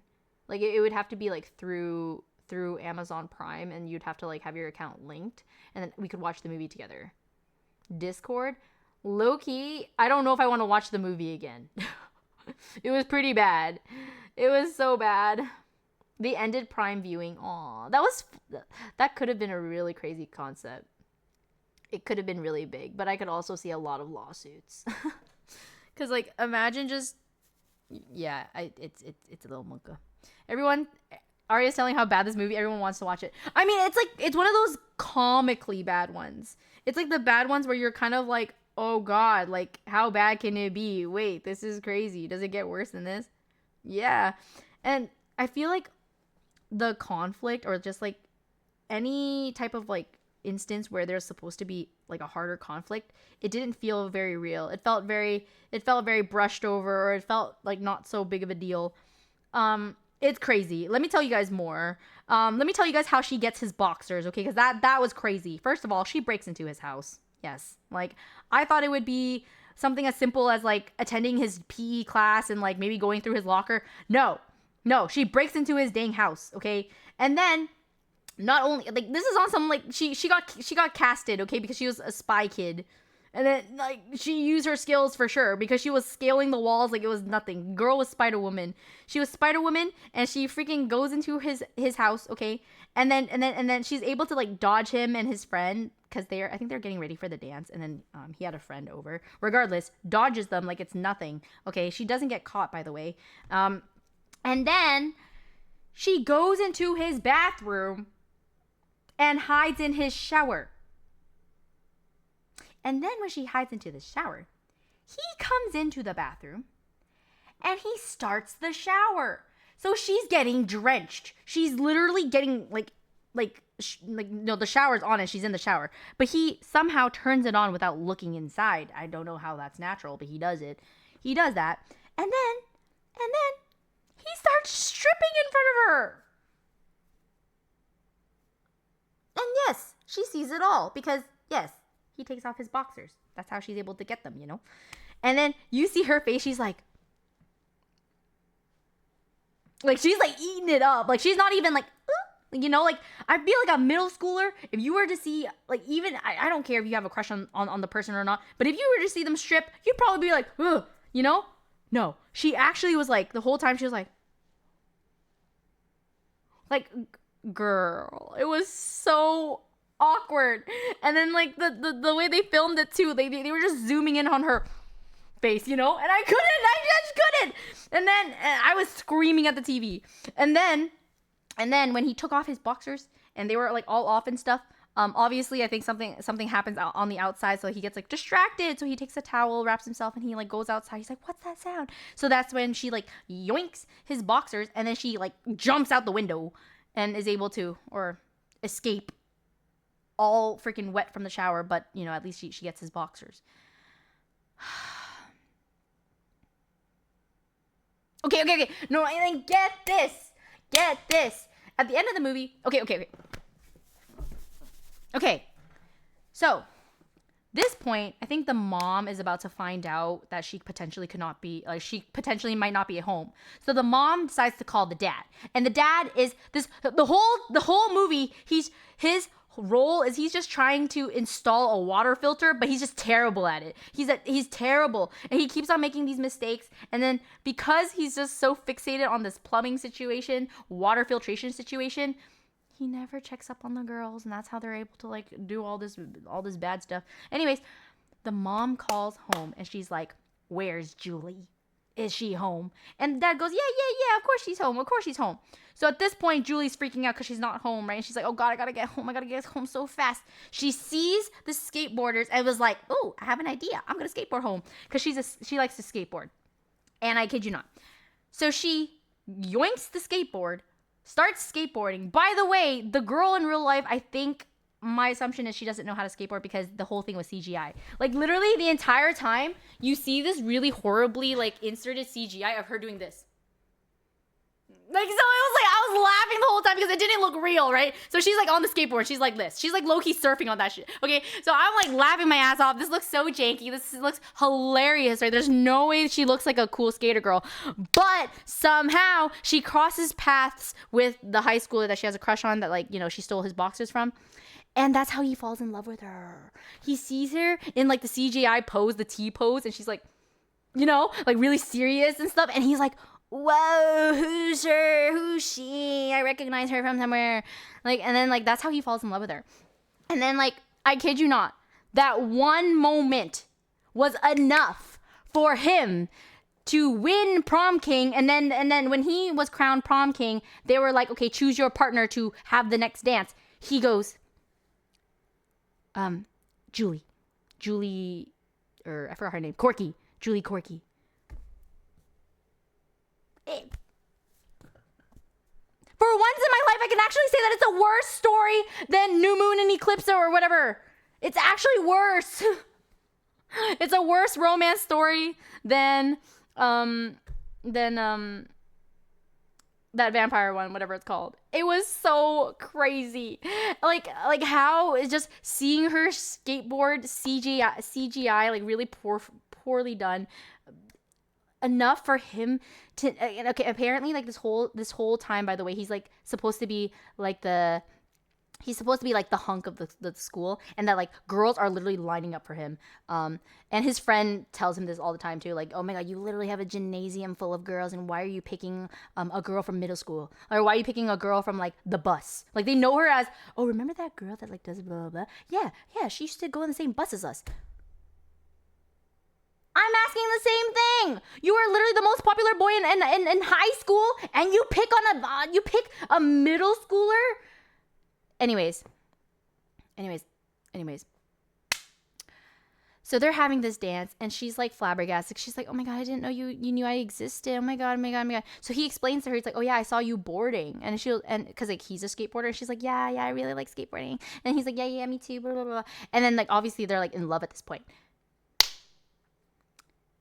He finds out about the scavenger hunt because one of the boys accidentally, one of the skateboarder boys accidentally dropped the scavenger hunt paper, and then the guy was able to like open it and see that they were scavenger hunting, and then also see in the list that his boxers were in it. Okay, be so for real right now, you guys. If your underwear was listed in a scavenger hunt without your consent, and then you find out, what is your reaction, chat? Be for real. Aren't you gonna be at least weirded out? You might not be mad, but wouldn't you be weirded out? Police. No, that's what I'm saying. Like, you know what he said? When he it's freaking weird. When he saw it, and then he was explaining to her how, oh yeah, I saw you on that skateboard. And then she's like, oh yeah. Then he goes, by the way, can I get my boxers back? Like, literally, that was the energy. And she was like, oh, oh, you know? He's like, yeah, I saw the papers. And I went, that's where my boxers went. Like, that's literally how he reacts. I'm shooketh. I'm actually shooketh. Like, don't even. No. I was like, there's just no way. There's just no way. This is not. And like, Arya, it's a kid's movie. It's like a middle schooler movie. But like, even as a high schooler, I would not react like that. It just, like, ooh. The writer has to be investigated. Oh man, I don't know, dude. But okay, I'll watch the movie. Guys, go. Please watch the movie and then come back and then let's laugh together. You can actually, it's hilarious. How did you complete the movie? No, because it's one of those movies where it's so bad that it's good. It's so bad that it makes you want to keep on watching because you're so shooketh, and then you're like, oh my gosh, there's no way that it could be worse, but it gets worse and worse and worse, and you're like, ha ha ha, the whole time. I was laughing. I was laughing. I was. The movie name, it's called Sleepover. And you will see some familiar faces. If you've watched The Office, oops. Oh, I accidentally closed it. Oh, well, anyways. It's a movie from 2004. It's called Sleepover. I watched it on Prime, Amazon Prime. 2004. Yep. Good luck. Report back. I mean, I'll still be live, but like, I actually genuinely do want your opinion. It's gonna be hilarious. It's so bad that it's intriguing. No, literally, quite literally. I think I'll pass. No, honestly, I'm pretty much telling you guys like everything you need to know, but it's more so seeing it in action is like kind of next level. It is kind of next level. And there was this girl, and she's like her role was kind of like feeling not as confident because she's like bigger, and she calls herself like the fatter one too. And like this, and literally one of her friends goes like, you know how if someone feels down about their body and they're like, oh yeah, I'm fat, I'm this, I'm ugly, so like your immediate reaction would be like, oh no, you're not, you're beautiful, you're not fat, right? So that was what happened. But then this girl was like, she decides to ask her, would you rather eat like a box of celery or a box of brownies? And she's like, the girl that's like, you know, like thicker, she was like, what is this, a trick question? Because obviously, like, I think she prefers the brownies. The girl goes, exactly, you just need to find a boy that also likes brownies.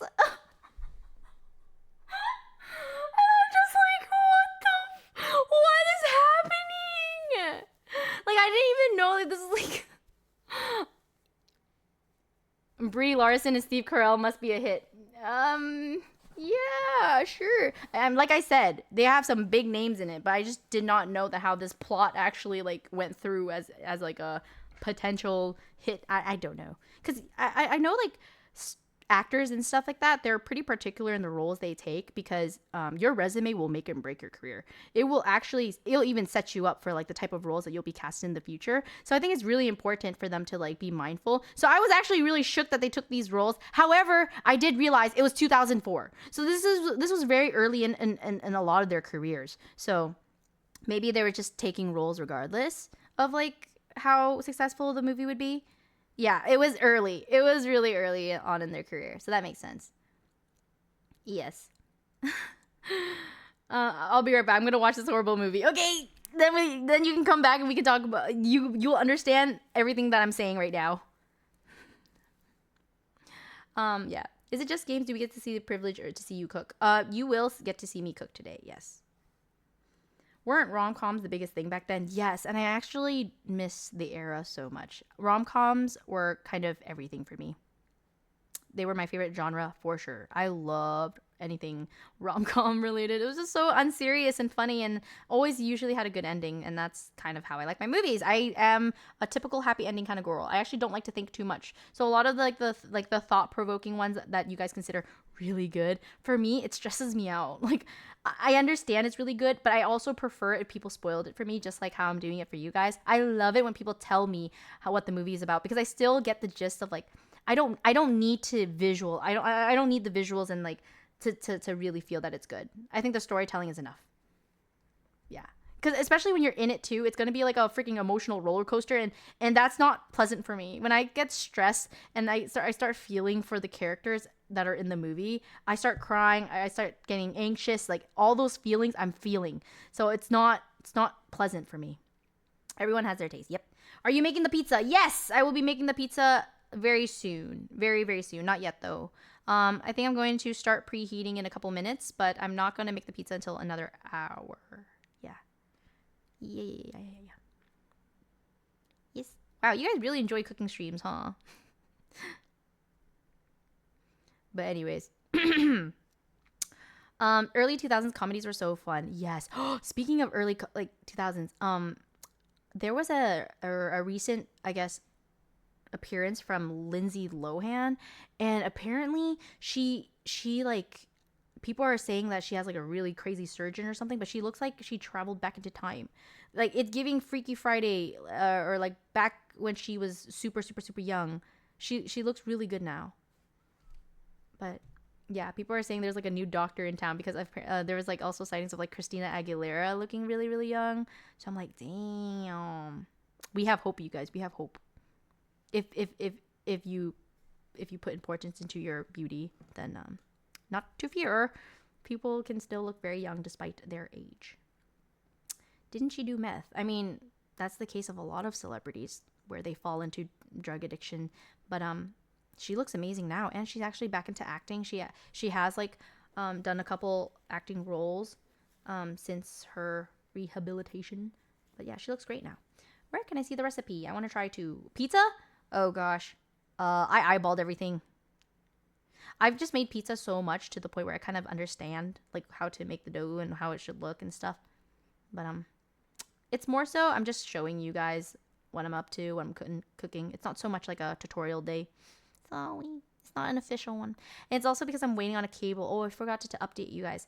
Not only did I buy the wireless HDMI transmitter and receivers, I also bought a heavy duty USB-C cord. So I didn't, guys, it's really expensive. It's like $100, but hear me out. I just bought it because it's an official one for Microsoft. That's why it's like an official one that like I know that I can rely on it, because I have bought cheaper alternatives of wires and cables, and I'm so tired of them breaking on me. They've broken on me, or they like get messed up. But anyways, it is a really highly rated on Amazon cable, and it basically is an extension cord so that my webcam works. Remember how we were trying to fiddle around with the extension cords, and then like we figured out that like the webcam takes too much juice? Well, apparently it's like the type of it's a type of cable, the wires. So now that I have the correct wire, it should be able to have enough juice. You're the prettiest Asian on Twitch. Oh, you clearly have not met my friends. And stop it with the comparisons. I do not feel rizzed up right now. That is minus aura. You can just call me pretty next time. Anyways, usually any extension cords with an amplifier can do the trick. I believe you, but I also was like, I bought things in the past. I bought things that like are not necessarily an amplifier, but I bought like really strong cables that have like advertised to also have a really strong output. But it just sometimes it'll work too, but then it won't work consistently and it'll eventually like burn out on me. So I'm like, if I've already thrown away like $30 worth of cables, trying to do it the cheaper way, I might as well just buy the official thing that quite literally, is meant to do that one thing. So yeah, is it the most affordable way that I'm doing things? No, but I just want to get it done, and I want it to last. So yeah, I read the reviews and people were saying how like the other cables die on them, which is basically what happened with me, because at some points the extension cables did work. What is it for? I'm using my 4K webcam for my kitchen, but then I needed an extension because I'm using this as the main PC. So basically the issue is that like I want to be able to use this setup and swap to my kitchen setup so that I can do cooking streams in between my gaming sessions. But then I want it to be a seamless transition and not have it be like, like I'm so tired of disconnecting, reconnecting, and then like, Twitch and OBS has patched it so that like it will always start a new VOD, and that makes me really upset. So, just ban them. I literally told them comparison's not cool, and then they literally responded with another comparison. At that point, that is a person that cannot take no for an answer. That is a person that does not like to listen and only likes to yap, and I don't like inconsiderate people. So, yeah, 07. I like considerate people. Anyways.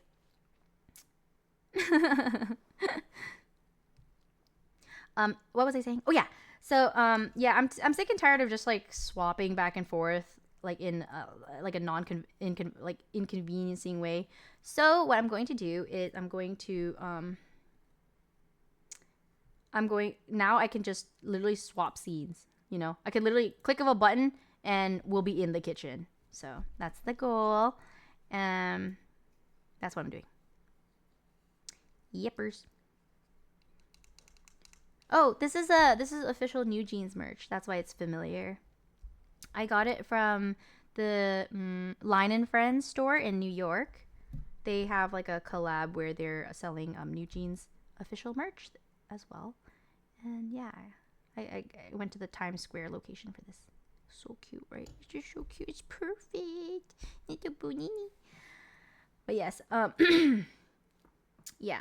I'm just excited to be able to just seamlessly go into the kitchen and not have to worry. Yes, it did cost me an extra $200 to make this setup happen. I actually don't even know if it will work 100%. I'm just riding off of like the good reviews, and I'm like, yeah, it'll work.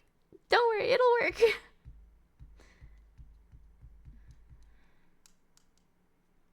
Isn't New Jeans over due to the manager issues? Oh my goodness. I guess we could talk about it. It's really sad. It makes me really sad. Artists are like, I know Jungkook spoke up about it to like not have to hide behind the kids or whatever, not because they don't know any better. I do stand for like I do believe them when they say things like, oh, their CEO takes care of them, does really good, like does really well, made them successful, and they're feeling grateful towards her. However, I do think at the end of the day there's probably a lot of nuance and a lot of things that they don't know on like a like behind the scenes level between the CEO of the company and her. So they probably don't know like the adult stuff, and what they're asking for could be seen as unreasonable, I guess, to like Bang PD. This is my assumption. I don't know for sure. But for them to have to like act and feel the need to do a live stream to get out their side or get out their like I guess their wishes of bringing back their old CEO, I think that as a whole just makes me sad that like they're not being heard, or they're not able to resolve privately, and that the girls have to now like do all this. Do I think that this could be revolutionary and that this could like change the scene forever, and like artists can have like a voice and have rights and stuff like that? Yes, but if you I did look at over the facts, and I went into a rabbit hole of like both sides of the coin, and people were saying that like they are minors at the end of the day, or like a lot of them were minors. I think only like maybe one or two of them are like of age, but regardless, it's more so like they're not fully developed, and they're not fully mature to know exactly what's going on to be able to make those type of decisions. So it can be a little monka, because the whole point of like, having agencies, having adults manage you and stuff like that, is they're supposed to be dealing with all this type of like conflict and the legalities, not the children, not the talent. So when the talent have to like come together and like make decisions and also make ultimatums, like that was weird. I just feel bad for everyone involved. Balzan, thanks for the prime. Welcome aboard. Hello. The K-pop industry is incredibly volatile. Yeah, it's looking like that. But like it's just one of those things where I just don't understand how like it's gone to a point where they can't come to terms. And people are saying that it's like a sore spot for Bang PD, because basically the main guy, if you guys don't know what I'm talking about, there's a group called New Jeans. Here, I will explain it so you guys can understand. Yeah. Okay. Basically, there's a group. Can you guys see this? Oh, no. Okay. There's a company, and let's say this company is called Hybe, and that is the main company. Okay. Boop boop boop boop boop boop boop boop boop boop boop boop boop. And then there are subgroups that are from this company that this company has acquired and also like help represent, and like it's like basically under, like Hybe is just the big umbrella name, big company. And then there's these subgroups that are other I guess companies, like called Adore. Adore is like New Jeans one. And then I think there's like is it B Lift or B Lit? I don't know. And then there's also and there's others. Okay, I can't name the two other ones, like, but they have a lot. Okay, just know that they have a lot. Oh, a Source. I think Source is one as well, right? Anyways, regardless, they have a lot of these like subgroups, right? And then Adore is the company that reps. Oh gosh, Adore is the company that represents New Jeans. Okay, our beloved, our girly pops, the group we know and love.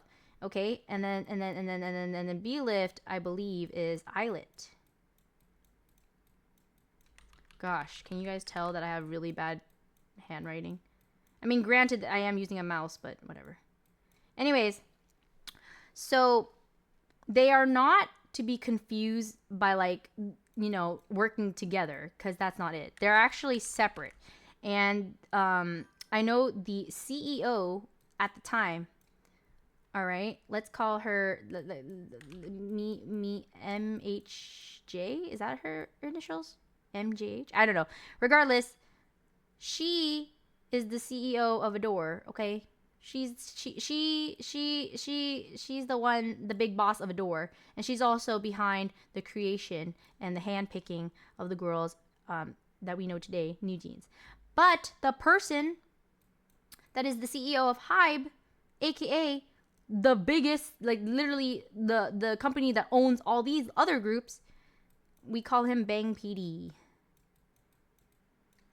Oh god, it's like cropped, I forgot. Anyways, we call him Bang PD. And he also was the guy that created BTS, or like, he's like the mastermind, I guess, behind BTS. The biggest group, aka the group that brought him the bajillions of dollars in order for him to acquire and have all these subgroups. Okay, so anyways, apparently the tension with Bang PD and Miss MHJ starts from when he decides to hire her. He actually poached her. She originally worked at SM Entertainment. Yes, XSM.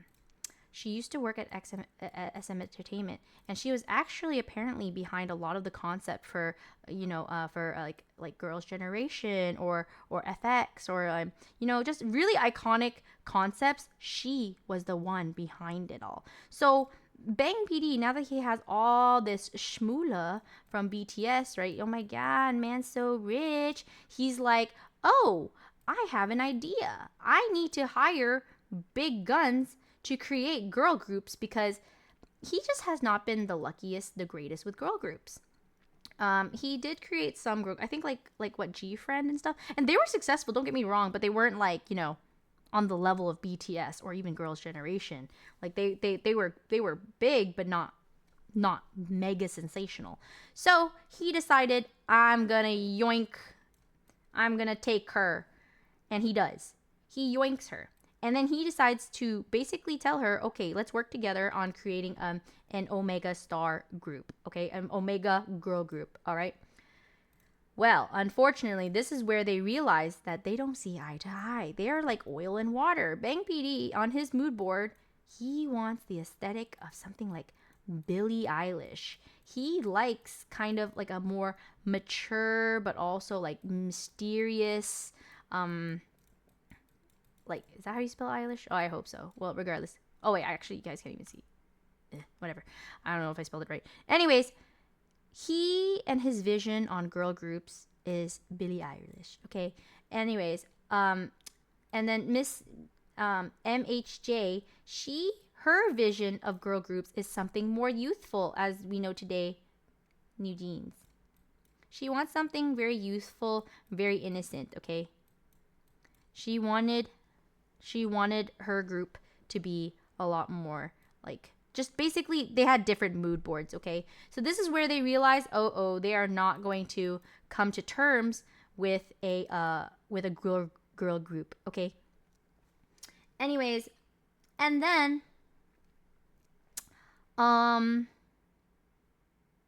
so basically, because they don't see eye to eye, he decides to allow her to have her own project. He's like, you know what? I trust you. You do you, baby. You do you. You create your girl group. And he apparently tells her that she will be the face. Adore will be like the front running company that will like represent basically like Hybe's decision to like branch out. Like they're gonna be the face of like all these like branch out companies, like the whole concept of like just a company that has multiple companies kind of thing. And they were supposed to debut New Jeans #1, as in first, as in this was supposed to be the plan. New Jeans first, and then whatever he has cooking on the sidelines second. However, apparently he goes back on his words. He starts going super speedy McGee, Lightning McQueen. He zooms to come out with Le Seraphim. We love Le Seraphim. They did no wrong, okay? He just I spelled it wrong. Le Seraphim. Okay, yeah, you guys get the point. Anyways, he comes out with Le Seraphim, and not only that, but when Miss MHJ communicated to him like, hey bro, my pickings are a little bit off, like I don't have the best quality of girls. The girls list that you sent me, they're all rookies, they're all amateurs, they're gonna need more years before they can debut. He goes, oh, too bad, so sad, it's not like I have great luck either. Liar. He has Sakura and Taewon, aka girls from IZ*ONE, aka girls that already have some clout and some experience under their belts. So she was already feeling really blindsided, not only that he rushed this group to be the actual first place debuter, okay, but then she also got blindsided that he recruited some really big names, and she's just like, yo, you're not sharing your guns. You got bigger guns than I do. I got little pew pews and you got big pew pews. Not fair, not good. So that already had a big strain on their I guess relationship. However, dun, dun, dun, dun, who would have thought that Miss MHJ actually knows how to cook girl groups? And this is not to say that New Jeans is like more successful than Le Seraphim. This is not to say that, but they for sure outperformed the expectations. And yes, slay girly pop, exactly. They slayed a little too hard that people are naturally, I mean, they're speculating naturally that Bang PD is not happy with this because it is not his creation. And it is a group that he kind of left in the back burner, allowed her to do her own thing, and he didn't expect that New Jeans would eventually be sensational and become more closer to the global scale than Le Seraphim turned out to be. Don't get me wrong, Le Seraphim, I think, very successful group. He definitely cooked. However, on a global scale, I will have to give the winner the trophy over to New Jeans. I will say they're both lovely, but I will say I do think New Jeans hit the mark a little bit more of like their goals with like how much they wanted the group to like, you know, pop off on a global scale. So anyways, he has skill issue. but yeah, basically people think that he's treating this whole situation like kind of terribly because of his saltiness towards the success of New Jeans. And apparently like people have scoured the internet. There is no photo of him celebrating with New Jeans. Like it's you know what this feels like? This feels like kind of like shoot, what do you call it when you have a child with like a succubus, not a succubus, a concubine. Succubus. Anyways, you guys know what I mean. It's like he's treating it all. He's treating New Jeans kind of like they're from like the like a, you know, like the side chick, you know, and that he's like an affair child. Yeah. That's what I mean. Yes, that's what I meant. Yes. So it's it just feels like it's like one of those where like Le Seraphim is like his own like blood, like full on children, and then like New Jeans are like the half children, you know, and then like he that's how I think it kind of feels like. And he doesn't want to acknowledge their existence because it's not like, you know, fully something he's proud of creating. Yes. That's the vibes that I'm getting. That's literally the vibes. But it's really sad though because of this, all this tension and like and you know, the CEO of Adore, she's a little messy, you guys. She had like a whole press conference explaining her situation, and she was just like a lot of waterworks, a lot of just like it just was a very emotionally fueled. And although like I can see her passion, I can feel her love for the girls, the issue is that like when you're dealing with a lot of like legalities and things that are very serious, and then you come off like super emotional, it's very hard for a lot of people to take that seriously or like take that as professional and like trust you for like things in the future, because it's the world doesn't work like a movie, you know. It's not going to be a happy ending just because you prove your level of dedication and affection towards the girls. Like at the end of the day, like there's still a lot of like legal stuff and paperwork and like and contracts that you signed where, you know, you have to act a certain way and you agreed with a certain thing, you know. And it's just so messy the way they like handled it. And ultimately, out of nowhere, apparently Bang PD decided to force the CEO to step down, so she no longer can have that power, and she no longer is the creative director for New Jeans. And he gave them like a new person to rep them, and apparently the new person and New Jeans, they don't get along. Like they don't vibe. And obviously when you start a company and you're already used to like the way things are managed, and you're used to like the workflow. When someone goes in and decides to like mess it up and change it up without your consent and without your knowledge, and when they change it, it's not necessarily an upgrade, it doesn't feel like an upgrade, obviously the girls are in a pickle and they're not feeling their best. So the girls decided to go out on a live stream and basically tell the whole world that they're not okay with this.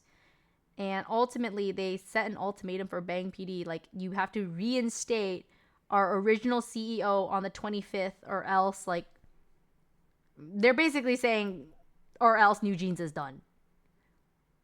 Yeah. And they also worded it very strongly, like on some like, we are not going to sit here and blindly listen to what Hybe wants us to do. Like, they were very serious. It was like on some threatening, like, no, I commend her for her bravery, but I'm not gonna lie, like, this is not how companies should be run. Because at the end of the day, like, they're still very young, and they don't exactly know what's going on, and they like, having a say like that publicly, it just gives off very like, because okay, imagine a world where, let's say, they are validated in their feelings, and yes, like, they love their previous CEO, fine, and she does do better work, fine. But imagine reinstating her, and what type of message this sends out to all the other like companies, and just the future of K-pop, is that like members can just come together and then like just go on these live streams and just have demands, and like, these are not just properly discussed with anyone, you know what I mean? And although people were saying like, that's a good thing, they should speak, they should have rights, they should speak their mind, they should blah blah blah blah blah blah blah, they're unionizing, exactly, yes, like, I get the positive sides of that too, but at the end of the day, people are failing to realize that businesses are successful because they have these strict rules or strict ways of handling things that make them professional. You know what I mean? If it were like this all the time, like, or if it was just free for the artists to just come out and have these demands, speak out these demands, like, it just could not be run the way it is now. Like, I think they're in a situation where they have to pick sides, and they had to pick the lesser evil. Huh? Are you talking about the CEOs? They found a loophole in their contracts with the CEO change and able to let free. I mean, yeah, but like, if I were them, I would just record the video and then send it to higher up with these demands, because I think like publicizing it is actually where they went wrong. Like, this is just my opinion though, I could be wrong, like, but I genuinely do think that exactly the dangers of this means that anytime a K-pop group has an issue, they can go live, fans will more likely side with the group. Exactly. And although it does sound really like kumbaya, like, power to our artists, because we favor them, we love them, we like literally our attachment like goes towards the artist. I get that. But like, I think people are failing to understand why these companies are so successful to begin with, is the fact that they have structure. They have the guns, they have lawyers, they have people that create these rules in order for them to thrive. Because at the end of the day, let's be real, if these girls come together like as friends and they're like, hey, let's start a band, it requires so much more moving parts to actually make them and create New Jeans, as we know today. It's not as easy as like some friends coming together and then starting a band in the garage. Like, it's not like that. Like, there's so many parts, whether that's like managers or like songwriters, like record label stuff. Like there's so many parts that like you need the adults that understand this and already have a structure to begin with. That's how you're able to choose, which company you want to be in, because they all have, different structures that are more appealing to you and your dreams and goals. So you choose to be under them, which is why you have to respect, how they do things. And yeah, it is very idealistic to just be like, they need to stand up for mistreatment. They need to do. I get that, but like, there's just so much more to this than just that. And like, there is a way that they can, in my opinion, they should like solve and like bring up their issues. But I do understand that like Honey did say, like, she brought it up to the CEO and the CEO just made it sound like she was lying and she didn't feel heard. And I get that frustration. I like that definitely sucks. But I think going live, like, it is very dangerous. I already saw people making videos like just flipping off like the Hive building and stuff. Like people are getting angry, and yeah. It's almost as if like, you guys know NDAs, right? Like NDAs are very serious, or like you're not supposed to, talk about certain things. I'm pretty sure. I don't know if they actually like if they actually broke any NDAs, but I did see a video stating that apparently this could result in damages and that New Jeans would have to pay. So yeah. I've seen TikToks of law girls making their exes sign NDAs. Bro, it's serious. But like, yeah, people are also realizing the importance of like reputation. And yes, that's why NDAs exist, is that like, you need to protect yourself at the end of the day. You never know when people might just start yapping about you, and then you wake up the next day and then all of a sudden your reputation's tarnished and then you're not able to have job, and it's like, oh my god, it will affect all aspects in your life. And it's solely because, people be knowing too much about you and you didn't make them sign an NDA. But even signing an NDA, I think the whole point is that like if they break it, at least you can sue for compensation. I don't know. That's how I see NDAs nowadays. Because people be breaking that stuff left and right. A lot of the times I see people like having had signed NDAs, but they be still like leaking the stories, leaking like, oh yeah, but I signed an NDA, but whatever. Like people don't care. And once the story's out, it's out. The damage is done. I don't know how much you can realistically sue for a broken NDA. I actually don't know. I guess it depends on the NDA that you sign, right? Because I guess some NDAs, I assume, would have the amount on it. So I'm not too sure. NDA can't expose intercompany secrets. I mean, yeah, you can't, but like, what if you do, is what I'm saying. So like, let's say these girls, they sign NDAs to like, not talk about anything like company related that's like a personal issue to them. You never know. So I don't know, some people were saying like they can sue the girls apparently. Like there's a chance that the girls will have to pay up, which is so sad. But also like, that's what I'm saying though, is like, these girls, I don't think they even thought that far. And maybe they did, but I don't know. It's scary. I don't know what to believe. I just believe that there is a chance that they could, like spin this in a way that the girls get charged.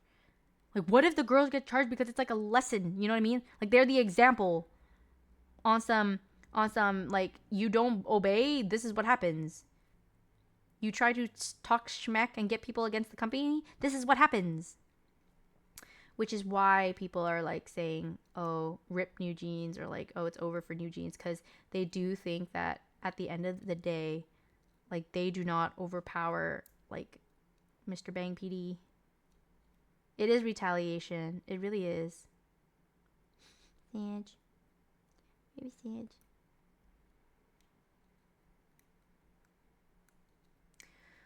50-50. I actually did not really look into the 50-50 drama. All I know is apparently the song that is so well known, and the one that won awards and stuff because of how it charted so well on billboards, all I know is the girls that accepted the award are not the original girls that sang this song.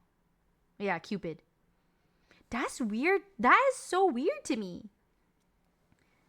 I don't know. Personally, I feel like I would not be able to accept an award if that were the case. You know? Like if I were just like if I were the new group, I wouldn't feel good. They replaced 4 out of 5 members. That is crazy. That is wild.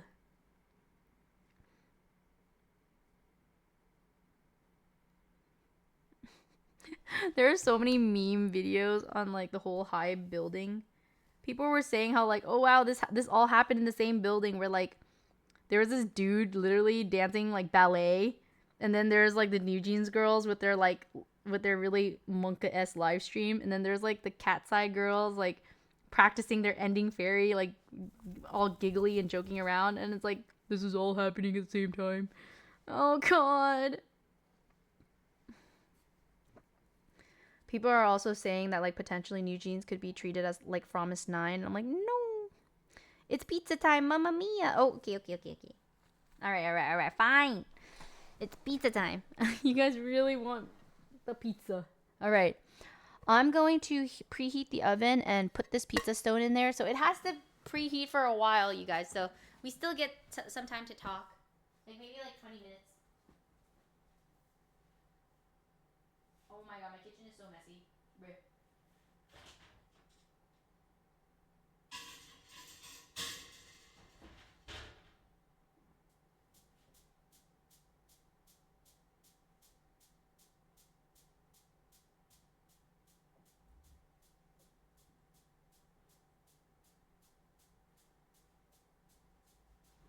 Okay. It is preheating.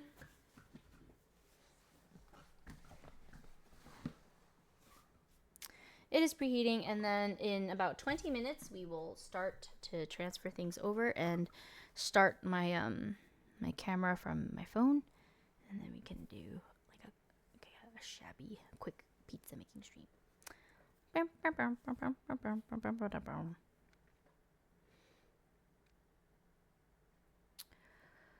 There was no reason for Stacy to leave the house through the window. No, I think it's because their kitchen. Okay, Chicky, it's because the kitchen. I thought about this too. The kitchen is by the front door. That's why. Because if they leave through the front, then the dad will catch them. What temp did you heat to? The maximum. Whenever it comes to making pizza, you guys, you need to use the maximum heat. Whatever your oven says it can go up to, do it. Anyways. Yeah, I feel bad for the girls. I do feel bad that they are mistreated. I do feel bad that, you know, they're unfortunately not the company favorites, even though they deserve to be. It's all in all really, really sad. And I do wish there was a world where Bang PD would just open his eyes and see the potential of these wonderful girls and just love them as his own, you know? Isn't that the whole point of him like wanting to branch out, or is that just like for him like a money grab? I don't know. If you were if your intention was to expand and have multiple groups, shouldn't you be proud? But yeah, I saw someone's take on TikTok. They were saying like it definitely takes like a very like difficult like type of maturity that, I mean, we can all understand in some points that like even though it is easier and better to be the bigger person in all this, it's hard.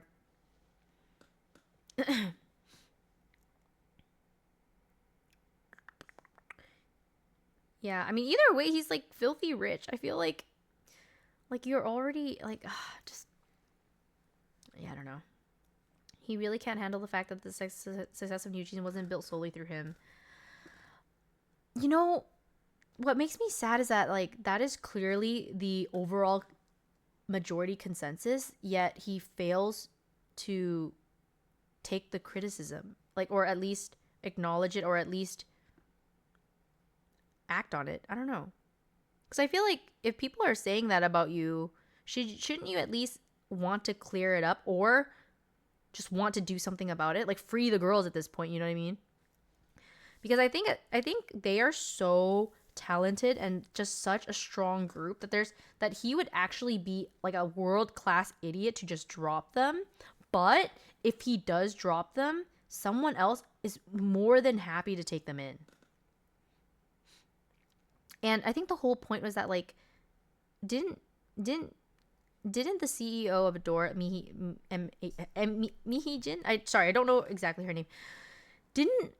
Isn't the whole point of her press conference is that she wanted to go solo? I'm pretty sure she wanted sole custody. Custody. She wanted to like become like the sole owner and like becomes like a solo company, like with Adore. Yeah. So isn't that so crazy though? Like, can you imagine someone's character to the point where they're not happy that you succeeded, but they also don't want to free you because they're afraid of your potential. Isn't that nutty? So instead, he wants to keep you in like this like jail, pretty much. Wasn't she trying to steal Adore from Hybe? Okay, there's a lot of he said, she said being thrown around. But I think for me, I'm the type of person that like, yes, there's all these minute details. And yes, I do believe that in a world when we're emotionally fueled, we will exaggerate things and also use words that are not typically like, you know. Also, I'm pretty sure a lot of these words were probably thrown around in confidence. Like she didn't expect for it to be like blasted, you know? Because obviously if you have PR voice going on and people are watching you, I don't think you'd ever have the audacity to say such things. But I think at the end of the day, we have to speak her actions, and her actions clearly are in favor of the girls. Like she wants the girls to succeed in the best that they can. And she knows that that would require her to be in charge. But I think the issue is that the Bang PD doesn't want her in charge anymore because of all of this, like, you know, back and forth, he said, she said, and also like the whole her wanting to branch off on her own, and like he's scared of that. Like if he was like, to me, yeah, hostage, exactly. For me, it's like if I were him, if they're an eyesore and I'm just feeling like some way about them, if it's not jealousy or insecurity, whatever, but I'm feeling like a negative vibe, just let him go. You know? It looks more petty that he's like forcing them to work with like a new team that they're not happy with, that literally stripped them from their identity. Because if Mihijin is actually Minhijin, anyway, if she is actually the brains and brawn, like, and everything, the identity that these girls like, you know, say that she is, then, and he's removing that, then obviously he doesn't want them to be at what they are. He purposely he's inting them and he's keeping them. It's so sad. I don't trust her. She has done some weird stuff in the past. Okay. I also think though, if you were to ever come clean about something, or just in general want to be a better person, or now you're fighting on a different stance, wouldn't you hate it if people's argument against you is something you did in the past personally? Don't you think so? Isn't it unfair? Because like I feel like that argument, people are throwing that around a lot, that like, oh, she's a horrible person, oh, she's this, oh, she's that, she's a groomer, oh, all these things, right? But at the end of the day, the girls want her. The girls attribute their success to her. And she has shown with proof that she's the mastermind behind all these things. All these things that make them successful. So like actions wise, she has proven that she was literally the one that cooked them up, and like, you know, and they prefer her. They want her. They literally tell people time and time again that they are treated well by her and they feel seen by her.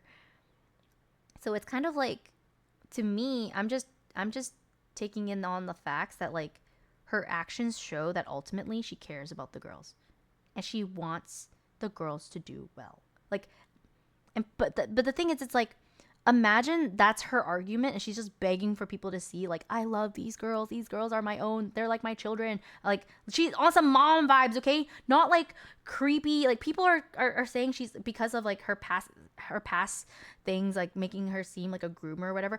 I don't think she's coming off like that at all. If anything, she's coming more like a mother. She's giving mother vibes, not like creepy pedo vibes. But anyways,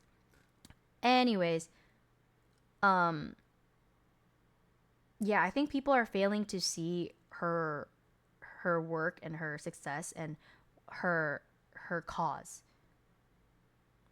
And although she's not a perfect person, and I'm pretty sure, yeah, I don't deny that she's probably been messy or been odd, or like has things against her that's like Monka-esque. Okay, sure. But like right now, this very instance, what she's fighting for is for the girls.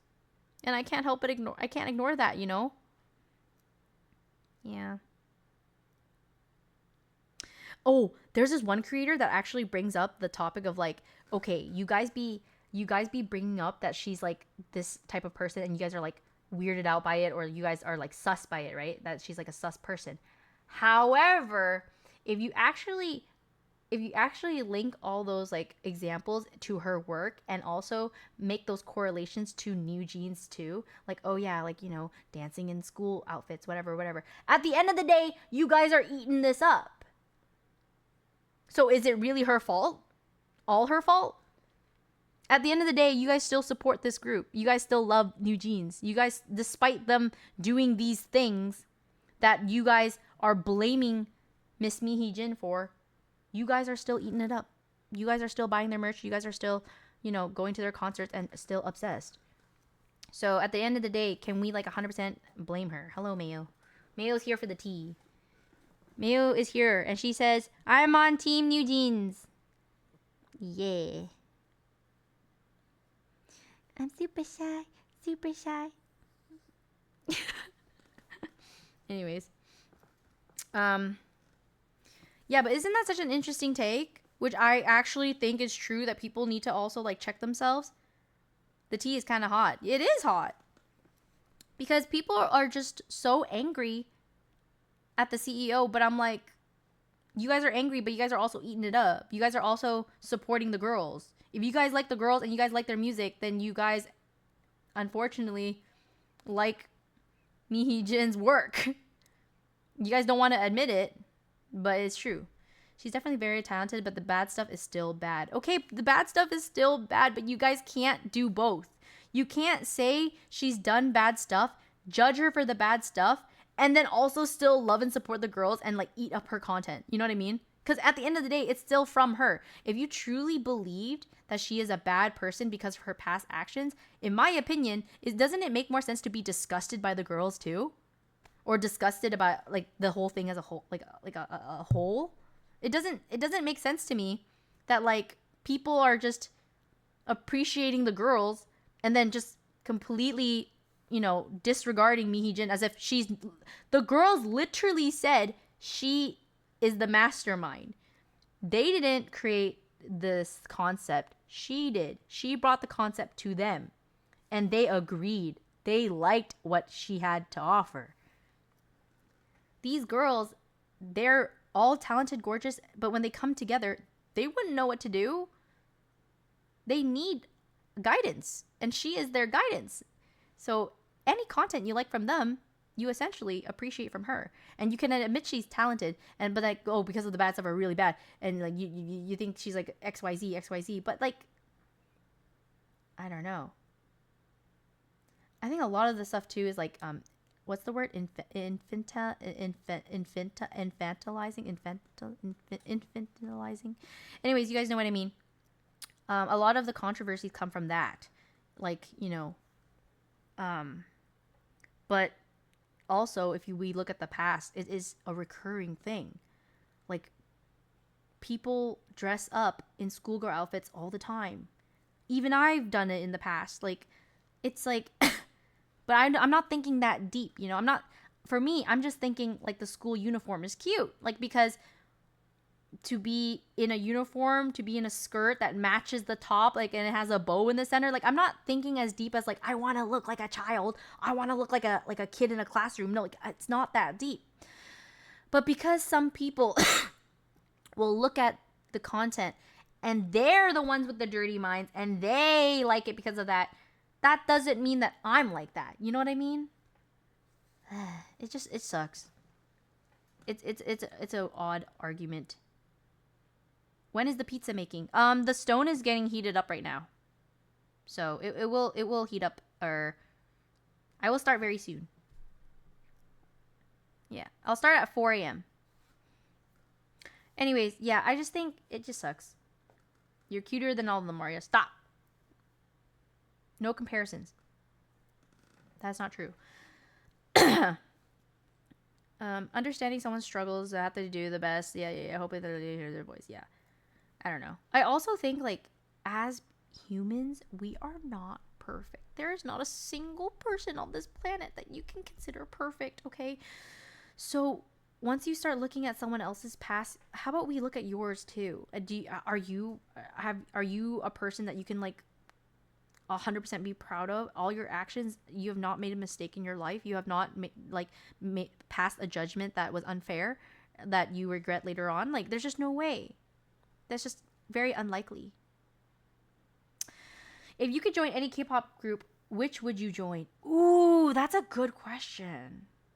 Okay, are you asking that as in like a where would I fit, or are you asking that as like my dream, like I just love, like, because I think they're different, because I do think my look and my capabilities would probably suit certain groups, but like both. Okay. I think I would succeed in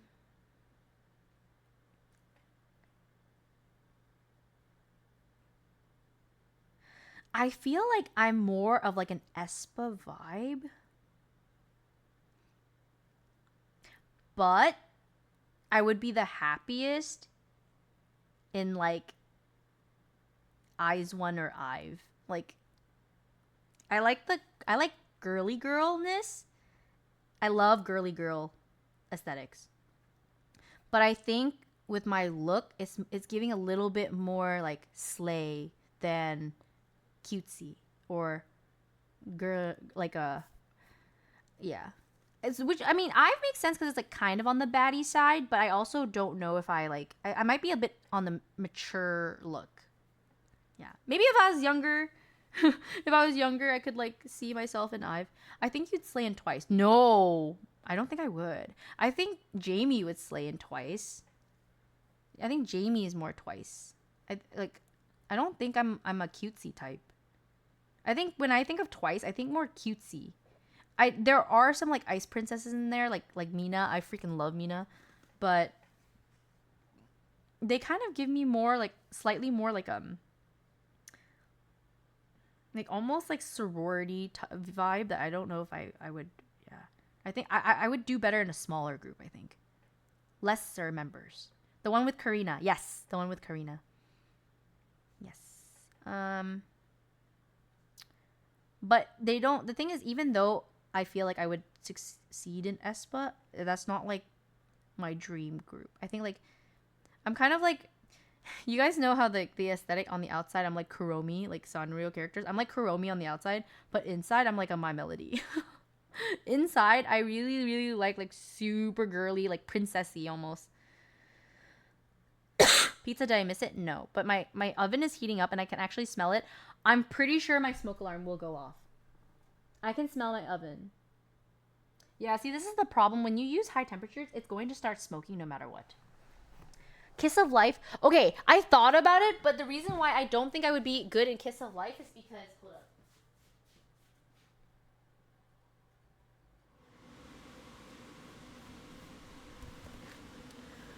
up. I realized that when it comes to dancing, I think I'm better at like sensual dancing. I can't throw it back. You guys, when Pokey was here and we did TikToks, Pokey had to teach me how to twerk and I couldn't do it. I think I was also overthinking and like maybe I was just a little shy in front of Pokey.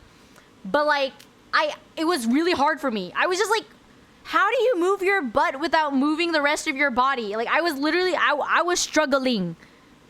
So that's why I'm thinking about like Sticky, right, from Kiss of Life, and I'm like, I don't think I could slay that move as hard as them, or like yeah, maybe with practice, but because I think like my personality too, I think I'm not as like fun loving as those girls. I'm more introverted and like I'm more quiet, which is why I think I would suit Espa, because I feel like the vibes of those girls, they're kind of like, they're slay queens, but they're also like, you could tell they have like a little bit of awkwardness, or I could see them being like quiet and introverted themselves. That's more my energy, I think. Yeah. Cause I'm basing like the girl groups based off of vibes, like the vibe and the aura that you give off, and I'm kind of a little bit on the private. Yes, I'm a little bit yeah. So that introverted energy, introverted slay energy, I think is very Espa fitting. Yeah.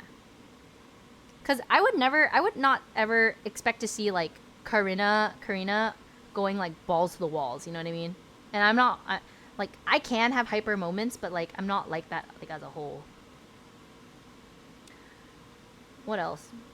Oh yeah, but deep down, I love girly girl music. I love Eyes One. Eyes One was my favorite group. I cried so much when they disbanded. I was not okay. That was not a good time for me. I was in disbelief. But I was really grateful that I saw them at KCON.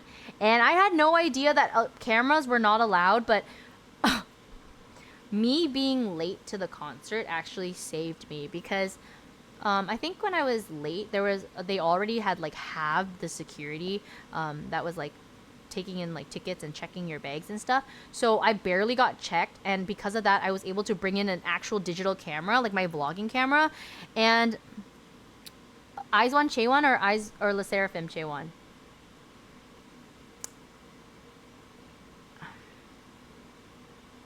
Okay, obviously Le Sserafim, but have you seen Panorama Chaewon? Hello? That was peak, bro. Hold on, I need to pull this up. Her fan cam was insane. It went viral. Panorama, Eyes One. The wink. Oh, you already know. You already know what I'm about to show you. Oh! It's here. I have it. Hold up.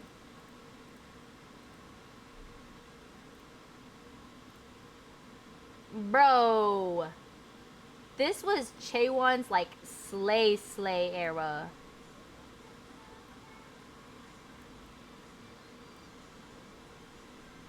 Insane.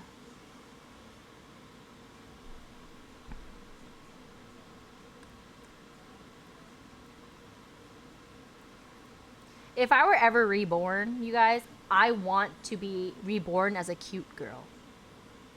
Like Chaewon cute. IU cute.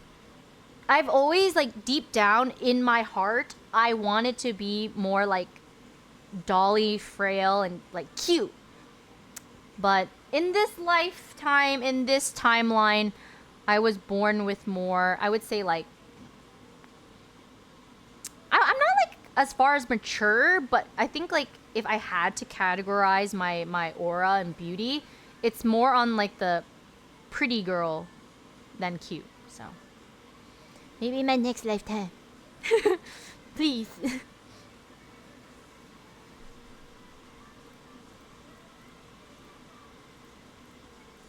Wait, is it coming?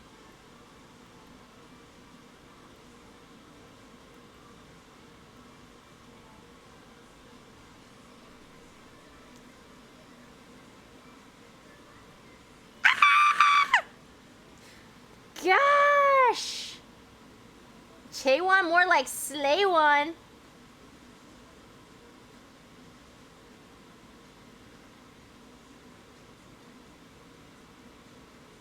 My gosh. My gosh. Pretty girl problems. Okay, whoa. Listen, it's a yap session, okay? I'm gonna be admitting to a lot of like weird things. It does sound vain, but like I'm just being honest. Like there are certain traits, like facial mapping, that kind of categorize you whether you like it or not. So I think like one of my biggest tells is like I have like a long nose, and because my nose is longer, it's kind of harder to be like in the cute realm. Because typically, the cute is like shorter looks.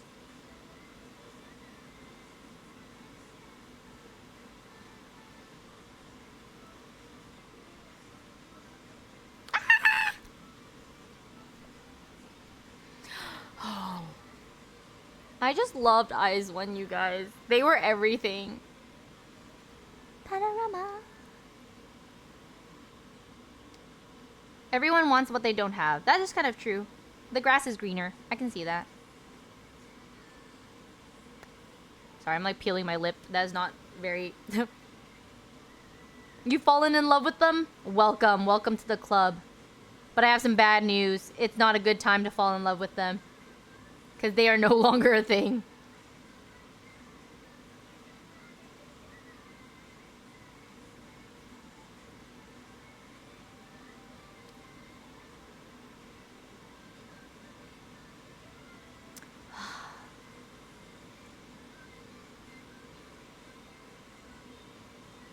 Yeah, so down, down, down. So good. Wow. Slay one. Jesus. I'm obsessed. She is amazing. She's so good.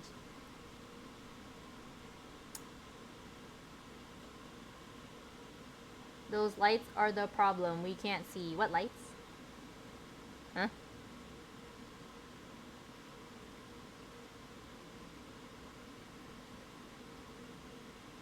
Lights in the video. Oh, yeah. Anyways, my oven smells so bad. It smells like burnt. But like, I guess that's natural because of the high heats that we're using. Okay, it's been 20 minutes. Yes. I'm gonna go pee real quick and then I'll come down and we will start the pizza making! Finally!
You guys, I might just transfer over. I'm not gonna lie. I feel like the phone camera is just not going to show enough, you know? Because I can like have a frontal view. Teleport? Should I set up teleport? Okay. The thing is, teleport might be really laggy. It might be super laggy, and I also did not connect a mic to it, so you guys are not gonna hear me, or you guys are gonna hear me from this mic, but from over there. So I might need a shout, or I might not just. Are you guys okay with like pink mic? Oh my god, the fact that you know which mics I have. Wait. I forgot where I put that. Snapple. No. Wait. Where did I put it? I was like, okay, yeah. Cleaning up. I cleaned up too much. It's Jover. Oh, I found it.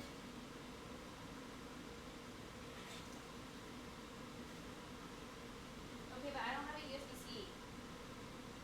I don't have cable.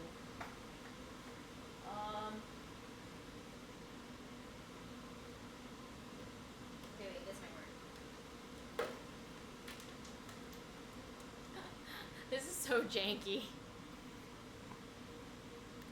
Okay, I will set up teleport, but it's gonna be laggy. Okay, you guys? I'm sorry. It's gonna be bad.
Alright, let me see if this works.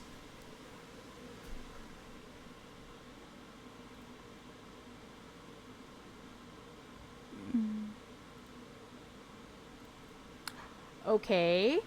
It does not work. AKA, okay, I need to download teleport. Hold on. OBS. Oh, I might need to restart my stream. No. Hold on, let me see.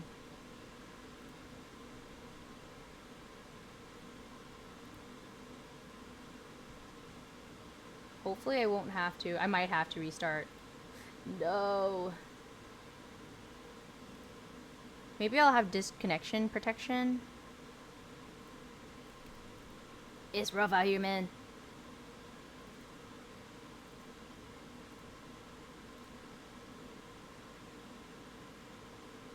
Hold on.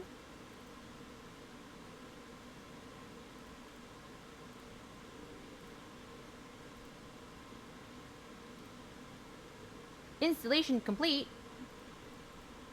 Yeah, I definitely think I do have to. Task Manager, OBS. It's 90 seconds? Are you sure? Okay, I can try. Control, Alt, Delete. Control, Alt, Delete.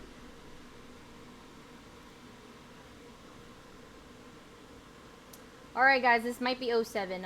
Hopefully not. Please, I need my